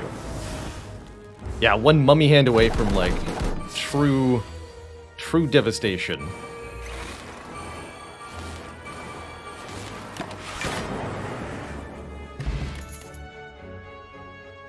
Offered more real powers. I actually don't mind this Sweeping Beam Plus either, although it's, I think, redundant with our Sunder. We don't need area damage attacks when we have Sunder. So do I take a loop or a static discharge? I think I should take neither, truthfully. I should take a defrag, and I should take more frost generation, but I shouldn't be taking more powers right now. Mr. Robbie76, thank you for the Prime sub.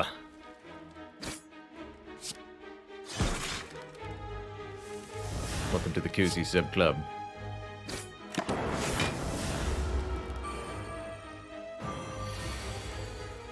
We've already demonstrated that we can stall out the cultist. The chosen, rather. We just need to be able to get the cultist off the field quickly here. Ooh-da. There's a chance to get creative AI in play. It might be my only chance. Surely it's not. Let's do it the following way. Don't want that.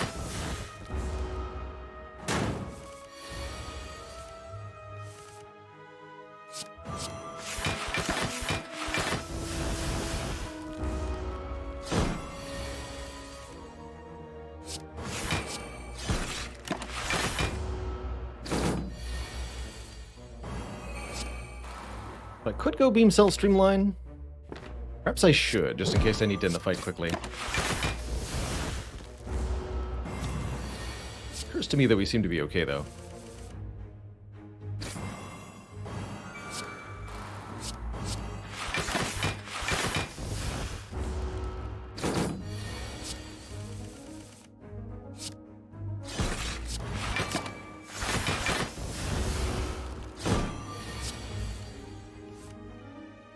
Constant reapplication of vulnerable is troubling, though.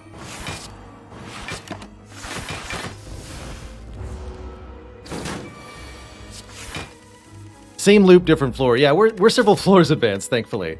And we're almost into our first elite fight now.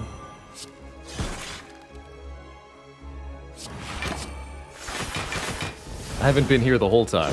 Hey there, Jankovic.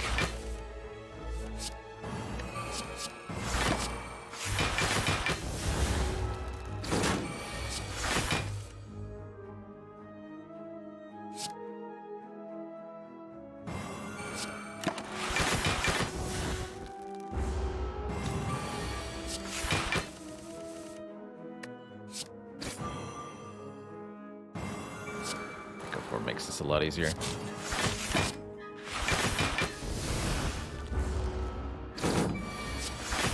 Yeah, here we go.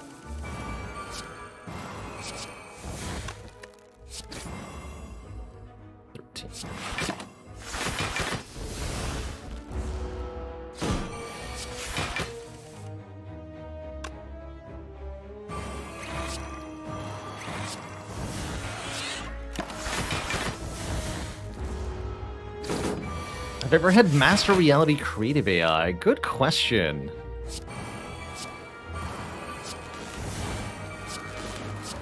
I don't... Like, maybe one time. Maybe one time. Ooh, the timing of this. I'll still pay for a relic, but I might regret that I did. Bronze scales will help against a Book of Stabbing. Pass up the opportunity for White Beast statue. That might be okay.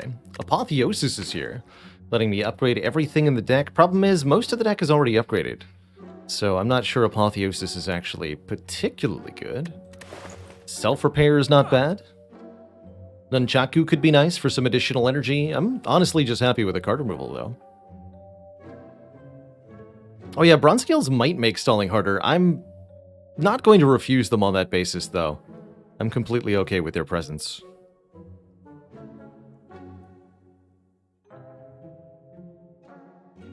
No consideration for that charged battery there, I'm rando. Main reason, actually the streamline, more than anything. Being able to play that again for potentially free with Vulnerable is so good. Could look at Ori here. Don't feel like I want to. I do feel like I want to remove Zap. At this point.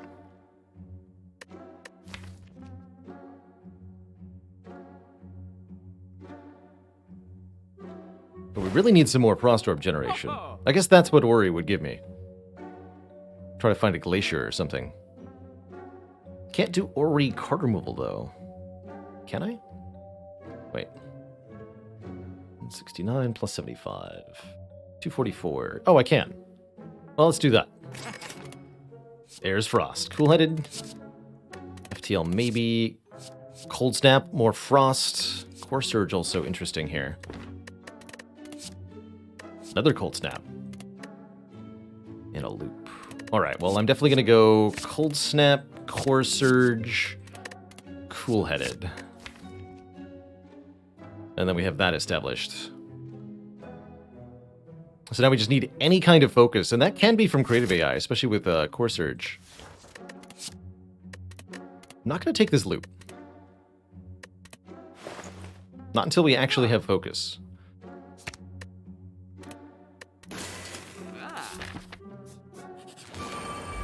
Alright, Gremlin Leader. More like Gremlin Bleeder. Heh. Heh. Oh no. That's not a good turn one.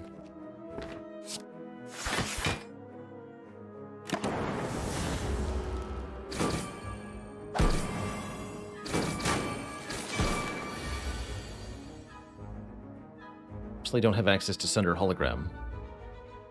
Or any such thing. Actually, getting my lightning orbs filled up there could have been helpful.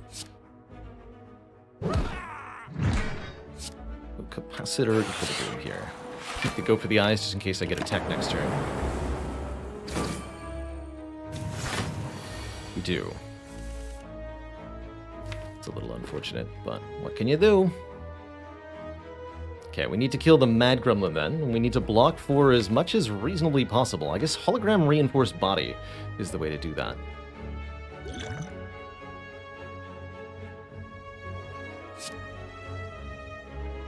We could also hologram Sunder here. Although then I'd have to block in an awkward way. I think our best line is this one.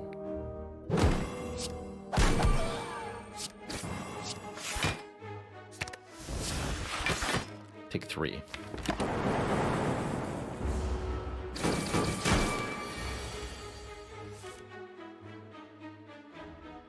Core Surge, Cold Snap, Barrage.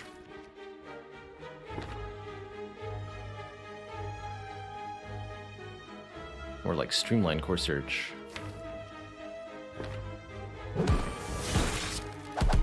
Not being able to beam cell the leader was pretty bad though. But we should still be able to do 50 damage this turn with a good draw here. 48. 49. Okay, we leave our first elite fight with some reasonable health total. Shame I didn't use the weak potion, but we do get offered a frozen egg, which is enormous here.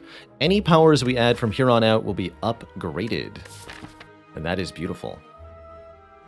I think I'll risk it for the biscuit with another elite. We even have turn 1 Happy Flower this time. So we'll upgrade a card and fight another elite. And that card will be... probably Creative AI, actually. Although maybe getting the upgraded reboot is finally time. Making this Creative AI cost 2 feels real nice. Making White Noise cost 0 also feels real nice. Actually quite a few important upgrades.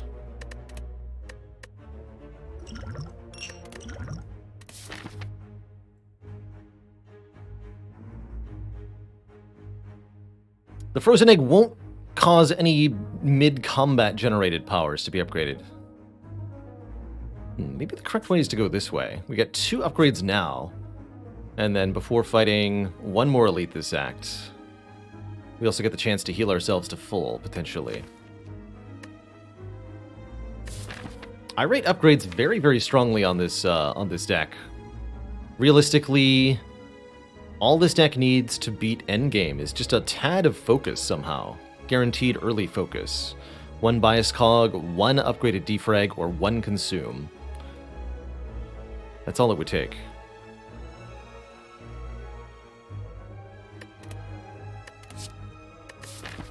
To that end, I do want to be looking at card rewards.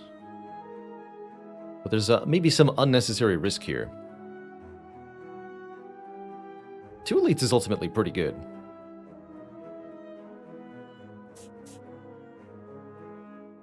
Okay, I'm going to go for more upgrades immediately. I like that. That makes me more confident in... Ooh, rainbow. I would take a rainbow. I will not take another zap. So, when revealing a card, you don't click on a new card unless you're willing to take the card currently revealed. Or you've already seen the other copy. Self-Repair Plus. That I would take. And that I do take. Alright.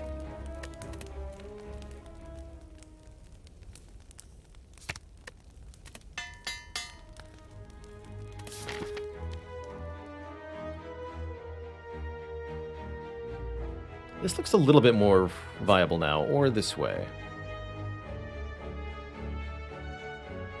Still gonna choose the additional upgrade. And I'm definitely gonna take an ink bottle. Whenever we play 10 cards, draw 1 card. More card draw of any kind is always welcome by me.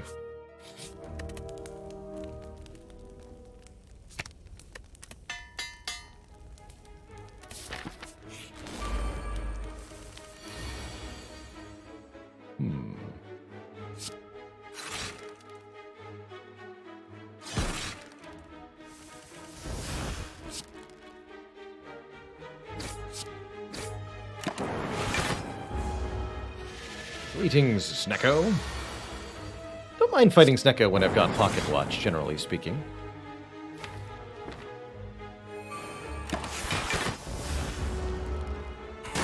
This enemy doesn't scale up over time, so this should be an easy... Wow. Wow! It's all free. Always has been.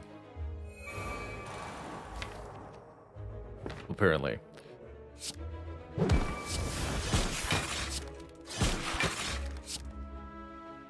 Bonk.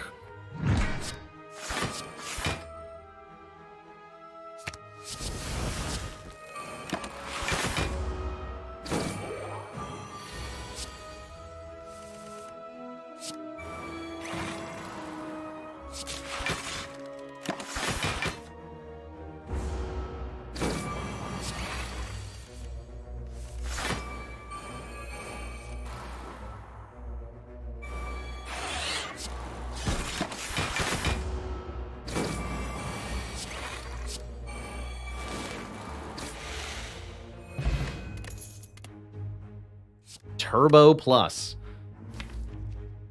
Yeah. Yeah.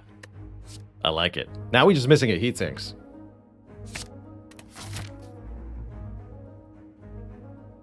I tend to find when I'm building a pocket watch deck, I lean quite heavily on the pocket watch in the early portion of the game, just planning on playing 2 or 3 effective cards each turn. That isn't quite enough for the late game usually on its own, so I tend to transition to some kind of card draw and energy generation engine. Meanwhile, being supported by the bonus draw of the pocket watch the whole time. Pretty powerful. Let's actually not play any of that. Debuff turn. Good. Boom. Doesn't really help me. Boom?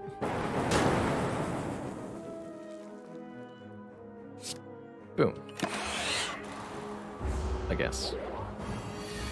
But no rail. I like it.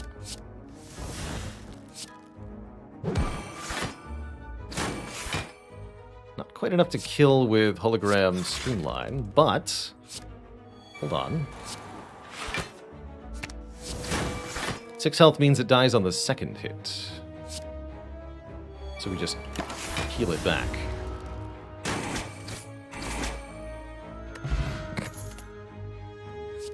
That's cute. There's a Blizzard. Though I don't think this deck needs Blizzard. We have Barrage. Barrage is going to do the job better than Blizzard. I'll take another hologram here, letting me fetch the Streamline a second time, fetch the Turbo a second time, or, well, what have you. Alright, 3 Slavers. Somewhat glad I chose to delay this combat. Alright, here's what I'm going to do. Duplication Potion on Streamline. Hits this guy twice. It also plays the Streamline twice, meaning it's now a 0-cost card. Hot. Look at this Streamline popping off. Beautiful. Oh, man. Beam Cell. Your timing is insufficient.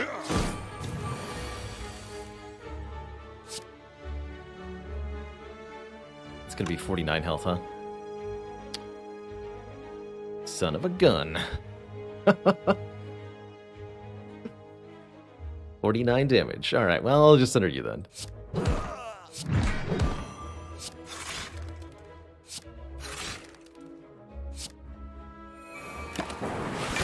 Self-repair in particular makes this Centennia puzzle easy to take advantage of.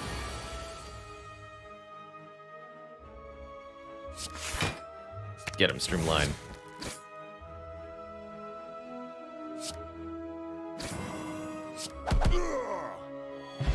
Beautiful fight. Bag acquired. We now apply 1 vulnerable to all enemies on turn 1. That's pretty good. This algorithm's a bit late. Not a bad go for the eyes. I think unnecessary, though.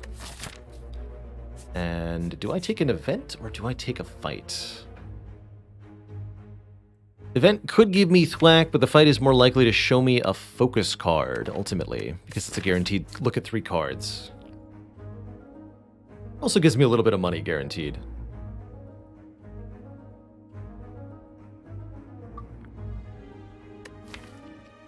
Thinking about other events I could get. Bites are a no. Apparitions are a no.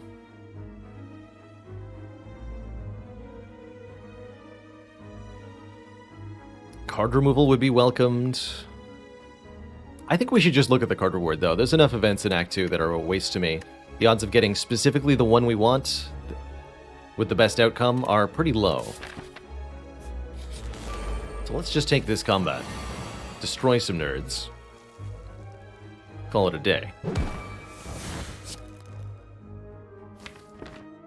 gonna go ahead and hologram that Turbo again, too, because I can.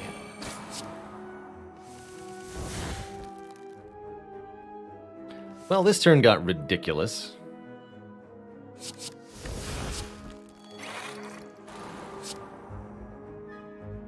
Just ridiculous.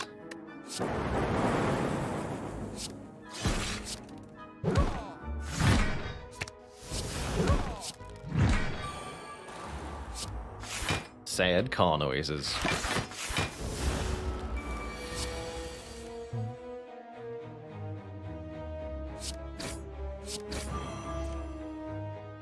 Warp, warp.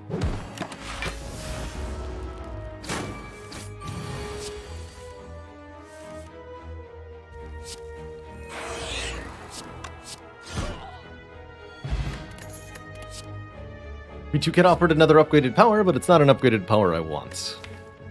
There's a darkness here. There's no need for this darkness, but it's here.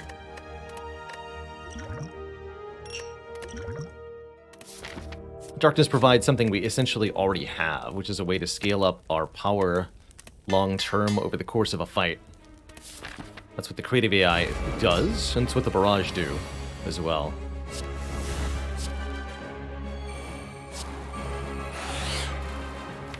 Our plan against Champ is essentially what we've been doing all act. Scale up behind a million powers, and then obliterate him all at once. And keep that core surge around in case we generate a bias cognition off of the creative AI.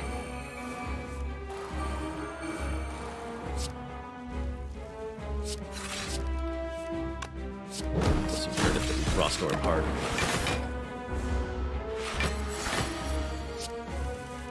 Storm's a bit premature. Gonna be playing mostly defensive powers, at least for the first portion of the fight. Stuff that gets me more Frost Orb efficiency, like Loop here.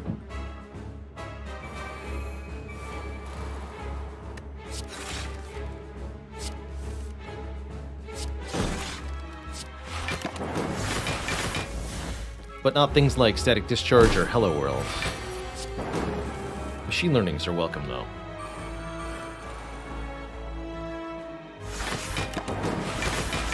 Not quite a block there.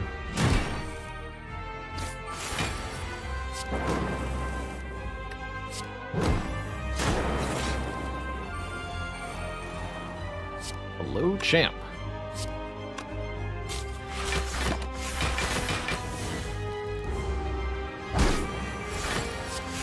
Fortunately, Champ hasn't started lifting yet. Otherwise, we could be in an actually awkward situation.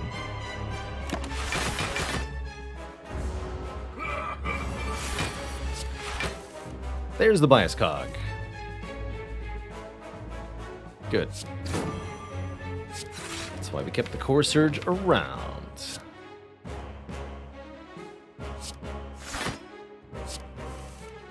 There it is. Okay, and that's more than enough now, especially with these storms. We're ready to go. Oh yeah. Let the devastation begin.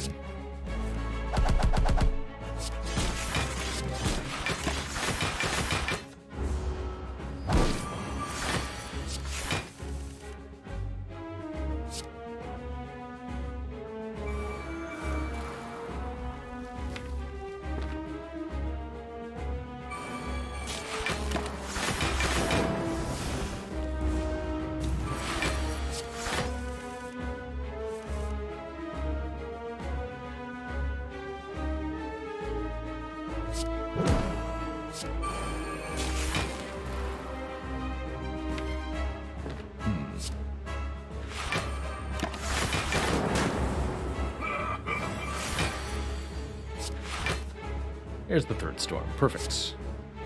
It is time.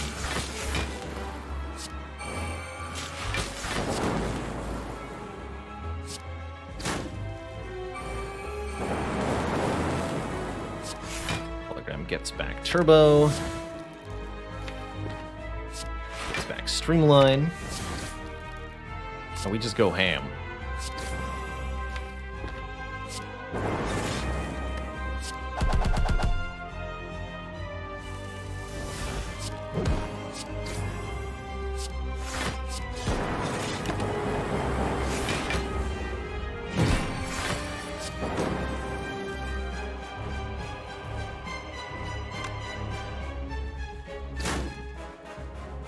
Weights.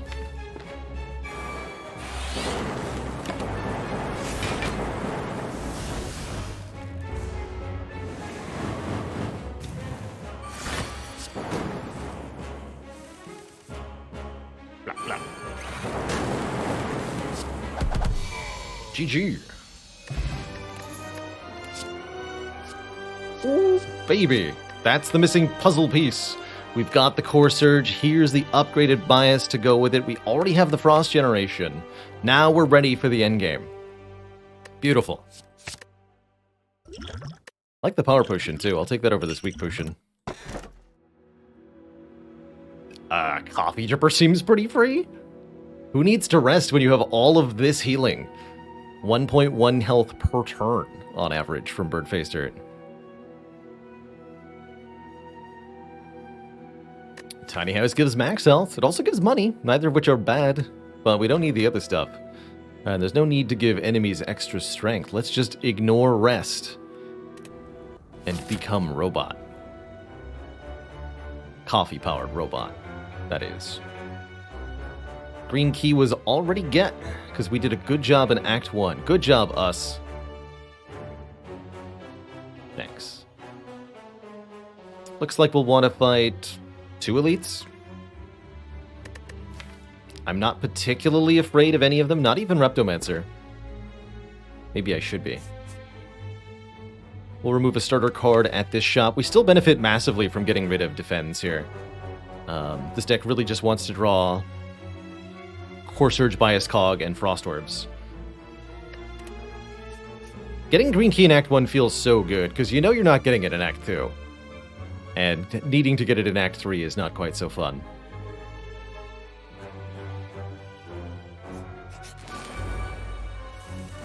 Awaken 1 will get big, but not as big as we get.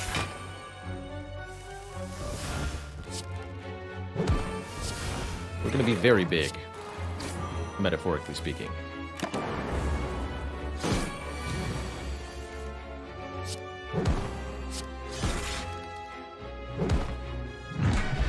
Bonk. Second barrage is maybe takeable, but unnecessary, I think. That's how I feel about Compel River, too. Much rather just have another Cool-Headed. Or a Glacier. Either of those would be great.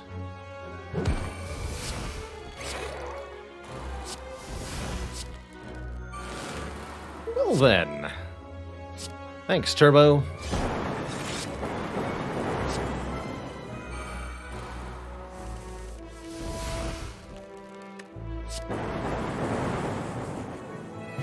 Good fight.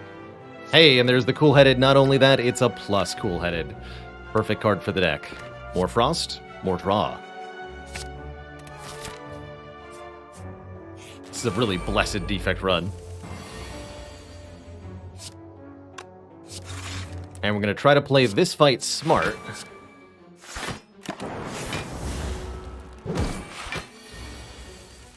To keep it that way.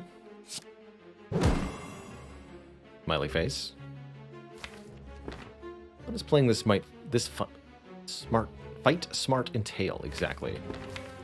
Getting Bias Cog Core Surge together, not taking huge damage, not getting cursed.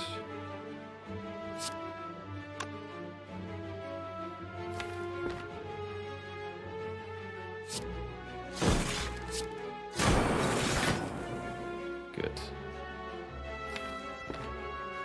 A reboot here.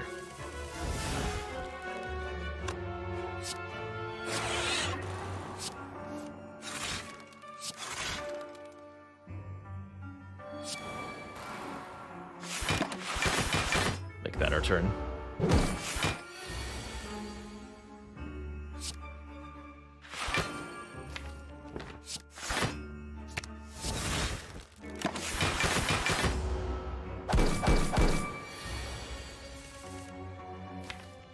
Core Surge has been elusive.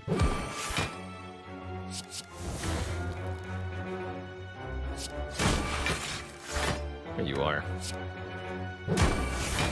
No more attacks from here. If I can help it. Savanavaz, thank you so much for 30 months. Essentially, our strategy here revolves around not changing Parasite's attack intent if there's no reason to, for example here. And trying to make sure we have at least one attack in hand at all times. available to change their intent if necessary. Further supporting that, avoiding allowing the parasite, the writhing mass, to gain block is a good idea. Because if it gets block, I can be stranded with no attacks.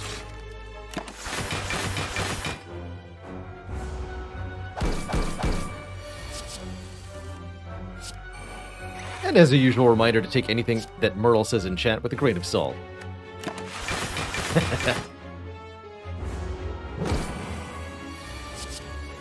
Here's our storm.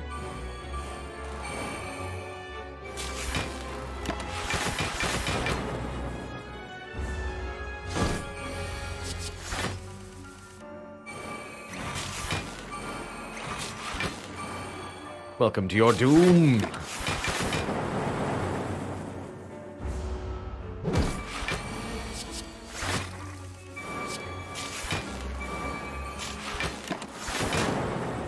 That's right. If a source of information is trustworthy, then all information coming from that source must also be correct. That's just how it works. I'll take one more reinforced, even though this one's not upgraded. I like it quite a bit to have as a backup.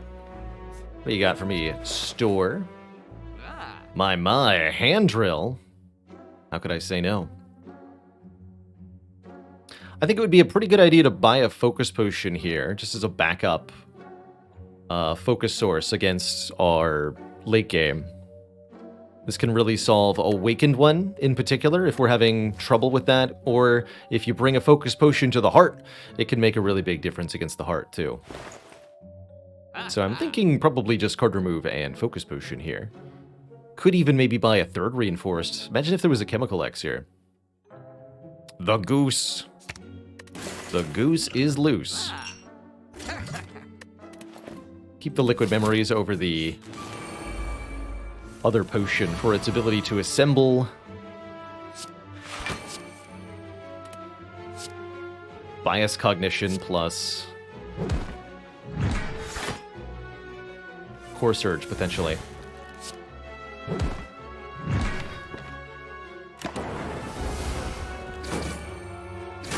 Or spikers.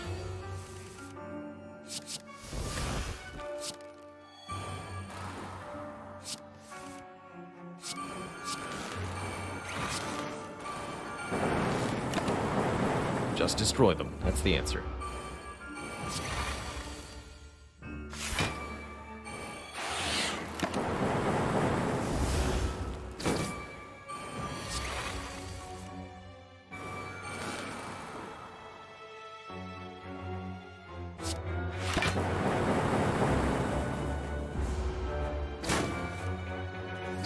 Squeeb. Squeeb it. Storm Plus. Not actually something that I want, necessarily. Particularly problematic against the Awakened One. A second Equilibrium is quite reasonable. I'll take one more of these. And we'll go Rest Site and Recall. Then fight the elite. 2 Equilibriums is practically like playing with Runic Pyramid, right?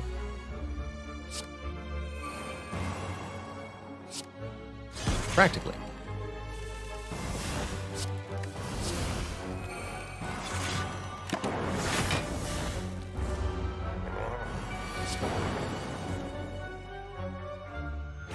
In case we needed to rest?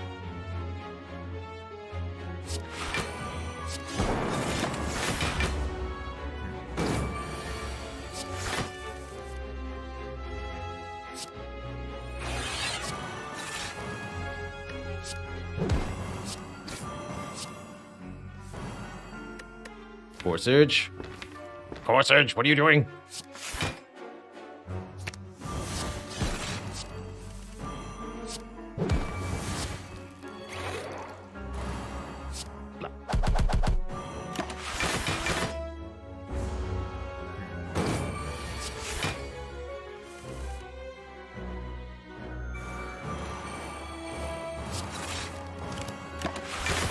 Guess I can't play that barrage. Turbo said no.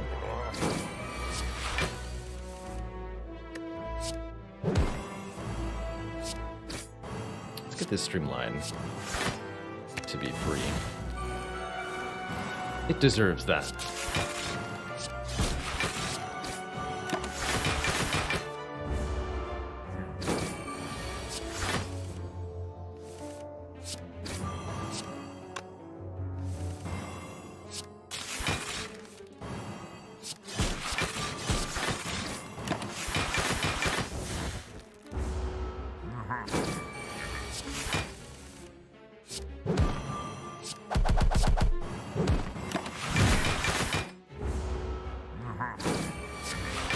Talk.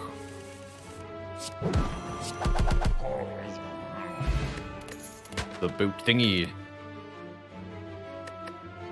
is here. 14 block on turn 2 is real nice. It's definitely a turn I'm going to need block on. Could take an algo or a stack, but I think we have enough block cards at this point. With 2 equilibriums, 2 reinforced bodies.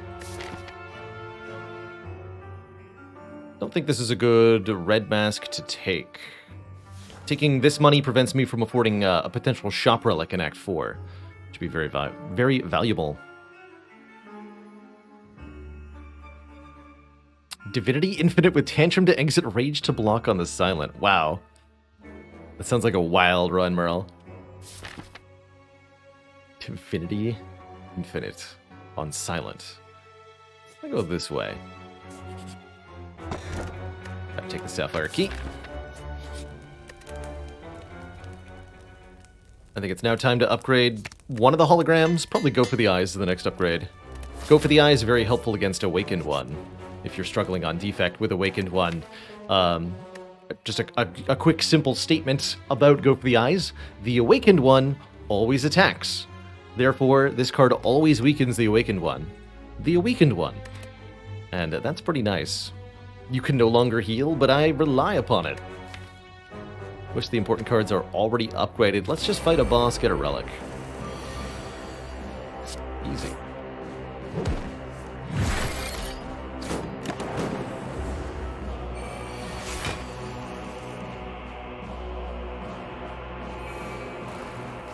More like the Weakened One.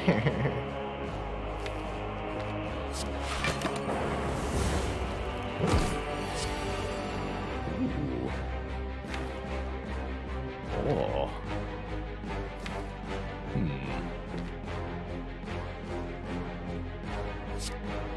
I'll leave that alone, actually.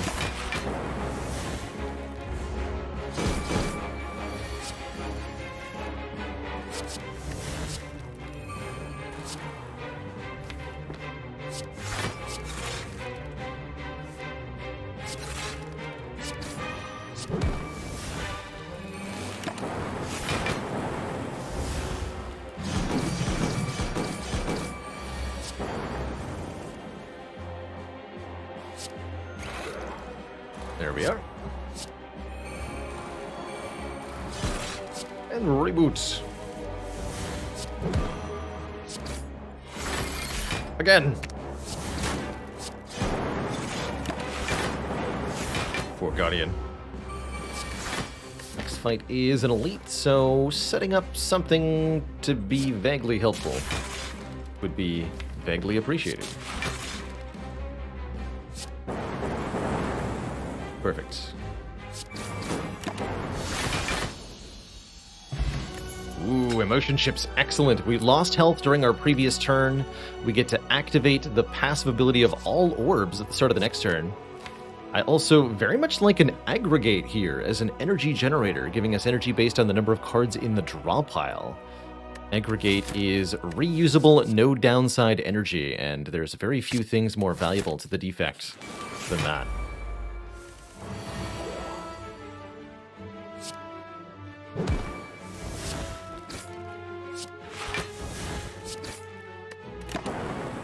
Got him.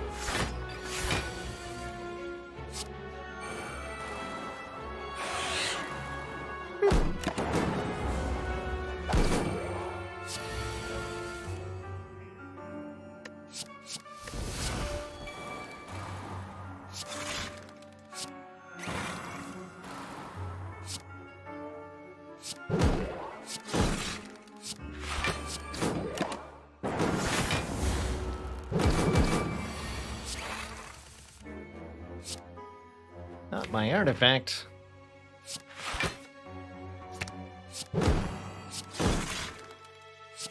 Anything but that.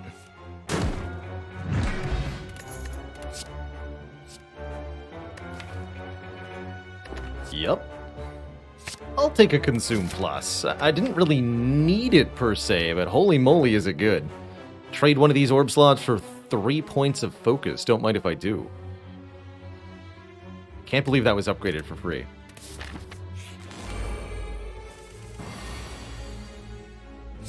Had a secret toxic egg watching our back for most of this act.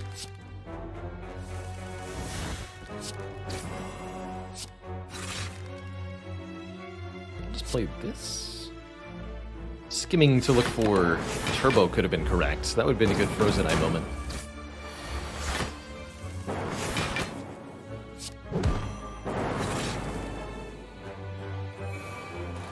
That cheaper.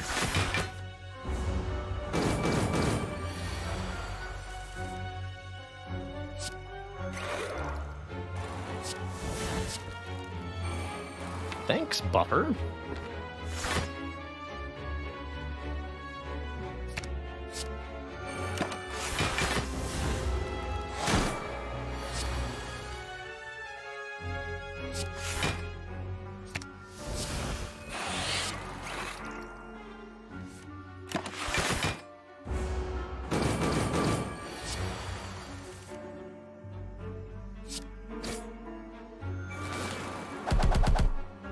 Blappity blappity.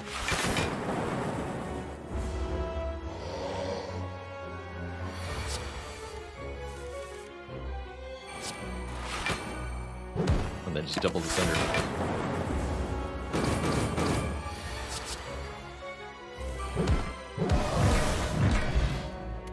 Stone Calendar absolutely will help out against the Heart. As I'm sure that fight will go at least 7 turns. We can expect 52 additional damage between the Bronze Scales and the Stone Calendar. This deck already does a large chunk of the Heart's health just by blocking, and therefore I don't mind taking even more Frost Orbs. I think Glacier is incredible here. I think if we could upgrade it, the Fission would also be pretty dang good. But you really can't beat Glacier in this deck right now. 2 Frost for 1 card. I mean, we've got Pocket Watch for heck's sake. It's brilliant. That aggregate was enormous. Follow the skim. Core Surge, biased. Hit it, hit it, hit it. Consume it. Hologram, the aggregate. Generate more energy, play the reboot. Do even more things with my turn. Okay, so on turn 1, we gained 8 focus, we played Creative AI, we played Loop, we did almost 100 damage, and we filled almost all the orb slots. Seems pretty good.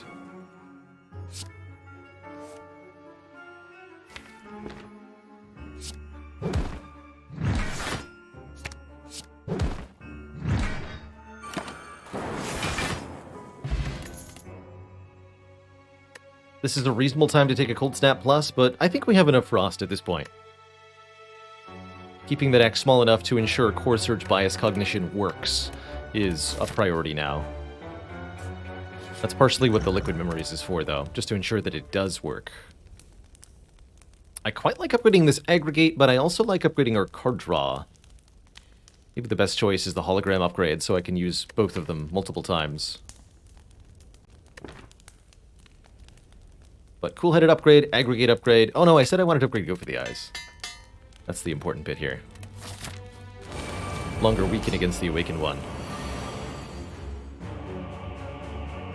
Don't get to play Bias Cog until we have the artifact.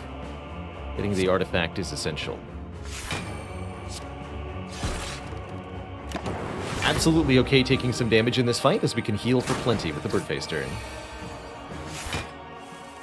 Here's Core Surge. Okay, that makes my life very easy in this fight.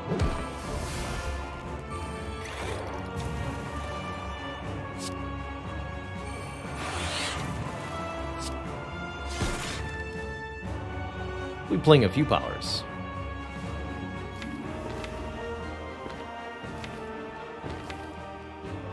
Let's put all of those back in the draw pile. Thank you.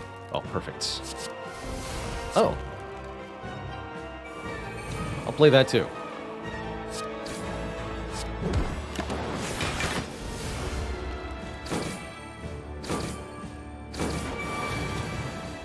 So only a 10x4.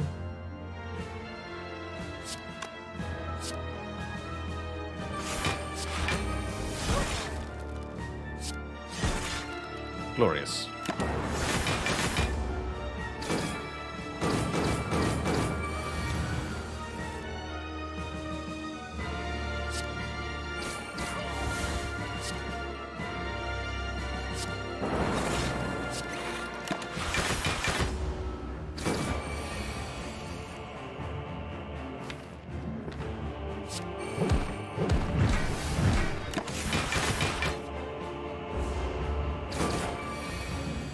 As long as we weaken the Awakened One, our passive block exceeds now the Awakened One's damage per turn.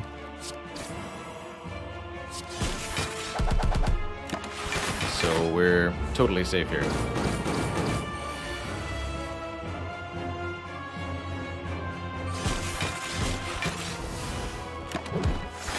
I could at this point even play the creative AI and start just outscaling the bird, but we'll do it this way.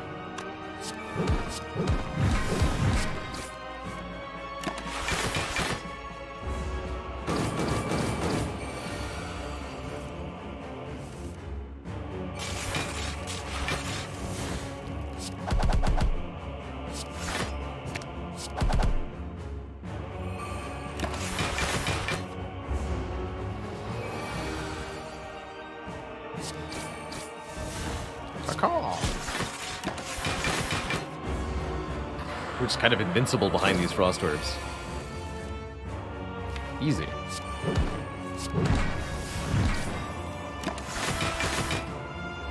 Double one card, play one other card, keeps the pocket watch flowing. Now we're allowed to play powers, now that we're in phase 2. So I will. As the bird no longer gains strength.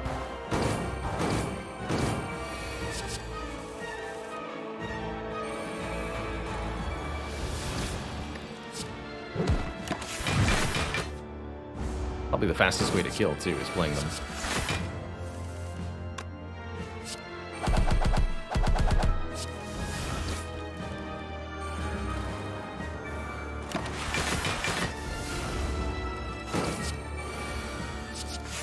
There we go.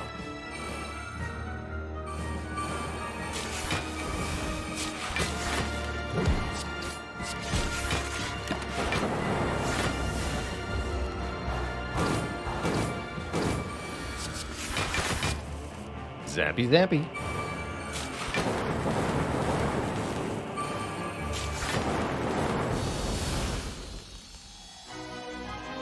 GG. Next up, Donu and Deckard, the Shapeless Nerds.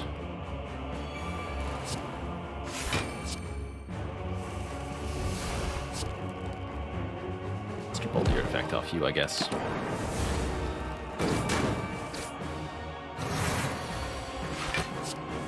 No real complicating factor here. Basically, use all of your power against these two with a bit of a time limit because they gain strength over time. That said, electrodynamics definitely makes my life a lot easier here. The out-of-shape shapes. I like that.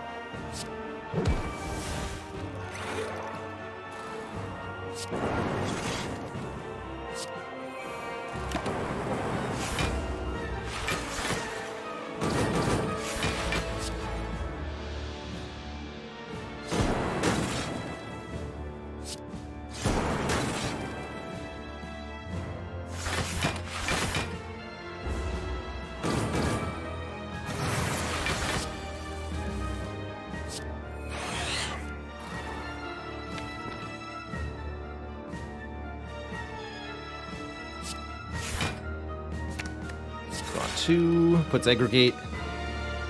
Aggregate being the bottom card, as long as you have Draw Manipulation, can lead to Aggregate being the top card, and that's very nice. Let's also strip your artifact layers off, too.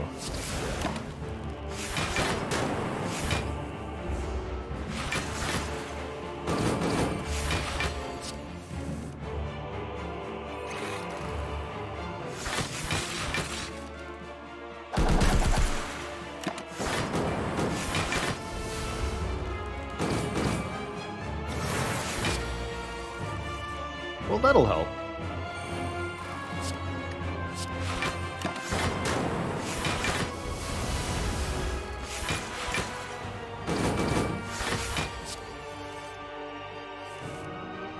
Wonderful.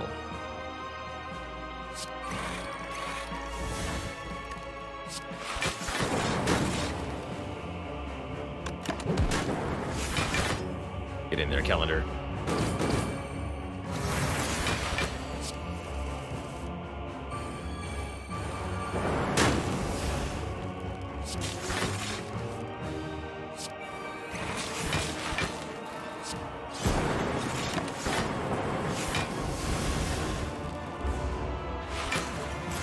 GG.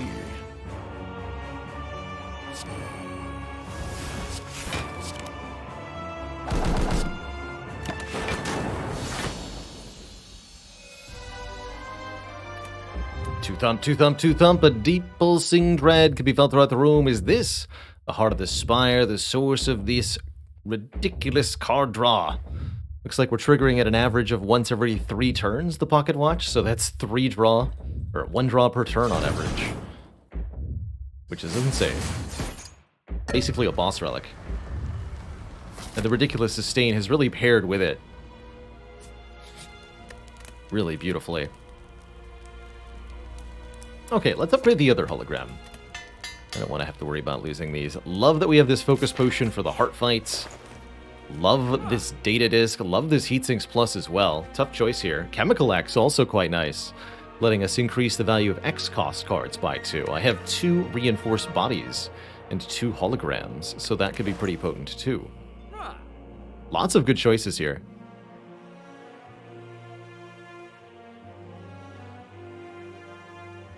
Of particular value and note, at least to me, Heatsinks plus card removal is affordable, so I could remove 1 defend and add Heatsinks.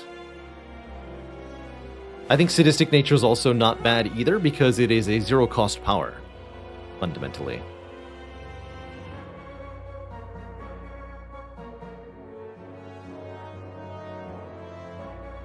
If I could go Data Disc Heatsinks, that would be my probably preferred choice. But I can't.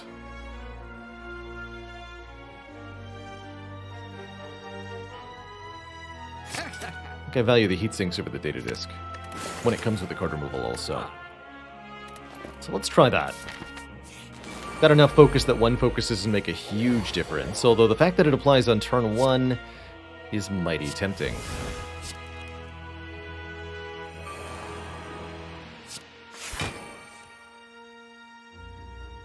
Do I play this and then reboot? I'll do it, but I might regret it. So far, yes.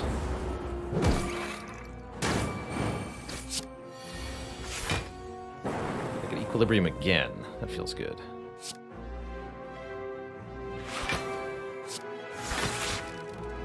My focus!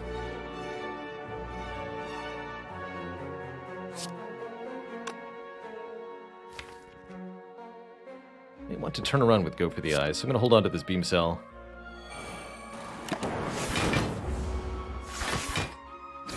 Tolerable to lose health here. For the moment. Just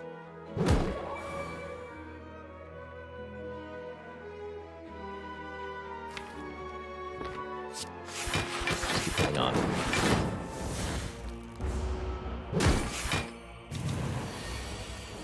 Okay, here we go. The good turn arrives. Wait, play this first.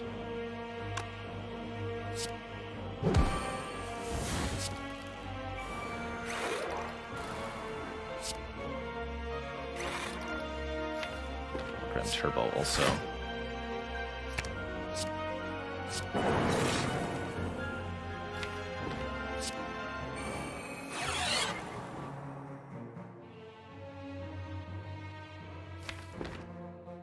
If I play self-repair, I draw 2, we reshuffle the draw pile, and then I have aggregate in hand, so then I can also play the creative AI from there. Unless the other draw is a turbo, in which case I'll be very sad. Wait, excuse me, from turbo. It's not, thankfully. Okay, so that's +4. Play the creative AI. Remove your artifacts. Oh yeah, keep going. Perfect. Make this cheaper, play this. Okay, that was a turn.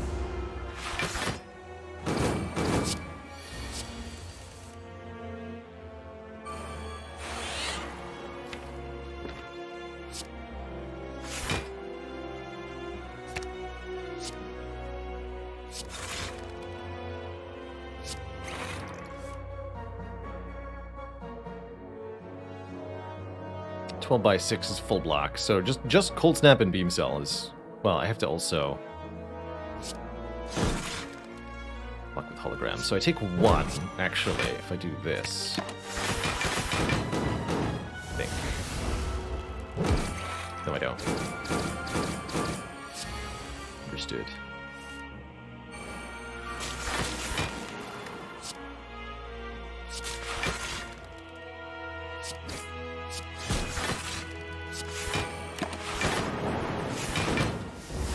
Stone Calendar is going to come in here with some assistance. I like that.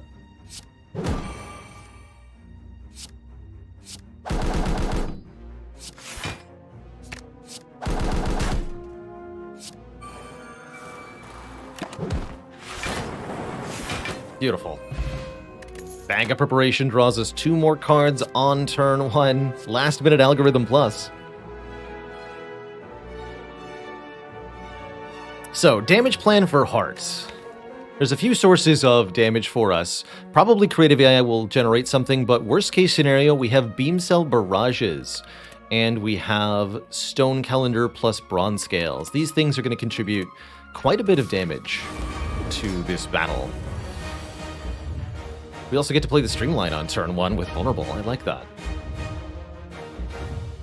Looking at this opening hand, I think I just play a card. Very notably, don't drink this Focus Potion quite yet. Play some cards first.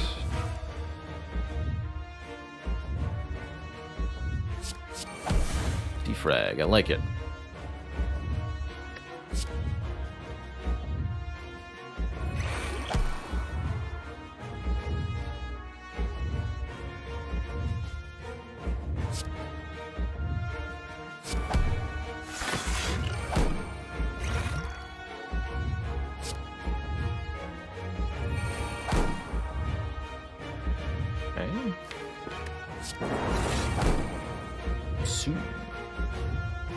Let's reroll. Suma's still here. Maybe that's our Liquid Memories target now.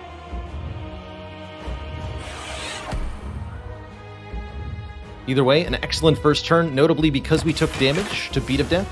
The Emotion Chip will give us 15 block at the start of this turn.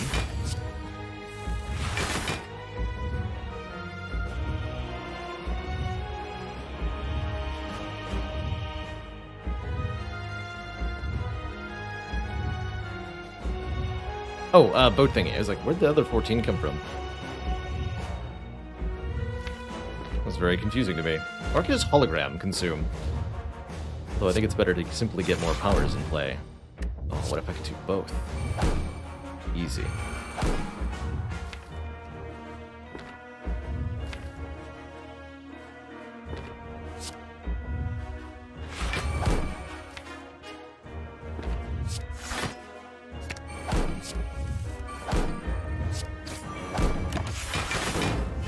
Trying to get the Bias Cog Core Surge down now.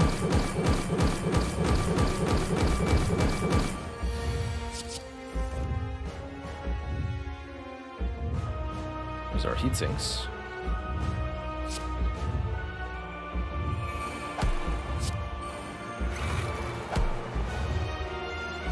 Fair enough.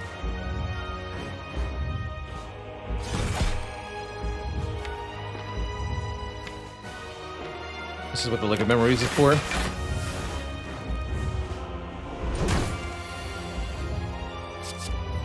Oh, there's our damage, too. It's pretty spicy.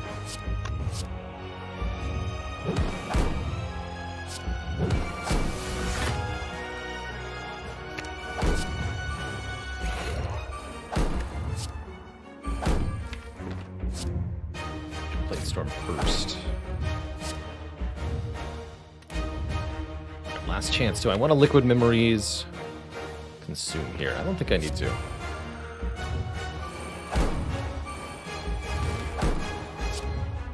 Alright, we'll be a little cautious about how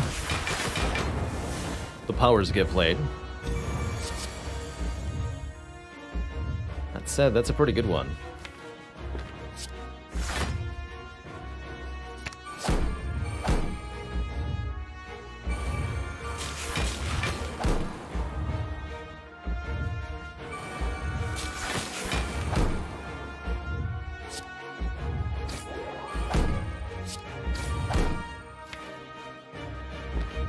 Play another power yet.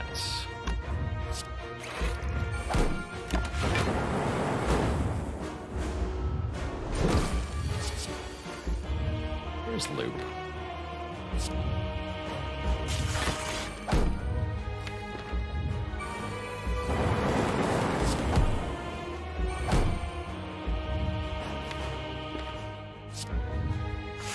Holograming Glacier will be sufficient to block this. 60, we're over blocking, so I can play this self-repair too.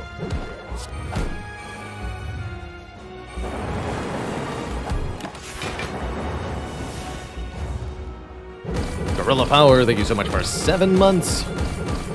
Continuous support.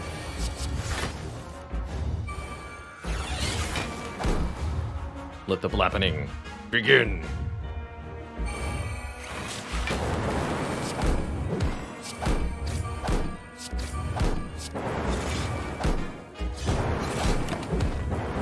Poor Stone Calendar, it tried.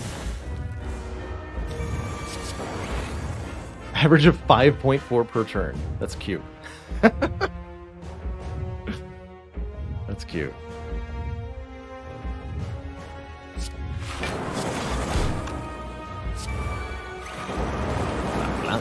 GG, Mr. Hart.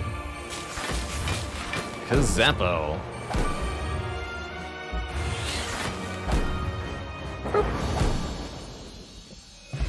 Gengu Hoblin, thank you for 5. GG, everybody. GG.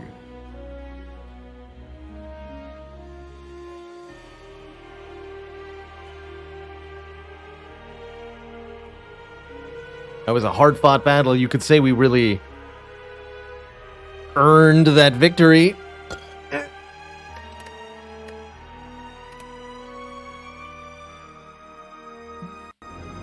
GG.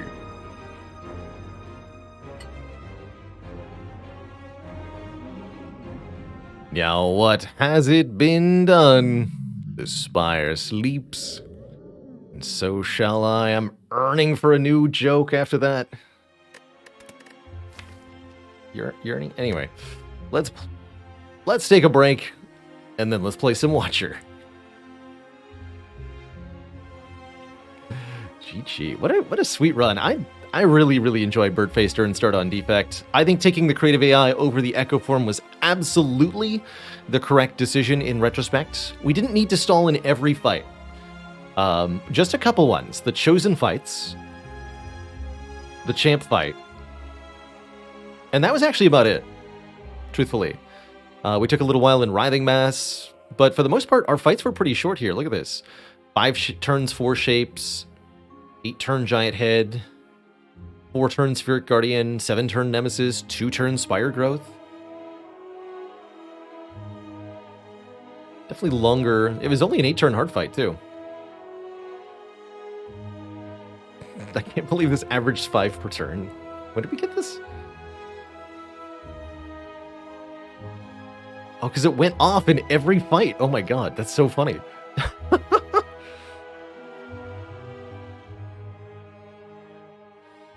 45 average per combat. Wow. I'm never going to see that number on Stone Calendar again, I can tell you that. Amazing. Okay. Quick break. When I return, we'll play some Watcher. BRB, everybody.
All right, folks, we're back. We're back.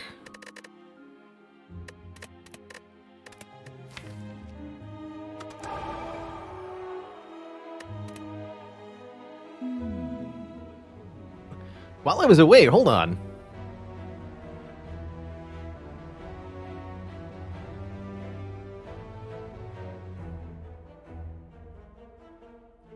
While I was away, is that 5 gifted subs courtesy of JHGM and 31 months from Suya? Looks like.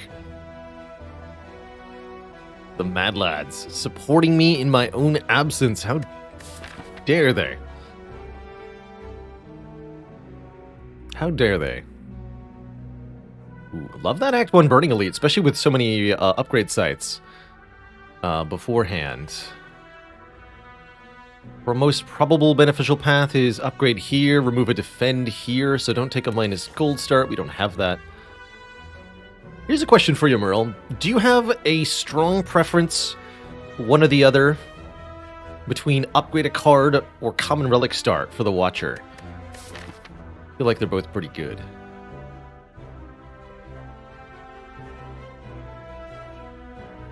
Depends on how many fires are on the best path. That makes sense. 4 fires is enough that I think we could reasonably just take the relic. Be like the relic god of Watcher. I'm very much leaning towards fight, event, remove a card, upgrade. Hell, we could even go one more elite.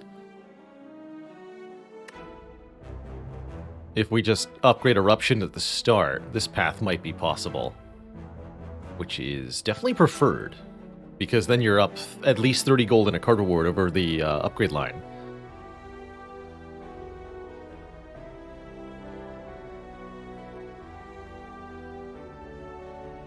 Yeah, I'm with you, Merle. I'm valuing an upgrade more than a relic because an elite is worth more than 1 fire. Since you also get the money in the card reward. In that case, I will upgrade this Eruption.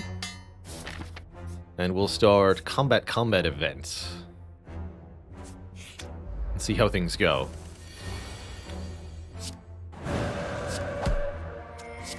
Wow, you can just win this fight on turn 1 if you do that. That's filthy.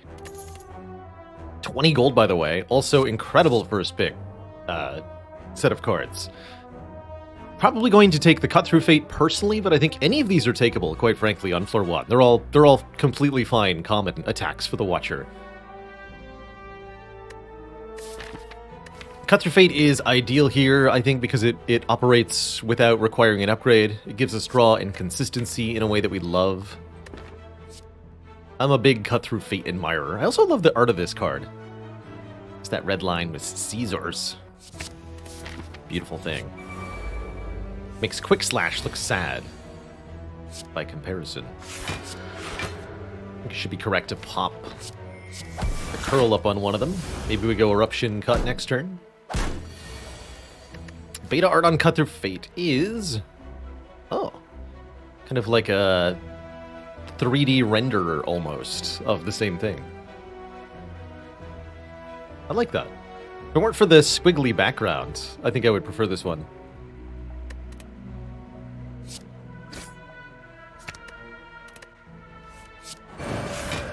Bonk.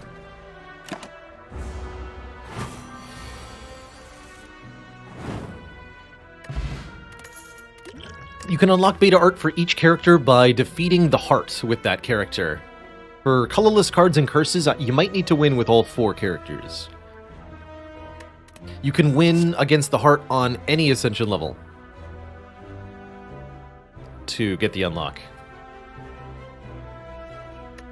I think if I'm going double elites here, it would behoove me to take Bowling Bash as a Sentry's answer.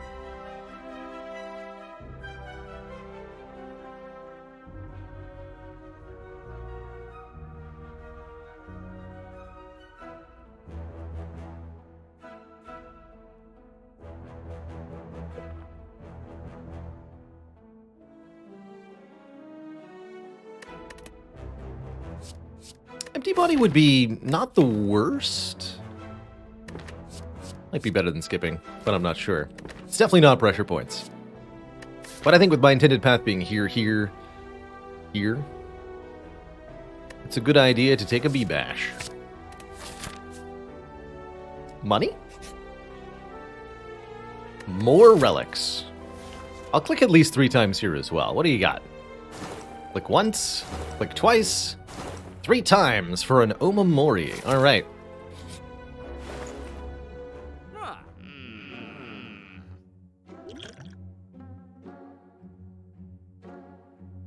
Omamori could be useful later on. Not a lot that I like here, but I'm just really happy to get rid of a Fen card. Slim the deck down. Nothing that was within our price range that I think was good, although this foreign influence is an interesting possibility, allowing us to choose one of 3 cards of any color to add to our hand. That would be a substantial boon in these upcoming fights. I do think foreign influence is a pretty good damage card, but does require an upgrade often.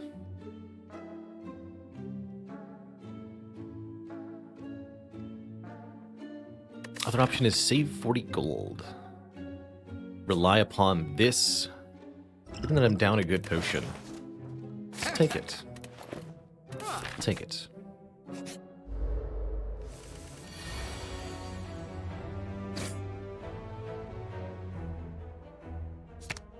Discard that. Play the defend and the vigilance this turn.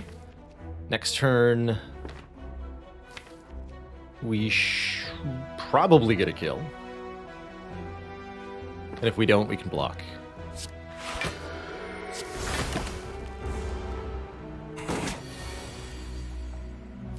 Perfect.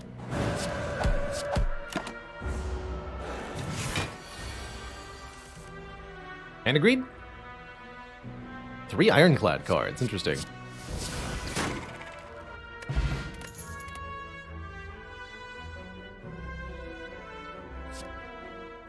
Well, I clearly overpaid for this card. Interesting that I could now choose to take Master Reality, which would upgrade cards created during combat. That goes with Foreign Influence, but I don't think it's good with only 1 copy of Foreign Influence. You need way more than that. And even then, that's awkward. Pretty reasonable skip, although second copy of Foreign Influence is an entertaining idea. I think we're probably good as we are. Start this time, Jank Shank, was Upgrade Eruption, which we're going to use to bonk this floor 6 elite, hopefully. And if not, well, that's what Smoke Bomb's for. Ha! Perfect. This is the turn 1 you'll love to see against sentries.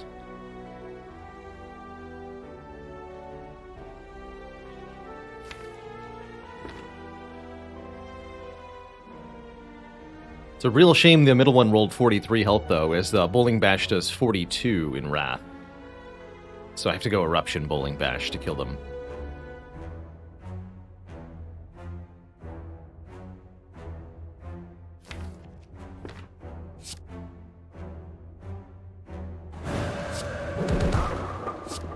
What have we got on top? Defend, defend. Discard 1, draw the other, gives us the best chance for Vigilance next turn. If I discard 2, I risk drawing the Vigilance. Although I guess it's equal odds for discarding and keeping to be correct. And then we're hoping for Vigilance for an Influence is our turn. With this generating a 1-cost attack that deals more than 6 damage, which it did. Okay, I officially feel like this has gone pretty well. Oh my, has it ever gone pretty well?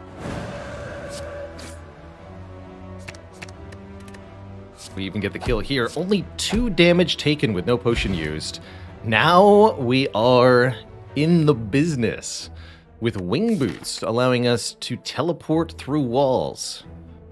Meaning we could potentially fight even 1 more elite at the end of this act. This one. By teleporting after this fire, or we could opt, instead of this fire, we can just opt to keep fighting more elites. Either way, the relics are going to come pouring through here. Strength Potion will help me with our next elite. And these cards are all insane. Well, at least one of them is, and it's Meditate.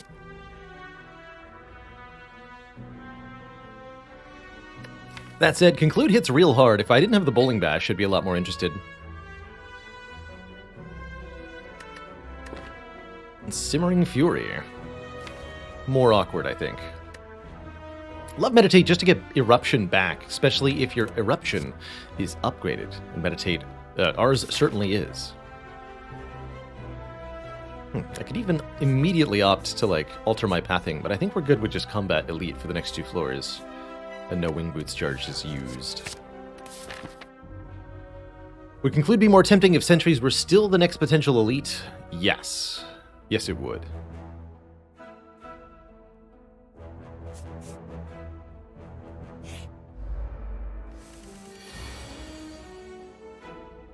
Beautiful. Beauteous. This is exactly why the Meditate is so good. It essentially lets us kind of rebound our Eruption.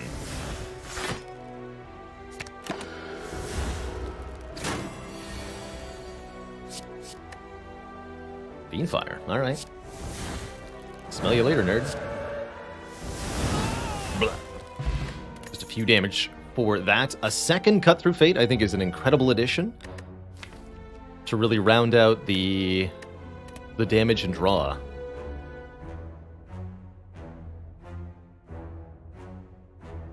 You can do hilarious things with Wreath of Flame and Bowling Bash, but I have to imagine that's mostly a meme and less practical. Weave would be more tempting if we had our second Cut Through Fate, so let's just get the second Cut Through Fate. And we're just about ready to stop taking cards. Now we're going to be able to collect relics and look at a bunch of hopefully rare cards, which will maybe refuse, but might take.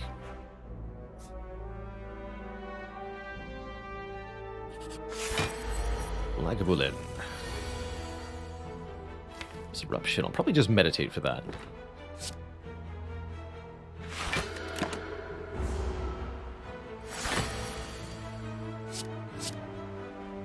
I'll take a wallop for this fight. That sounds grand.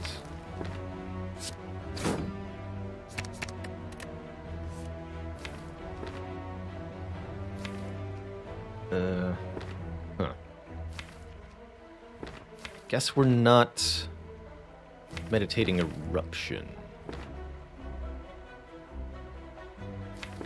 Okay, hold on. Let's see what we can do with one more turn. Oh, that works. Easy. Just draw perfectly. Did I decide I was using the Strength Potion here? I think I didn't decide to use it based on what I'm seeing. I think we're gonna be A-okay here. So if I Eruption, I'll have 4 energy left. So that is enough for Cut Through Fate, Wallop, Vigilance, if I use the Miracle. Good.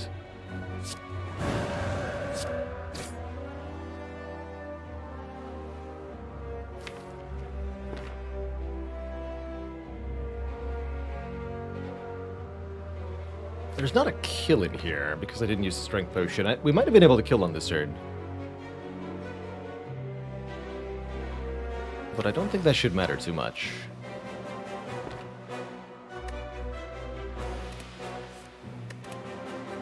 So this turn then becomes Bowling Bash, Vigilance, we keep the Miracle. Draw this, take 12. Look to win next turn, hopefully. Could also use the Miracle now to deal 12. I think I'd rather have it next turn. Okay.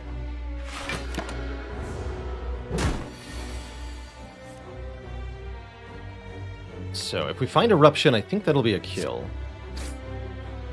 If we don't, I have Wallop Defend. Take a little bit more. So we traded a reasonable amount of health, but we preserved the Strength Potion. I think that has to be okay.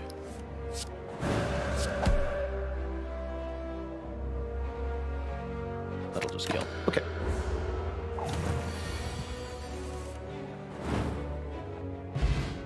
Ooh, Ice Cream. Ice Cream allows us to conserve energy between turns. Here's a real Wallop. There's also a Foresight. Of the three, especially with the Meditate, I particularly like Wallop here. Damage and block. I think it's a reasonable choice to perhaps rest before the Burning Elite. We'll see what the relic in the chest is first, though. What do you got?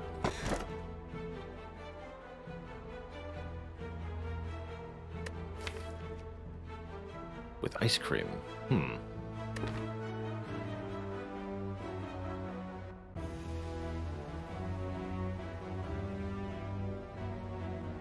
Not an immediately useful relic is Unceasing Top. We have to get no cards in hand during our turn.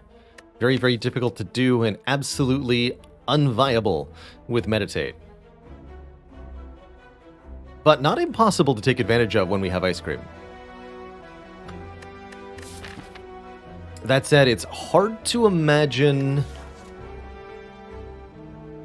wanting this. Yeah, or not benefiting more from a different relic later by virtue of taking the blue key now.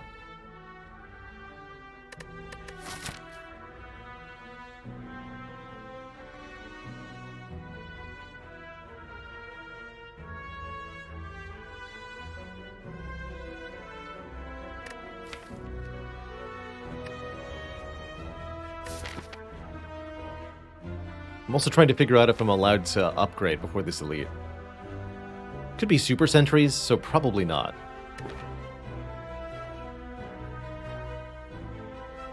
Okay, let's go blue key and rest. I think is what I want to do. Max health Gremlin Knob. We'll be using our strength potion here. Here's where upgraded Meditate would be very nice.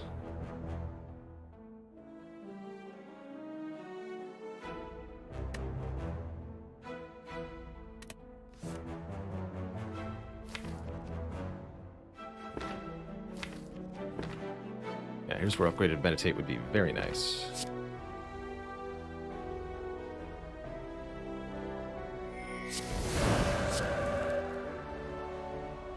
I would say top is better with Ice Cream because it gives you the option to kind of build up energy over time and then spend it all in one big, powerful turn.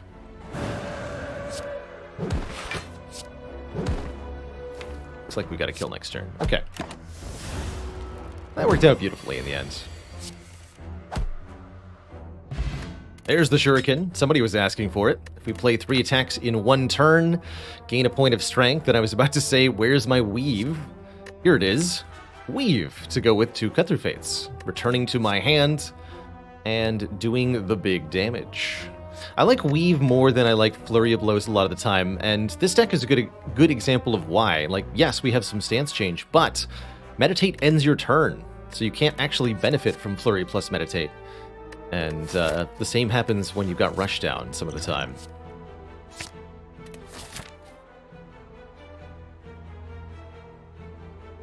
Could opt for 2 more elites. I think what I'm going to do is upgrade, preserve 1 Wing Boots charge, and fight 1 additional elite this act. We'll fight this elite. Now we'll be able to upgrade the Meditate.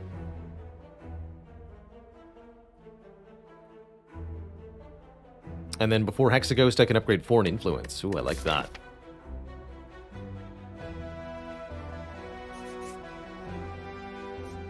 Maybe we'll find a Black Star.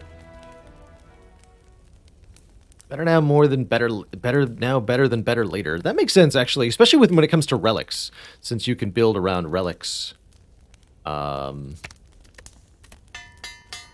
Better if you get them earlier. That makes sense to me. That does make sense to me.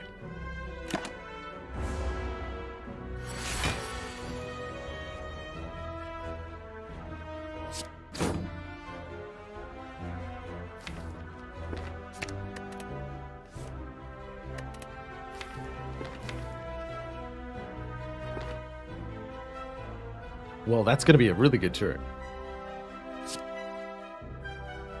And don't forget, we've got Ice Cream.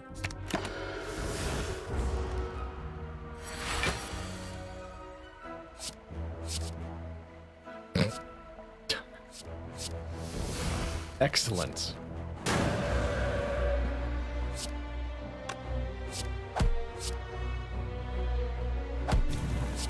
Put it in the draw pile. Draw it. Put it in the draw pile again. Bonk. Turnip! Ah, now there's a relic we can build around. Can no longer become frail. It's an interesting fasting. Doesn't quite feel right. We're not sufficiently incentivized. I could see Strength and Dex being a really good way to scale this run from here, but we already have Strength sorted with the Shuriken. Seems kind of ridiculous to take a fasting. In theory, you can accumulate energy, play the fasting, and then have accumulated energy for afterwards, but I think in practice that's really not going to work, because to accumulate the energy in the first place, you have to do something during your combat. You can't just not take your turn. It's going to have bad times. It's going to have bad times. I could see this Foresight being okay. Foresight gives us Scry every turn, works with the Weave, and in general, I really do like Foresight as a Watcher power.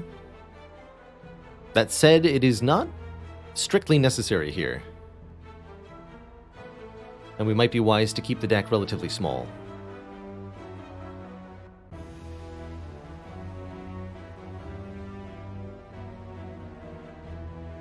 Another exit via Empty Fist is interesting. Also don't feel like I need that. Just skip everything for now. Take the relic? When was the last time I clicked on the box in this event?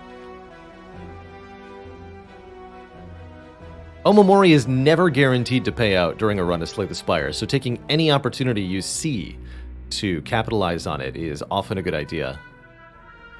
And I reached into the scrap ooze for that Omamori. I'm going to use that Omamori, dang it. There's a White Beast statue. Inside, you find a relic. However, you really crave the donut. You're filled with sadness, but mostly potions. Ever chugging from the White Beast statue. Beautiful. Former boss relics. The White Beast statue is now an uncommon relic. It was a long time ago. This thing used to be a boss. Pretty strong.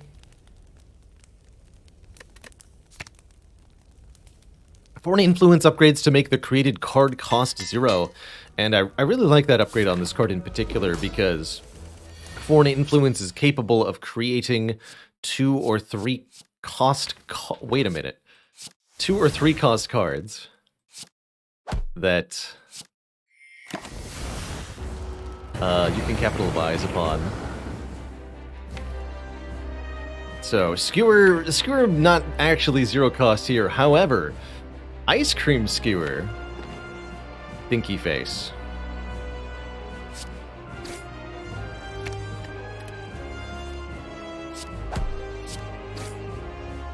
I was hoping, okay. Eruption, Weave, Wallop, Vigilance.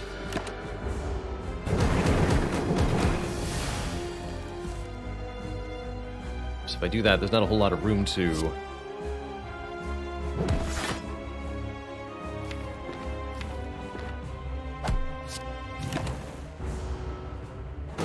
accumulate energy. You know?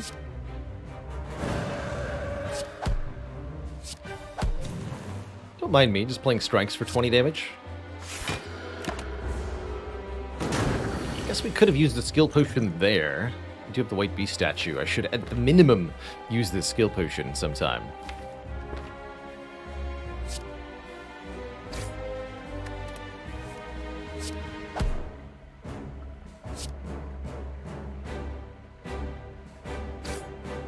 You wanted to cut a second time before weaving there?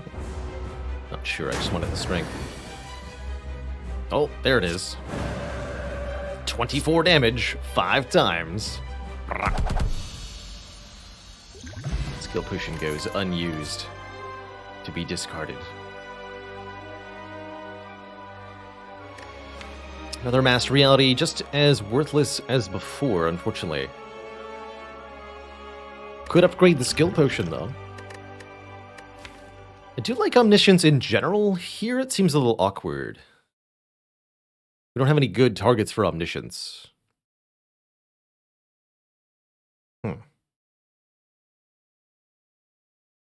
Might be a skip for me. Although Omniscience could become part of our late game block solution by doubling an important block power. And it could be worth just carrying around until then. I do tend to like Omniscience when I take it. It's also really nice with Wallop. Okay. I'll take Omniscience.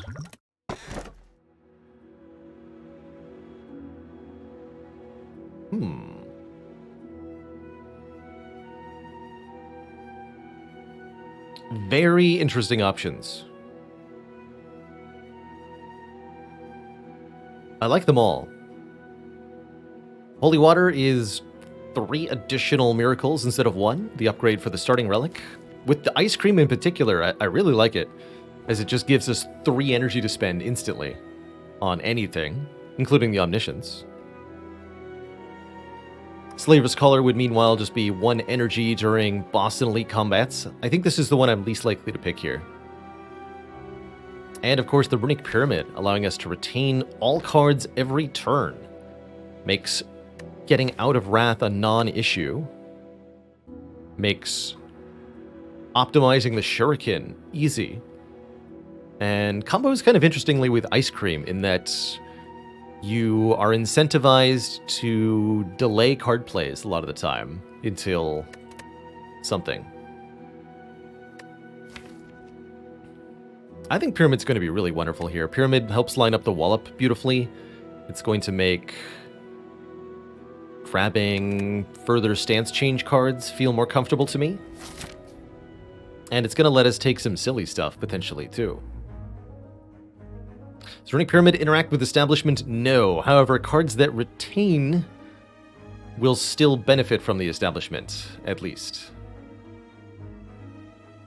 Oh man, can we ever do some spicy things in this act?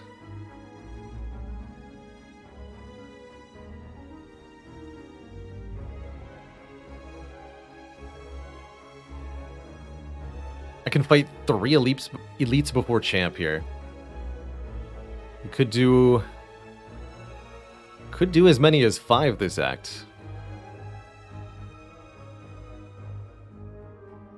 Although I like fighting fewer than that, I think. And going to more merchants to get basic cards removed. Remove 1 defend and 1 strike. Would I pick Establishment here with Meditate, Pyramid, and Ice Cream? Maybe. I would pick some kind of energy generating card. Even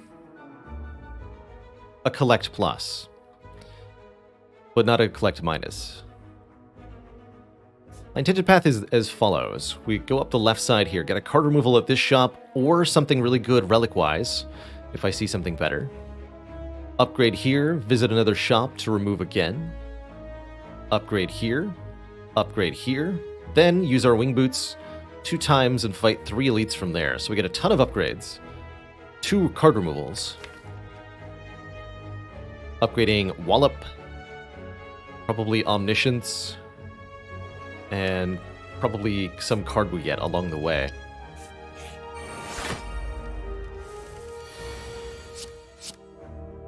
And agreed.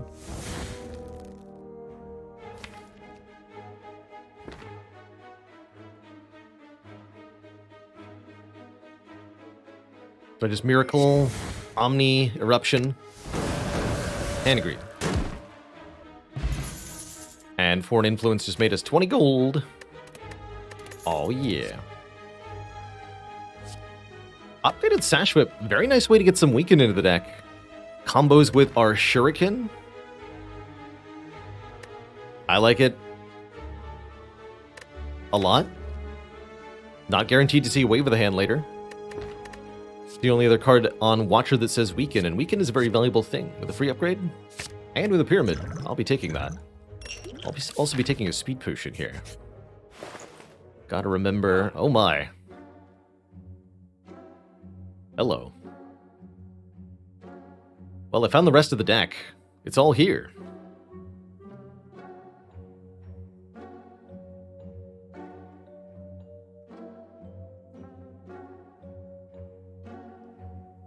Hey there, One Guy Carson. I do not find that question weird at all. He asks, what would I say my favorite part of streaming is? In the sense of playing the game for the money or the community aspect of it? There are a lot of things I really like about streaming. Being able to play video games as part of my job is amazing, but I enjoyed streaming long before I started making money doing it. And to that end, the things that I really enjoy about streaming are... One, the aspect of live interaction. There's nothing like being able to answer somebody's question about the game in real time, or better yet, have people share information with me about the game in real time, so such that I can be streaming a game, and invariably there's somebody who knows, as long as I'm not playing Slay the Spire, invariably there's somebody in chat who knows, has played a lot more of the game than I do, knows more about the mechanics than I do, and can tell me something novel and interesting about the game as I'm playing it, which is always very cool.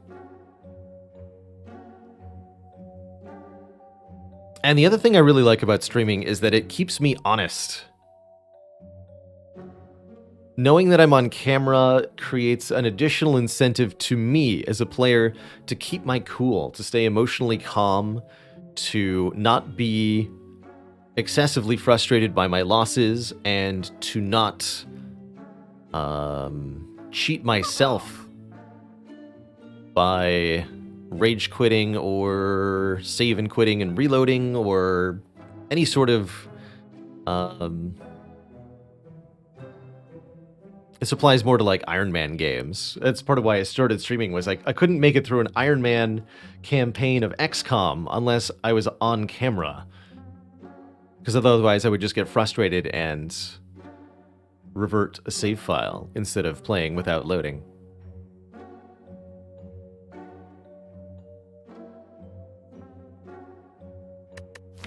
By the way, Tantrum's here.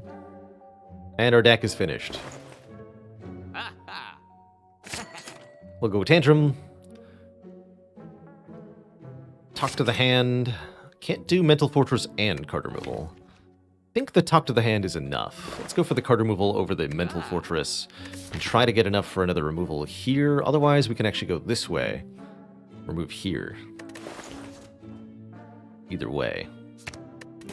Cards are removed. Third Eye is reasonable too, but not as a purchase. Where's the Rushdown? You're right. We are missing the Rushdown.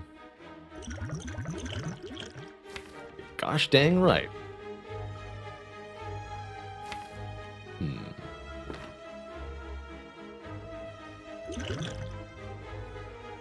Just do it as follows. So I'm getting a potion back anyway. Oh yeah, and we have the turnip.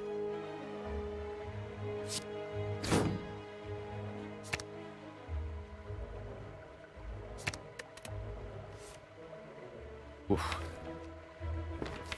So is that a Gambler's Brew, or... Yeah. Yeah, should be pretty trivial to do the next couple fights with no damage.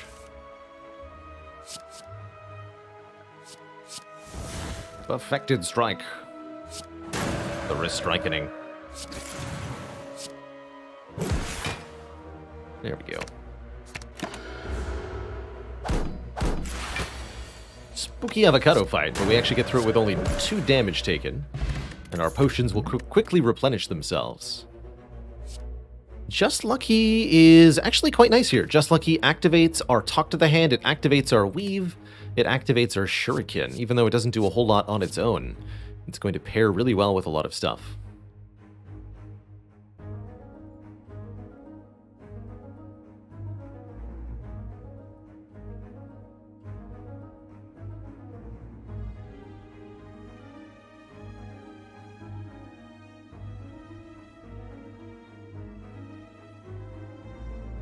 Yeah, prime example of just Lucky being great in context. The more relics you have, like if we get a kunai too, it's gonna get very absurd. Even, or a Pringles Man would be the other good relic to get.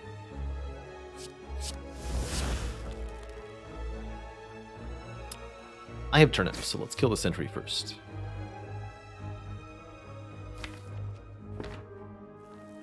There's no reason to play that, because I have ice cream.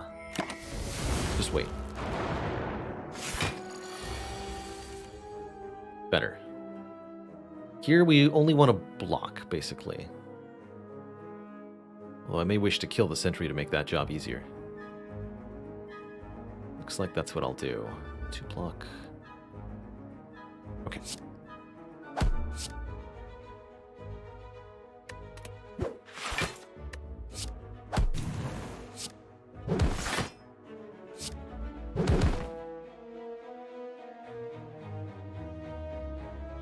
And I would gain a point of strength, however, if I wait a turn, I can play the card with Eruption instead. It's gotta be better.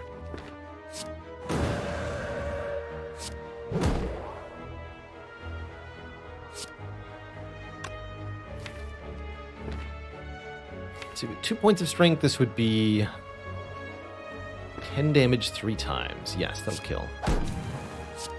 Play Tantrum twice.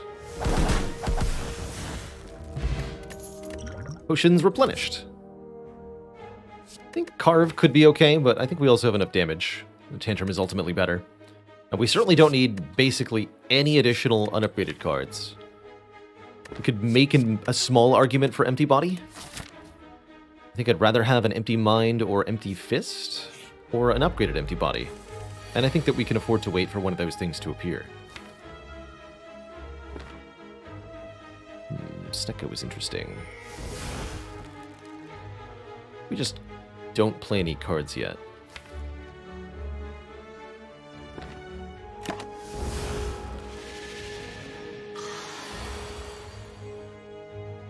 Weave being 0 cost, very fortunate here.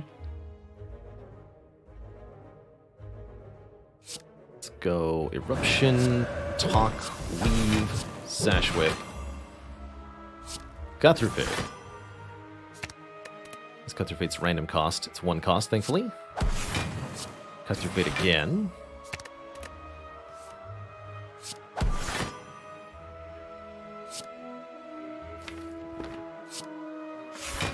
Could have used the attack potion to finish. With White Beast statue, chose instead to preserve the potion, so I get to choose out of 3 here. With the Fear Potion, I'll probably go Fear Potion, Attack Potion into an Act 2 Elite. If I had 125 gold, I would go to this shop and remove a card, but we don't. We have 116. It's not enough for the removal. Consecrate Plus could be nice with the Shuriken. Doesn't feel necessary. See you later, JHTM.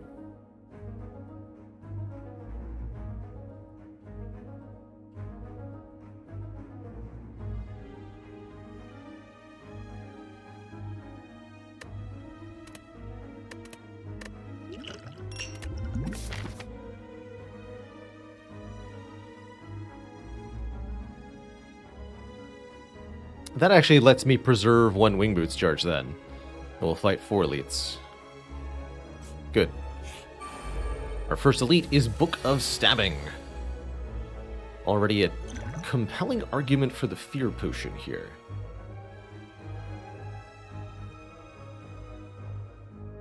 Although just Wallop Sash Whip is fairly acceptable.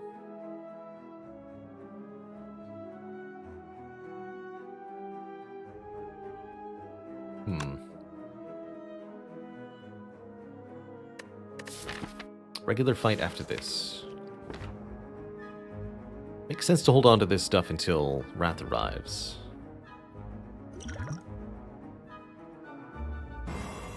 Normally.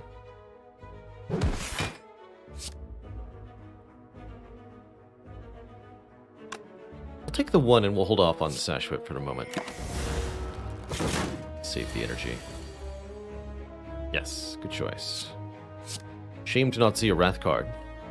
And then, of course, I get Weaken anyhow. Hilarious. Actually, Sword Boomerang combos really nicely with the Talk to the Hand. But this just does more raw damage.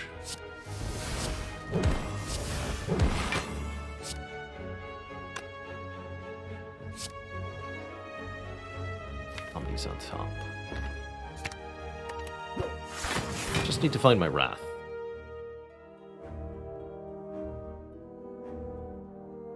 No more wounds, please.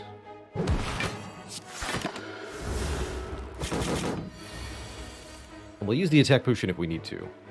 I think we will. This turn looks like it'll be a comfortable kill.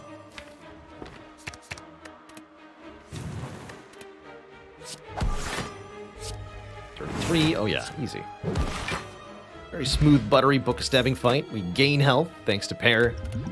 We very easily could become filthy rich from this wish. Normally not a big wish advocate, but here with Omniscience and with Runic Pyramid to make it very easy to play, I think this is going to be a constant gold generator for the run. And I will take it. Yeah, I think we can definitely put that to good use. Could jump over here, how interesting.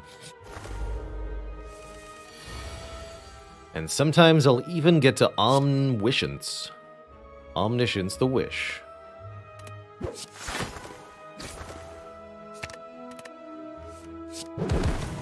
I could have done that with Tantrum, huh?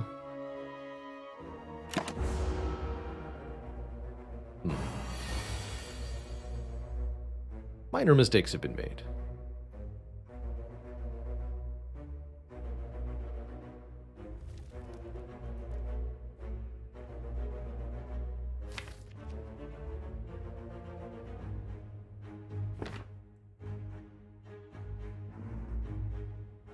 Feels like a moment for attack potion.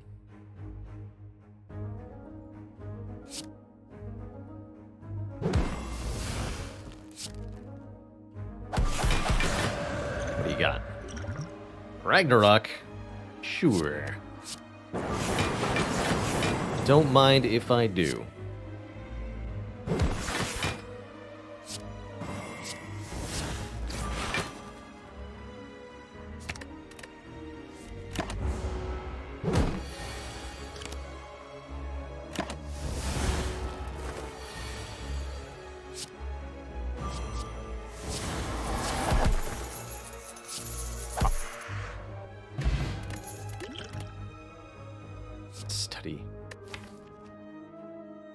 Very strange with Pyramid. Probably not very good. Second Wallop could be potentially worth considering, but I'm very happy to not take any of these.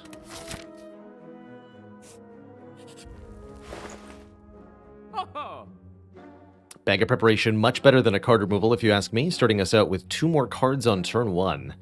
Particularly good with the Runic Pyramid. Panic Button also very nice here. But I love me some Bag of Prep. Yes, please. And an Art of War. Oh, Art of War Ice Cream Pyramid. We just either play at least 3 attacks or we play nothing to gain bonus energy. You'd love to see it.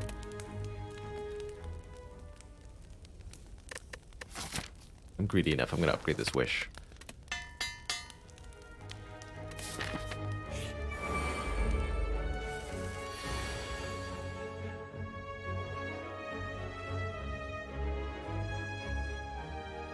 But I mustn't be too greedy in elite fights.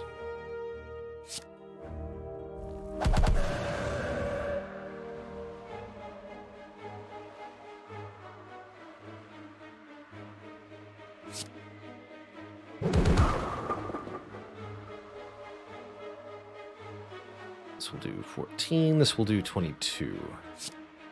It's right here, Miracle. These 2.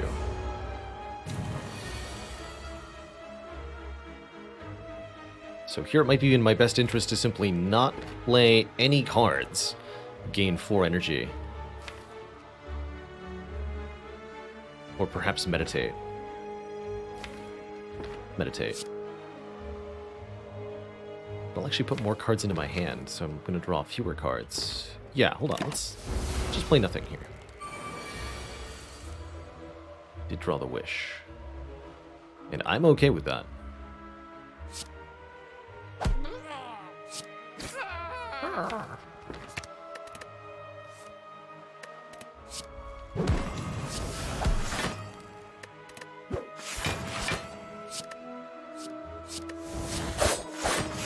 Could've done that first.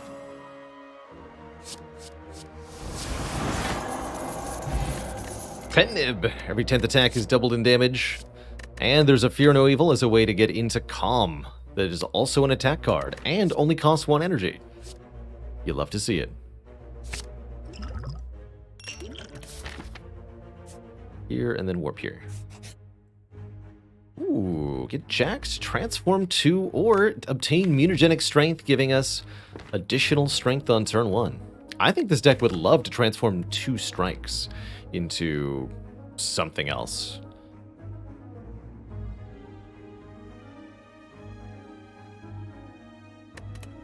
Let's do it. Blasphemy, Wave of the Hand. That's a decided improvement. Blasphemy in particular, very nice with Runic Pyramid, giving us divinity on any turn we wish, in exchange for the low, low price of simply dying. Instantly.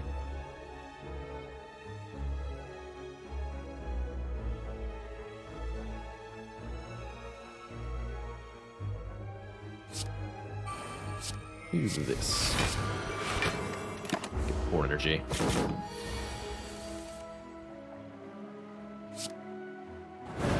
Alright, what do you got for me, Forward Influence? Signature move's not getting played, but Sands of Time. That's sufficiently spicy. Too early yet, I haven't wished.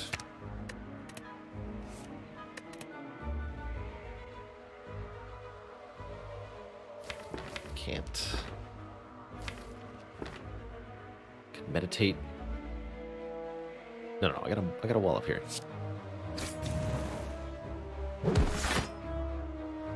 Brief moment, I genuinely considered trying to omniscience the wish.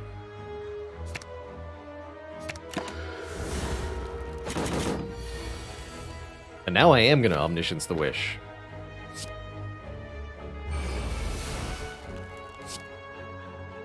For double money.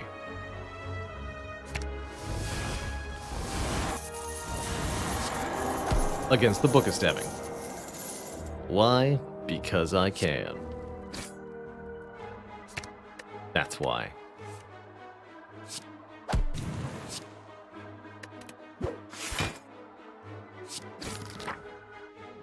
Might have wanted that to be on 8. Oh, there's the Pringles Man. Pringles Man says, whenever you scry 2 additional cards, and that makes our Cut Through Fates and our Just Lucky overall incredible. And there's another Cut Through Fate. This one's upgraded. It's also a wish. A wish. Tempting, but no. No, I'm not going to take another unupgraded wish. I'll just take the Cut Through Fate.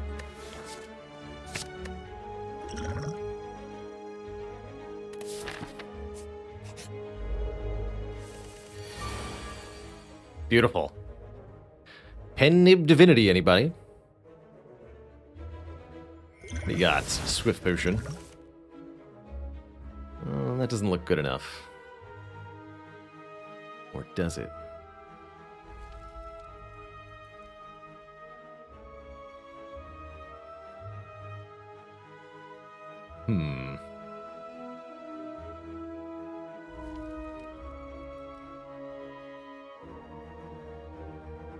I'm like 80% sure this kills them.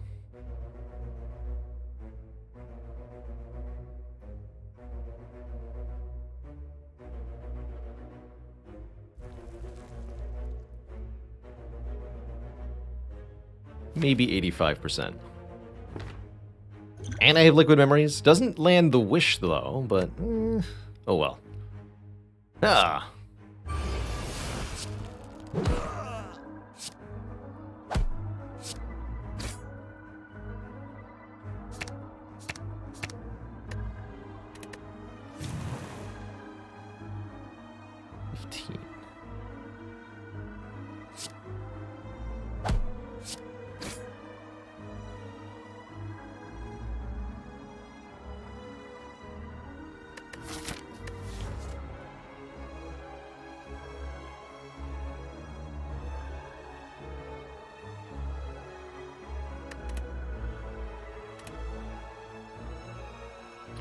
unfortunately can't. Okay, this is the way to do it. Oh wait, if I draw the... No. I discard the Omniscience while keeping the others. And then we use Liquid Memories to play it. Gimme.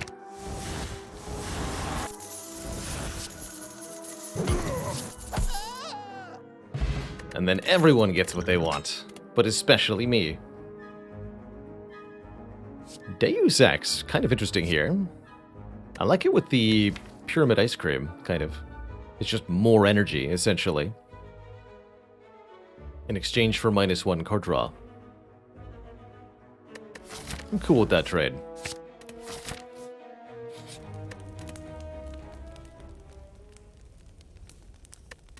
And what am I upgrading now? Talk? Sure.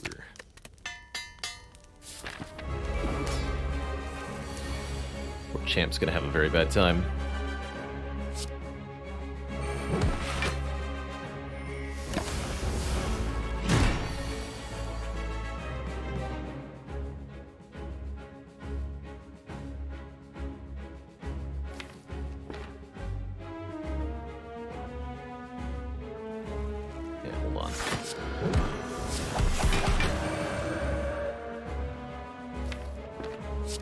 They don't miss Wish because of this.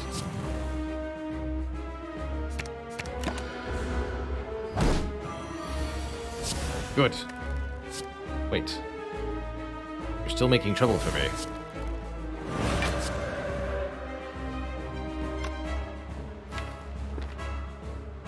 Can't do this.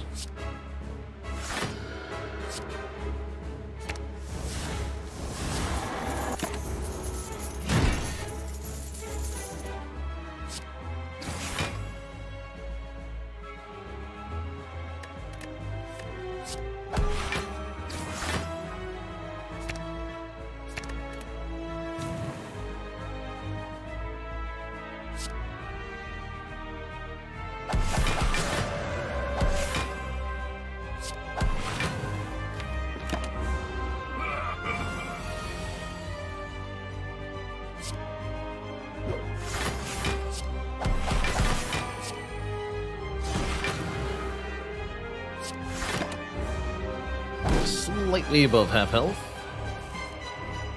Now we'll bring him below half. Go double weave. The re-weavening.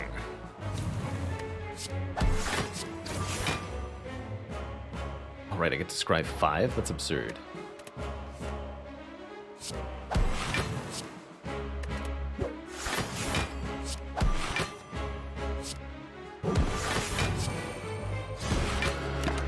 Poor guy. GG.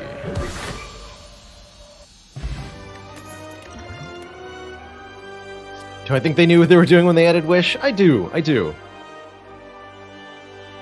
They even knew they were adding a way to add infinite money into the game, and they chose to do it.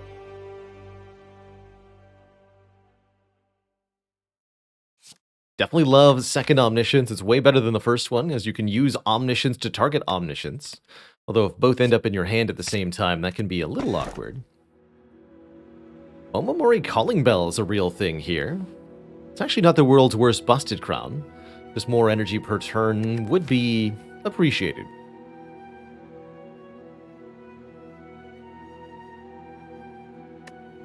But I do like Calling Bell, as we don't get a curse, we just get 3 relics, 1 common, 1 uncommon, 1 rare. Less interested in Astrolabe. I don't have that many great transforms, nor that much hope that random upgraded cards will be hugely better than what we have, compared to, like, taking the crown, for example. How do you get infinite money with Wish? You need to be able to get infinite wishes. Unfortunately, you can't simply wish for more wishes, because the genie thought of that. But you can use the Strange Spoon to repeatedly preserve Wish, and if you can get the silent card Nightmare as well, that's where things can really break. 2 Nightmares and a Wish is the combo that results in infinite money if the player is sufficiently patient.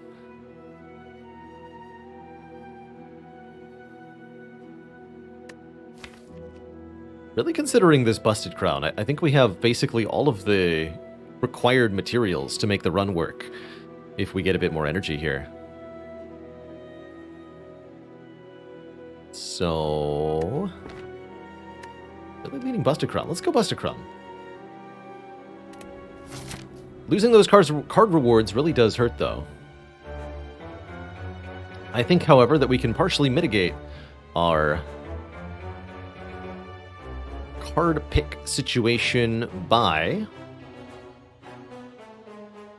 having fat stacks of cash in stores. I'll be going to this store at a minimum. Probably we'd love to encounter more than that. One charge of wing boots. I think we start up the far right here.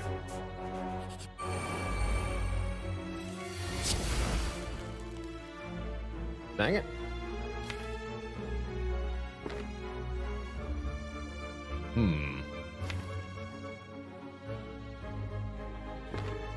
Omni Wallop looking real nice right about now.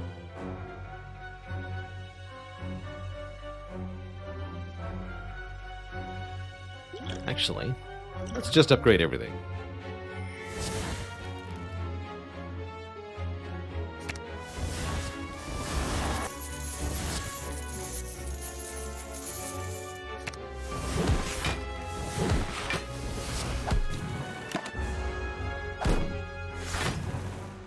There's really no reason not to play these.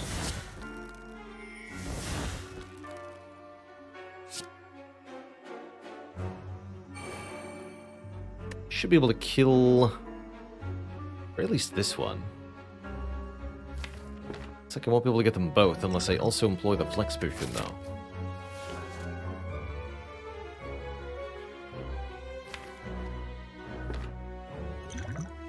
I'll do that.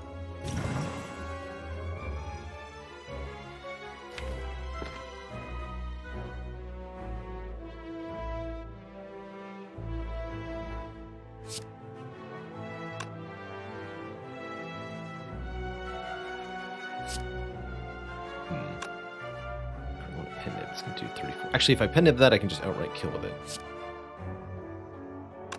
1, 2, 3, 4. Yes.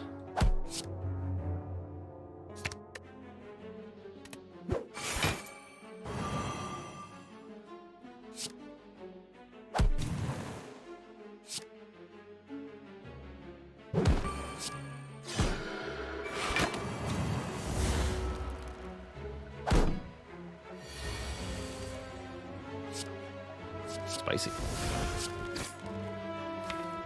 Already played the wish, so we just win. Not gonna worry about the pen nib too much. Duplication potion, that can be even more wishes. Brilliant.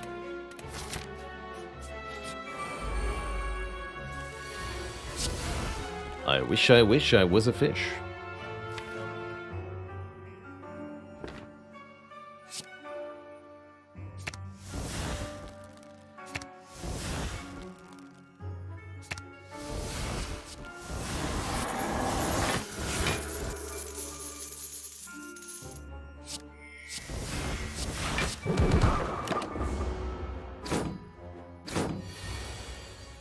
Alright, you nerds.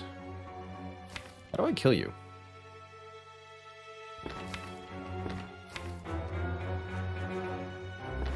Blasphemy Wallop. That's how.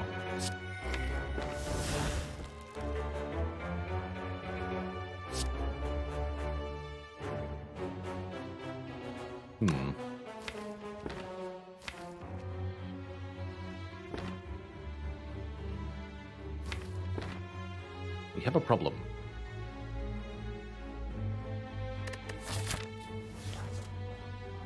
I think I know how to solve it. It's using the duplication potion on the Wallop now. It feels ridiculous.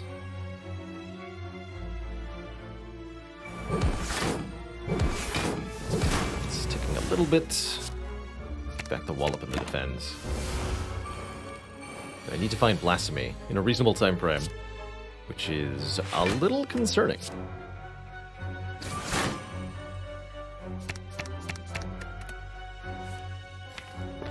Help!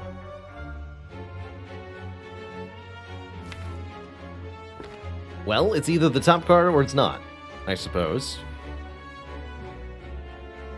Find out which one momentarily. Dang it. Okay, so I do have to take a little damage here. That's fine. We'll take 8. Which also conveniently lines up the pen nib. Bonk.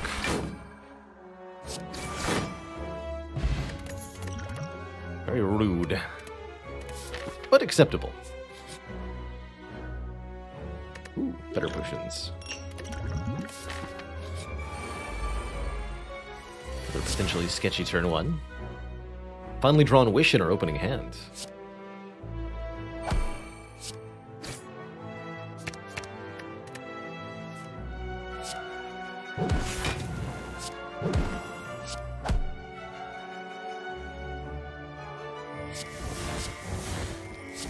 So I'll get one more strength here.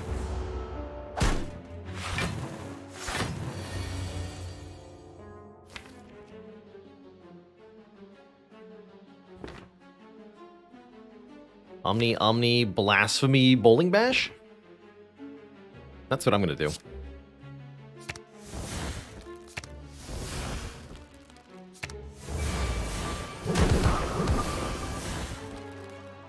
And then Eruption does 66 damage. Not just regular Blasphemy, but double Blasphemy.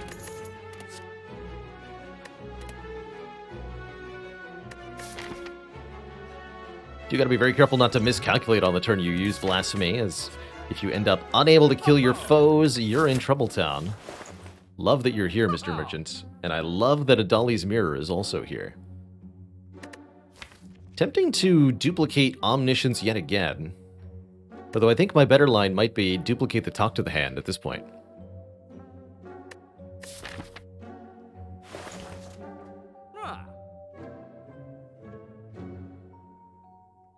Nirvana is kind of interesting.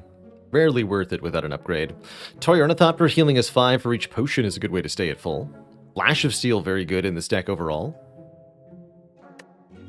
Especially if I dupe the Talk to the Hands. Card removal also looking very good. The shop is excellent overall. Let's remove a Defend. Let's add Talk to the Hands. Let's buy the Toy Ornithopter. And let's buy Flash of Steel. Nirvana, just too slow of a block engine. That's generally how I end up rating it. The number on the card simply isn't big enough for the most part. And it's kind of difficult to scry a lot of times per turn in a way that you would want to. It's not bad necessarily, and it works really nicely with our Wave of the Hand, but it ain't it.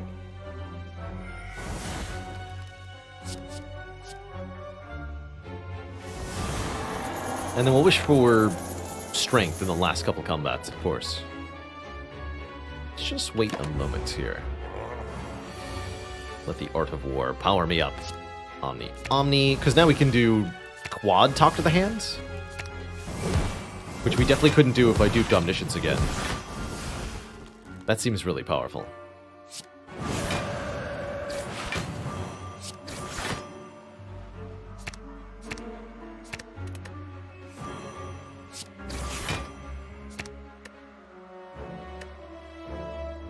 Hold on, keep this turn going.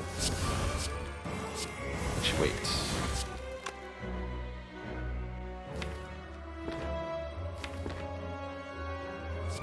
Ah! Let's keep this turn going.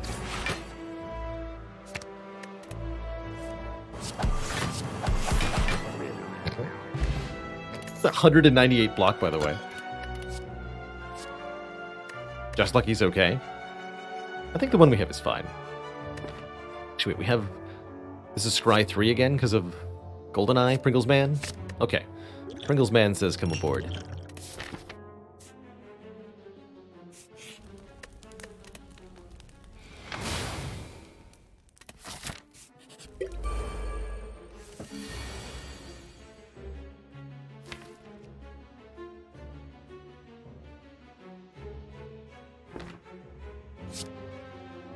Omni. Oh, I should have miracled first. No!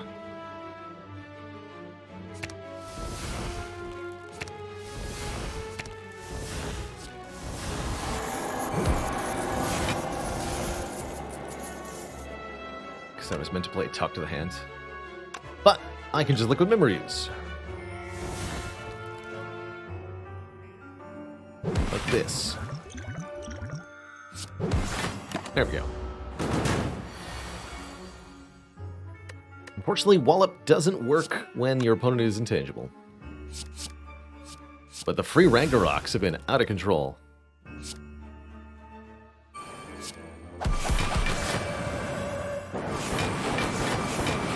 Nibbed is free Ragnarok, by the way.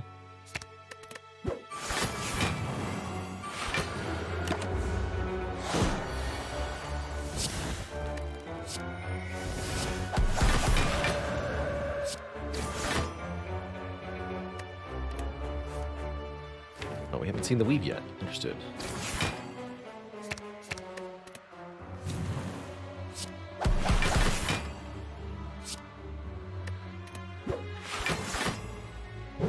Doesn't really matter. Strawberry and a fairy in a bottle. Strawberry in a bottle. Scry 5? Not good enough.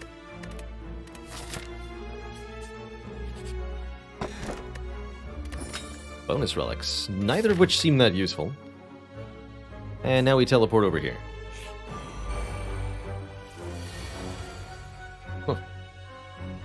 Now that's an interesting bottom draw.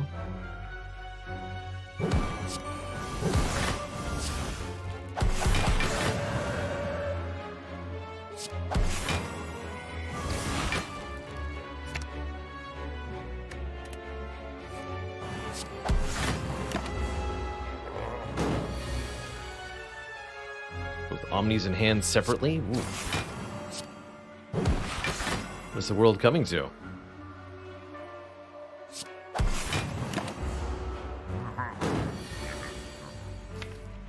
It's not even anything to Omniscience. Fine. See if I care. Do the damage this turn because I'm not weakened.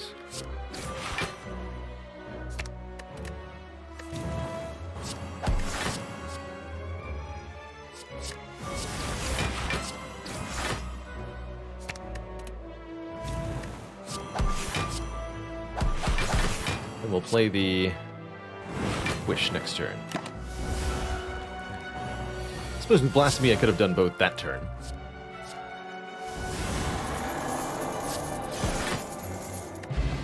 Gambling Chip lets us discard any of our 7 cards on turn 1 to draw new cards.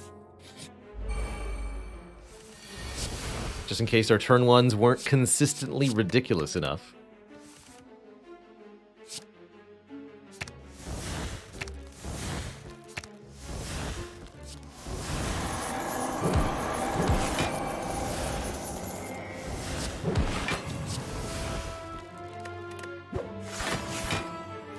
It's not in my hand. Okay, let's just stop them for the moment.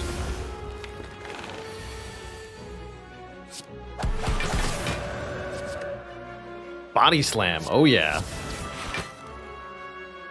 Behold. In Rastance, it equals damage to double our block. AKA $1 billion. With Pen Nib, that's 380.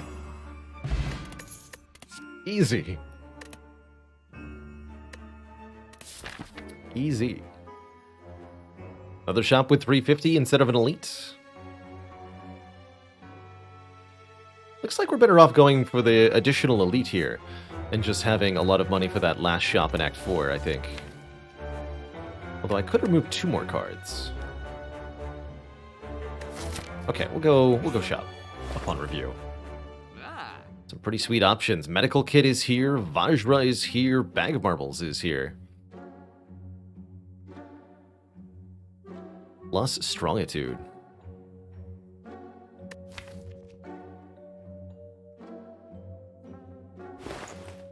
thinking Medical Kit Vajra, but you could argue Medical Kit Card Remove, or Vajra Card Remove, or Bag of Marbles Card Remove, or really any combination thereof.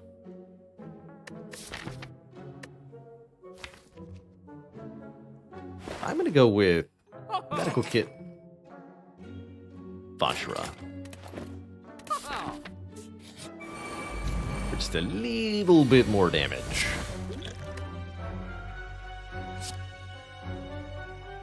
And the medical kit is so that I don't worry about the statuses repeatedly against the heart, although that truthfully doesn't matter as much as you'd expect.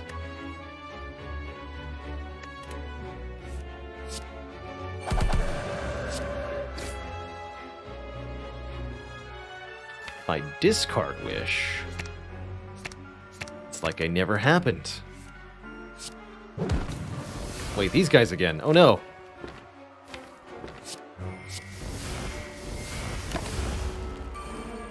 Just process that. Help! I'm being assaulted by spikers. Ah.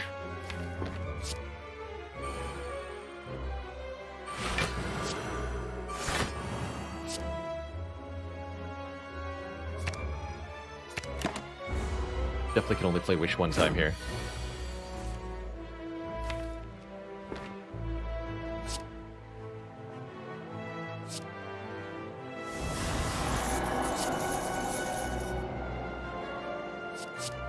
Rampage. It's going to be 33 damage.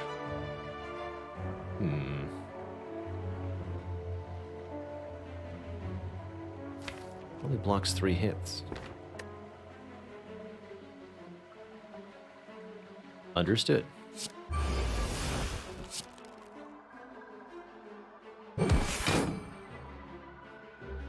Looks like I'm taking a hit somewhere.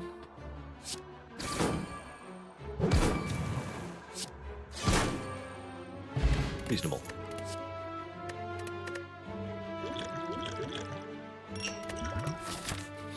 Very reasonable. Okay, I can play the same game here, except it's gonna make more sense.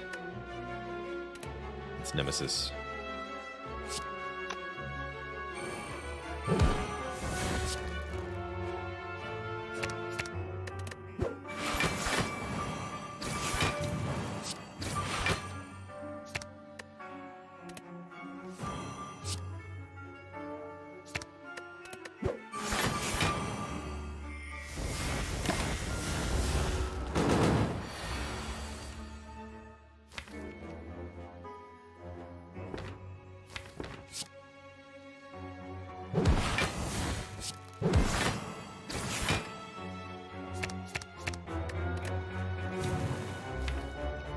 Overdraw by relatively few cards here. I want to be able to Omniscience Wish next turn. That's the plan.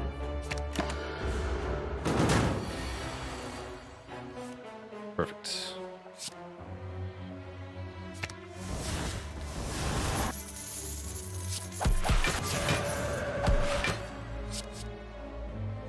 Choke? Get him.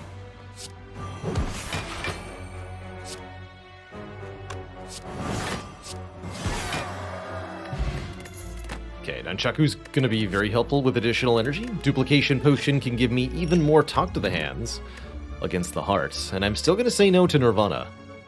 Just don't think we need it much. Alright. We are in fantabulous shape for the endgame here. Upgrade Wallop seems quite reasonable.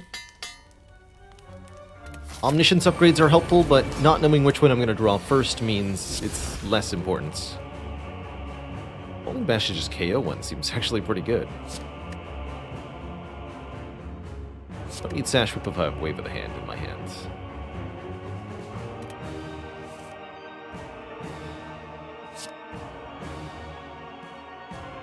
Should do it this way.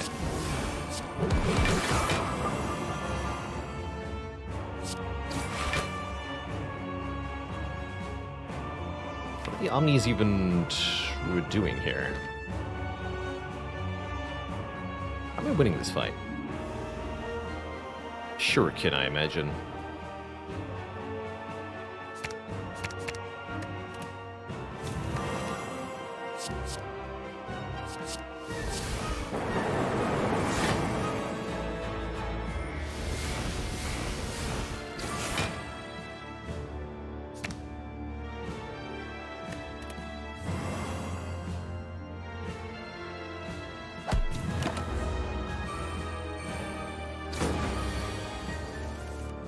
I'd imagine Shuriken is the answer.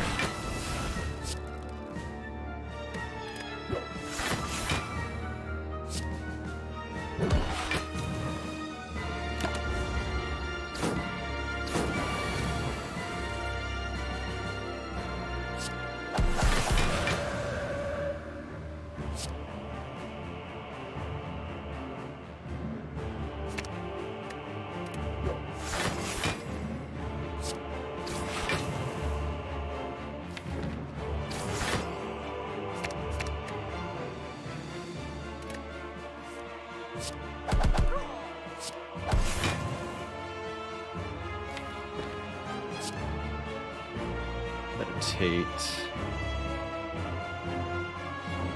Ragnarok. Just lucky, I suppose.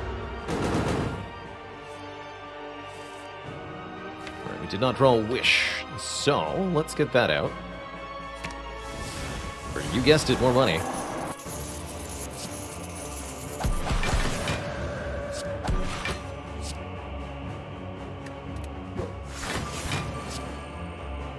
I'll be doing this in calm, actually.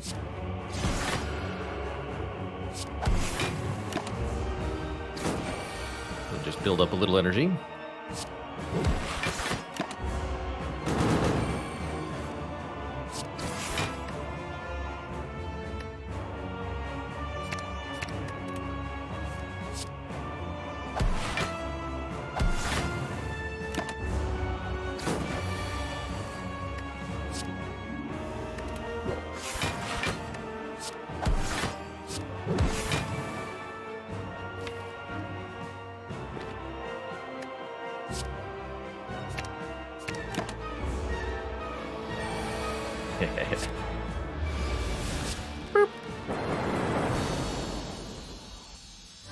GG. Next up, the out of shape shapes.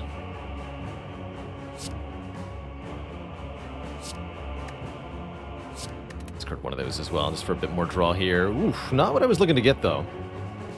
Be real honest with everybody.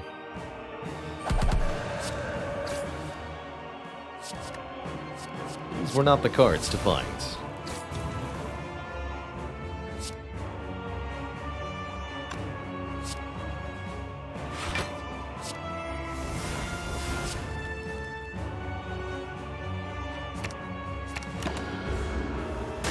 Ow.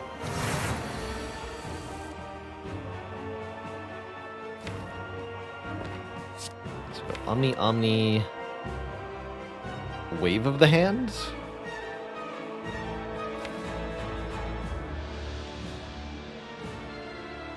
Wish.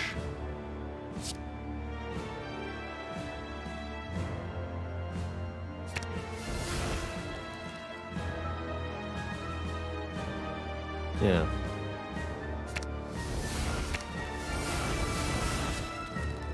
It's a good turn to wish for one stack of plated armor. But I want to push us over the threshold for an uncommon relic in the shop here.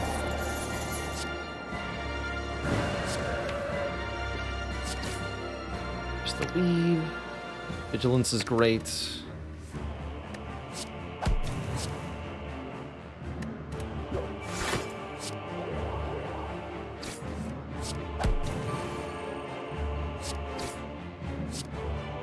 Rip Donu.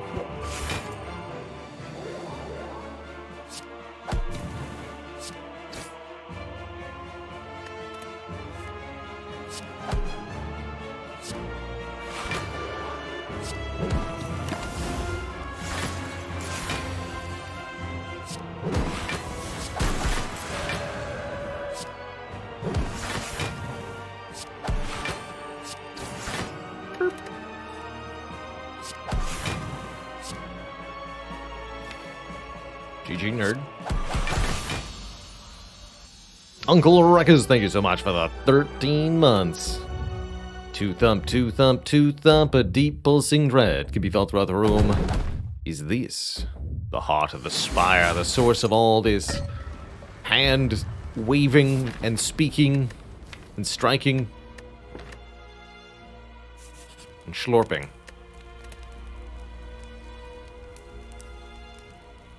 I guess I'll simply upgrade Tantrum. That's been long overdue for an upgrade. As we go into the last bit here. So we get a full heal thanks to Meal Ticket.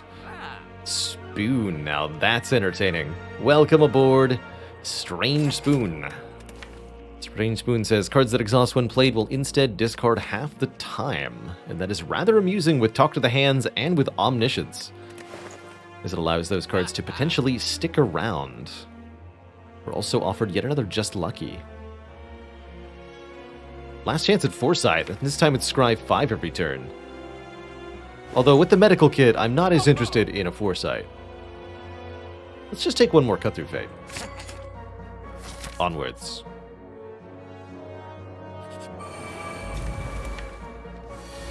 That's right, it works with the targets of the Omniscience card. It does. This is not the ideal turn 1.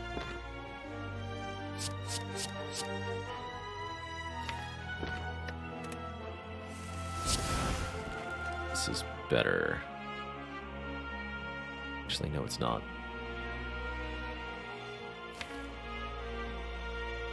Am I omnisciencing Wallop?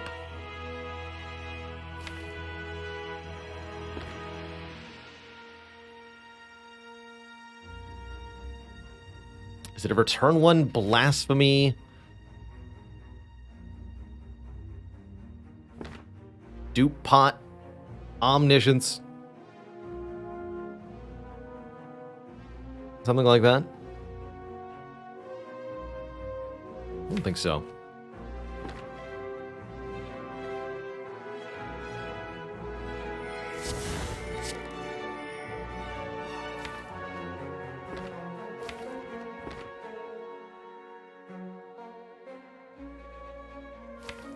We just go Vigilance. Meditate back what? Omniscience Miracle? That feels right.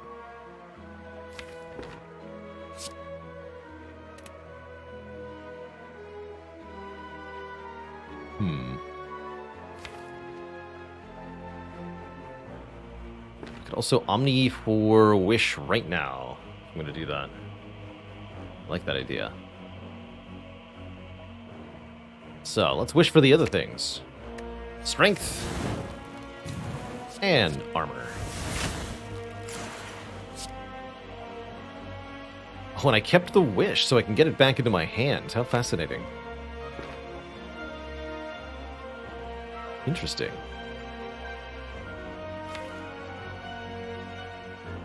Now I can meditate omniscience? How quaint.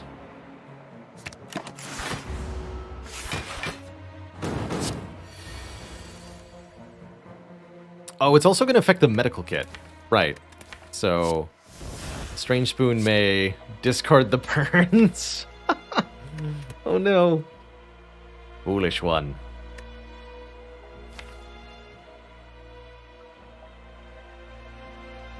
Now I'm feeling a bit better about Blasphemy, Wish for Strength, Dupe Pot Omniscience.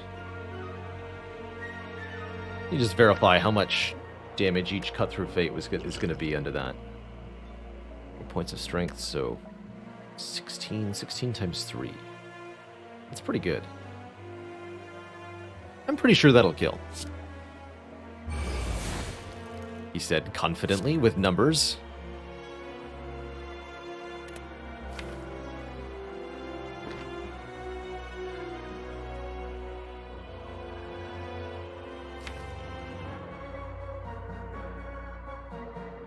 So we dupe pot the Omniscience for double Bowling Bash, double Cut Through Fate. Yeah, double Bowling Bash, actually.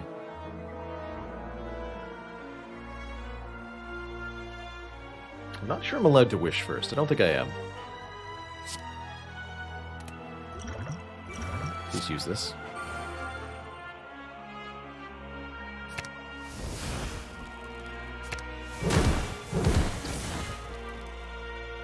dead.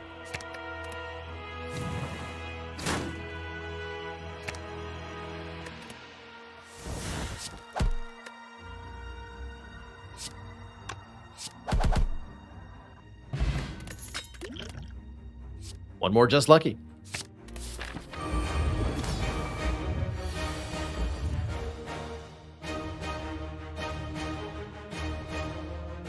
This is more or less the ideal turn one.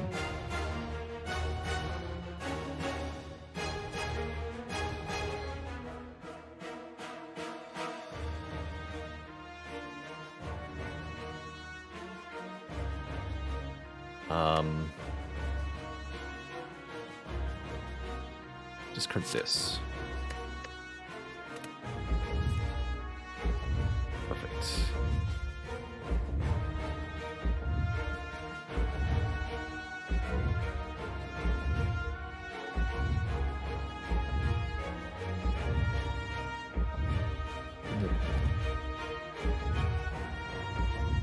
Might not play the top today.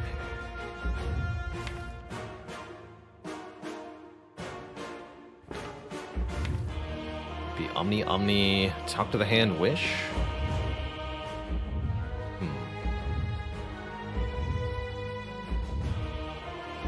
It's a very reasonable option.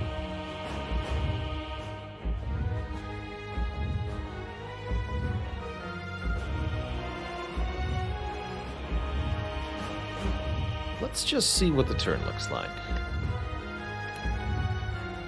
I'm gonna pass my turn here.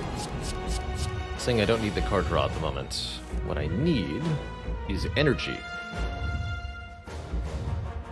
And this stance exit. Alright, that makes my choice easy here. Eruption. Followed by Wallop. Followed by Omniscience.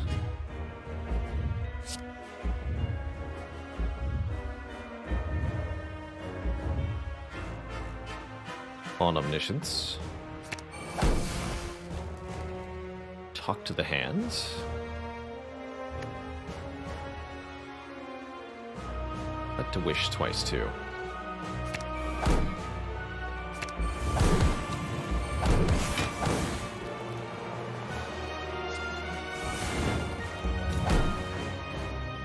So one plated armor. So I shouldn't need both.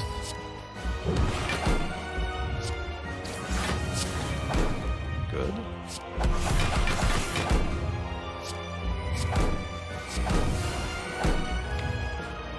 Some of those can come back. Let's meditate both talk to the hands. Holy heck, that's OP.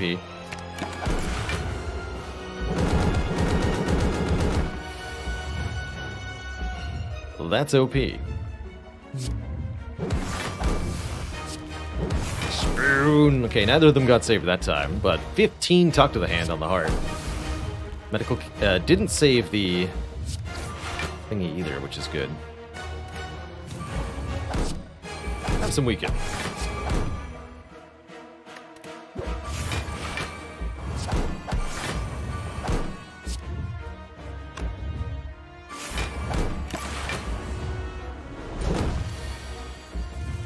Pretty clean run overall.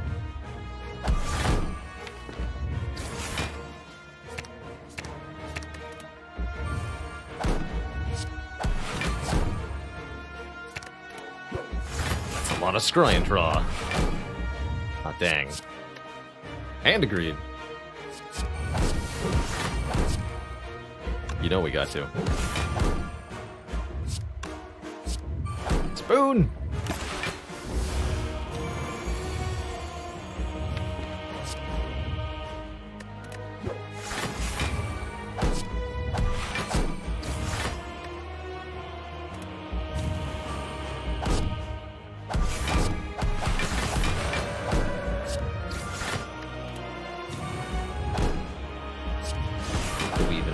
Here.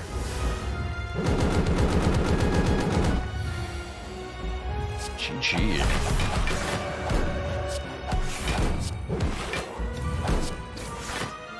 You poor hearts.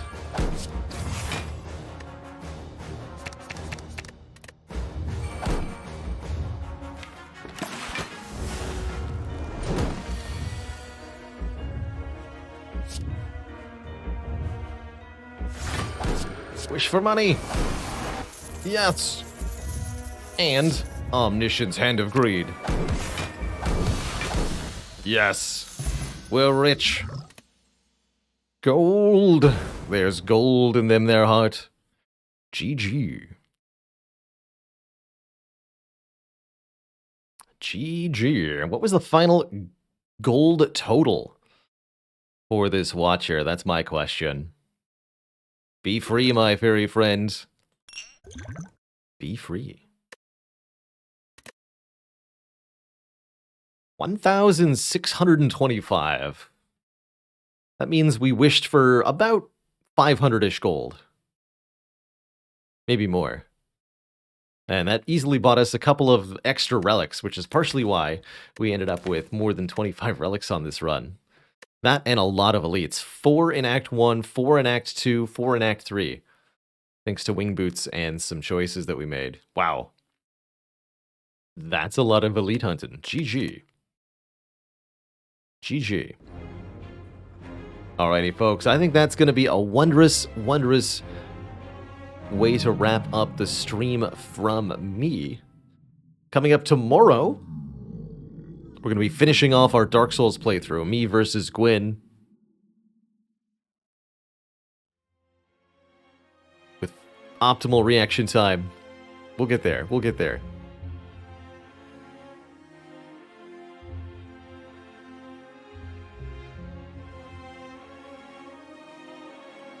Our kills per character with this challenge is always going to be the same because we do not advance to the next character until we get a win. So if we end up losing, we'll play again on the same character. What then ends up varianced is the losses, and that we're tracking separately. So you can see how many times each character has failed, mostly just the silent, with Defect and Watcher each having 3. GG.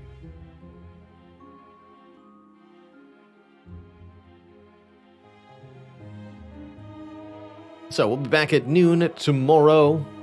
Plan on starting the stream with some more Dark Souls until we finish, and then we'll, depending on how long that takes, we'll do something appropriate for the second half. I see Merle is live again. Merle raided us earlier in the stream. We're gonna raid Merle back as revenge. Merle's currently doing a accelerated version of our own challenge here. Rather than getting 400 over a year, Merle's trying to do 75 in 15 days. That's 5 per day, which is very many. Best of luck to him in the endeavor. I hope you enjoy some awesome runs. And thanks for hanging out, everybody. See you later.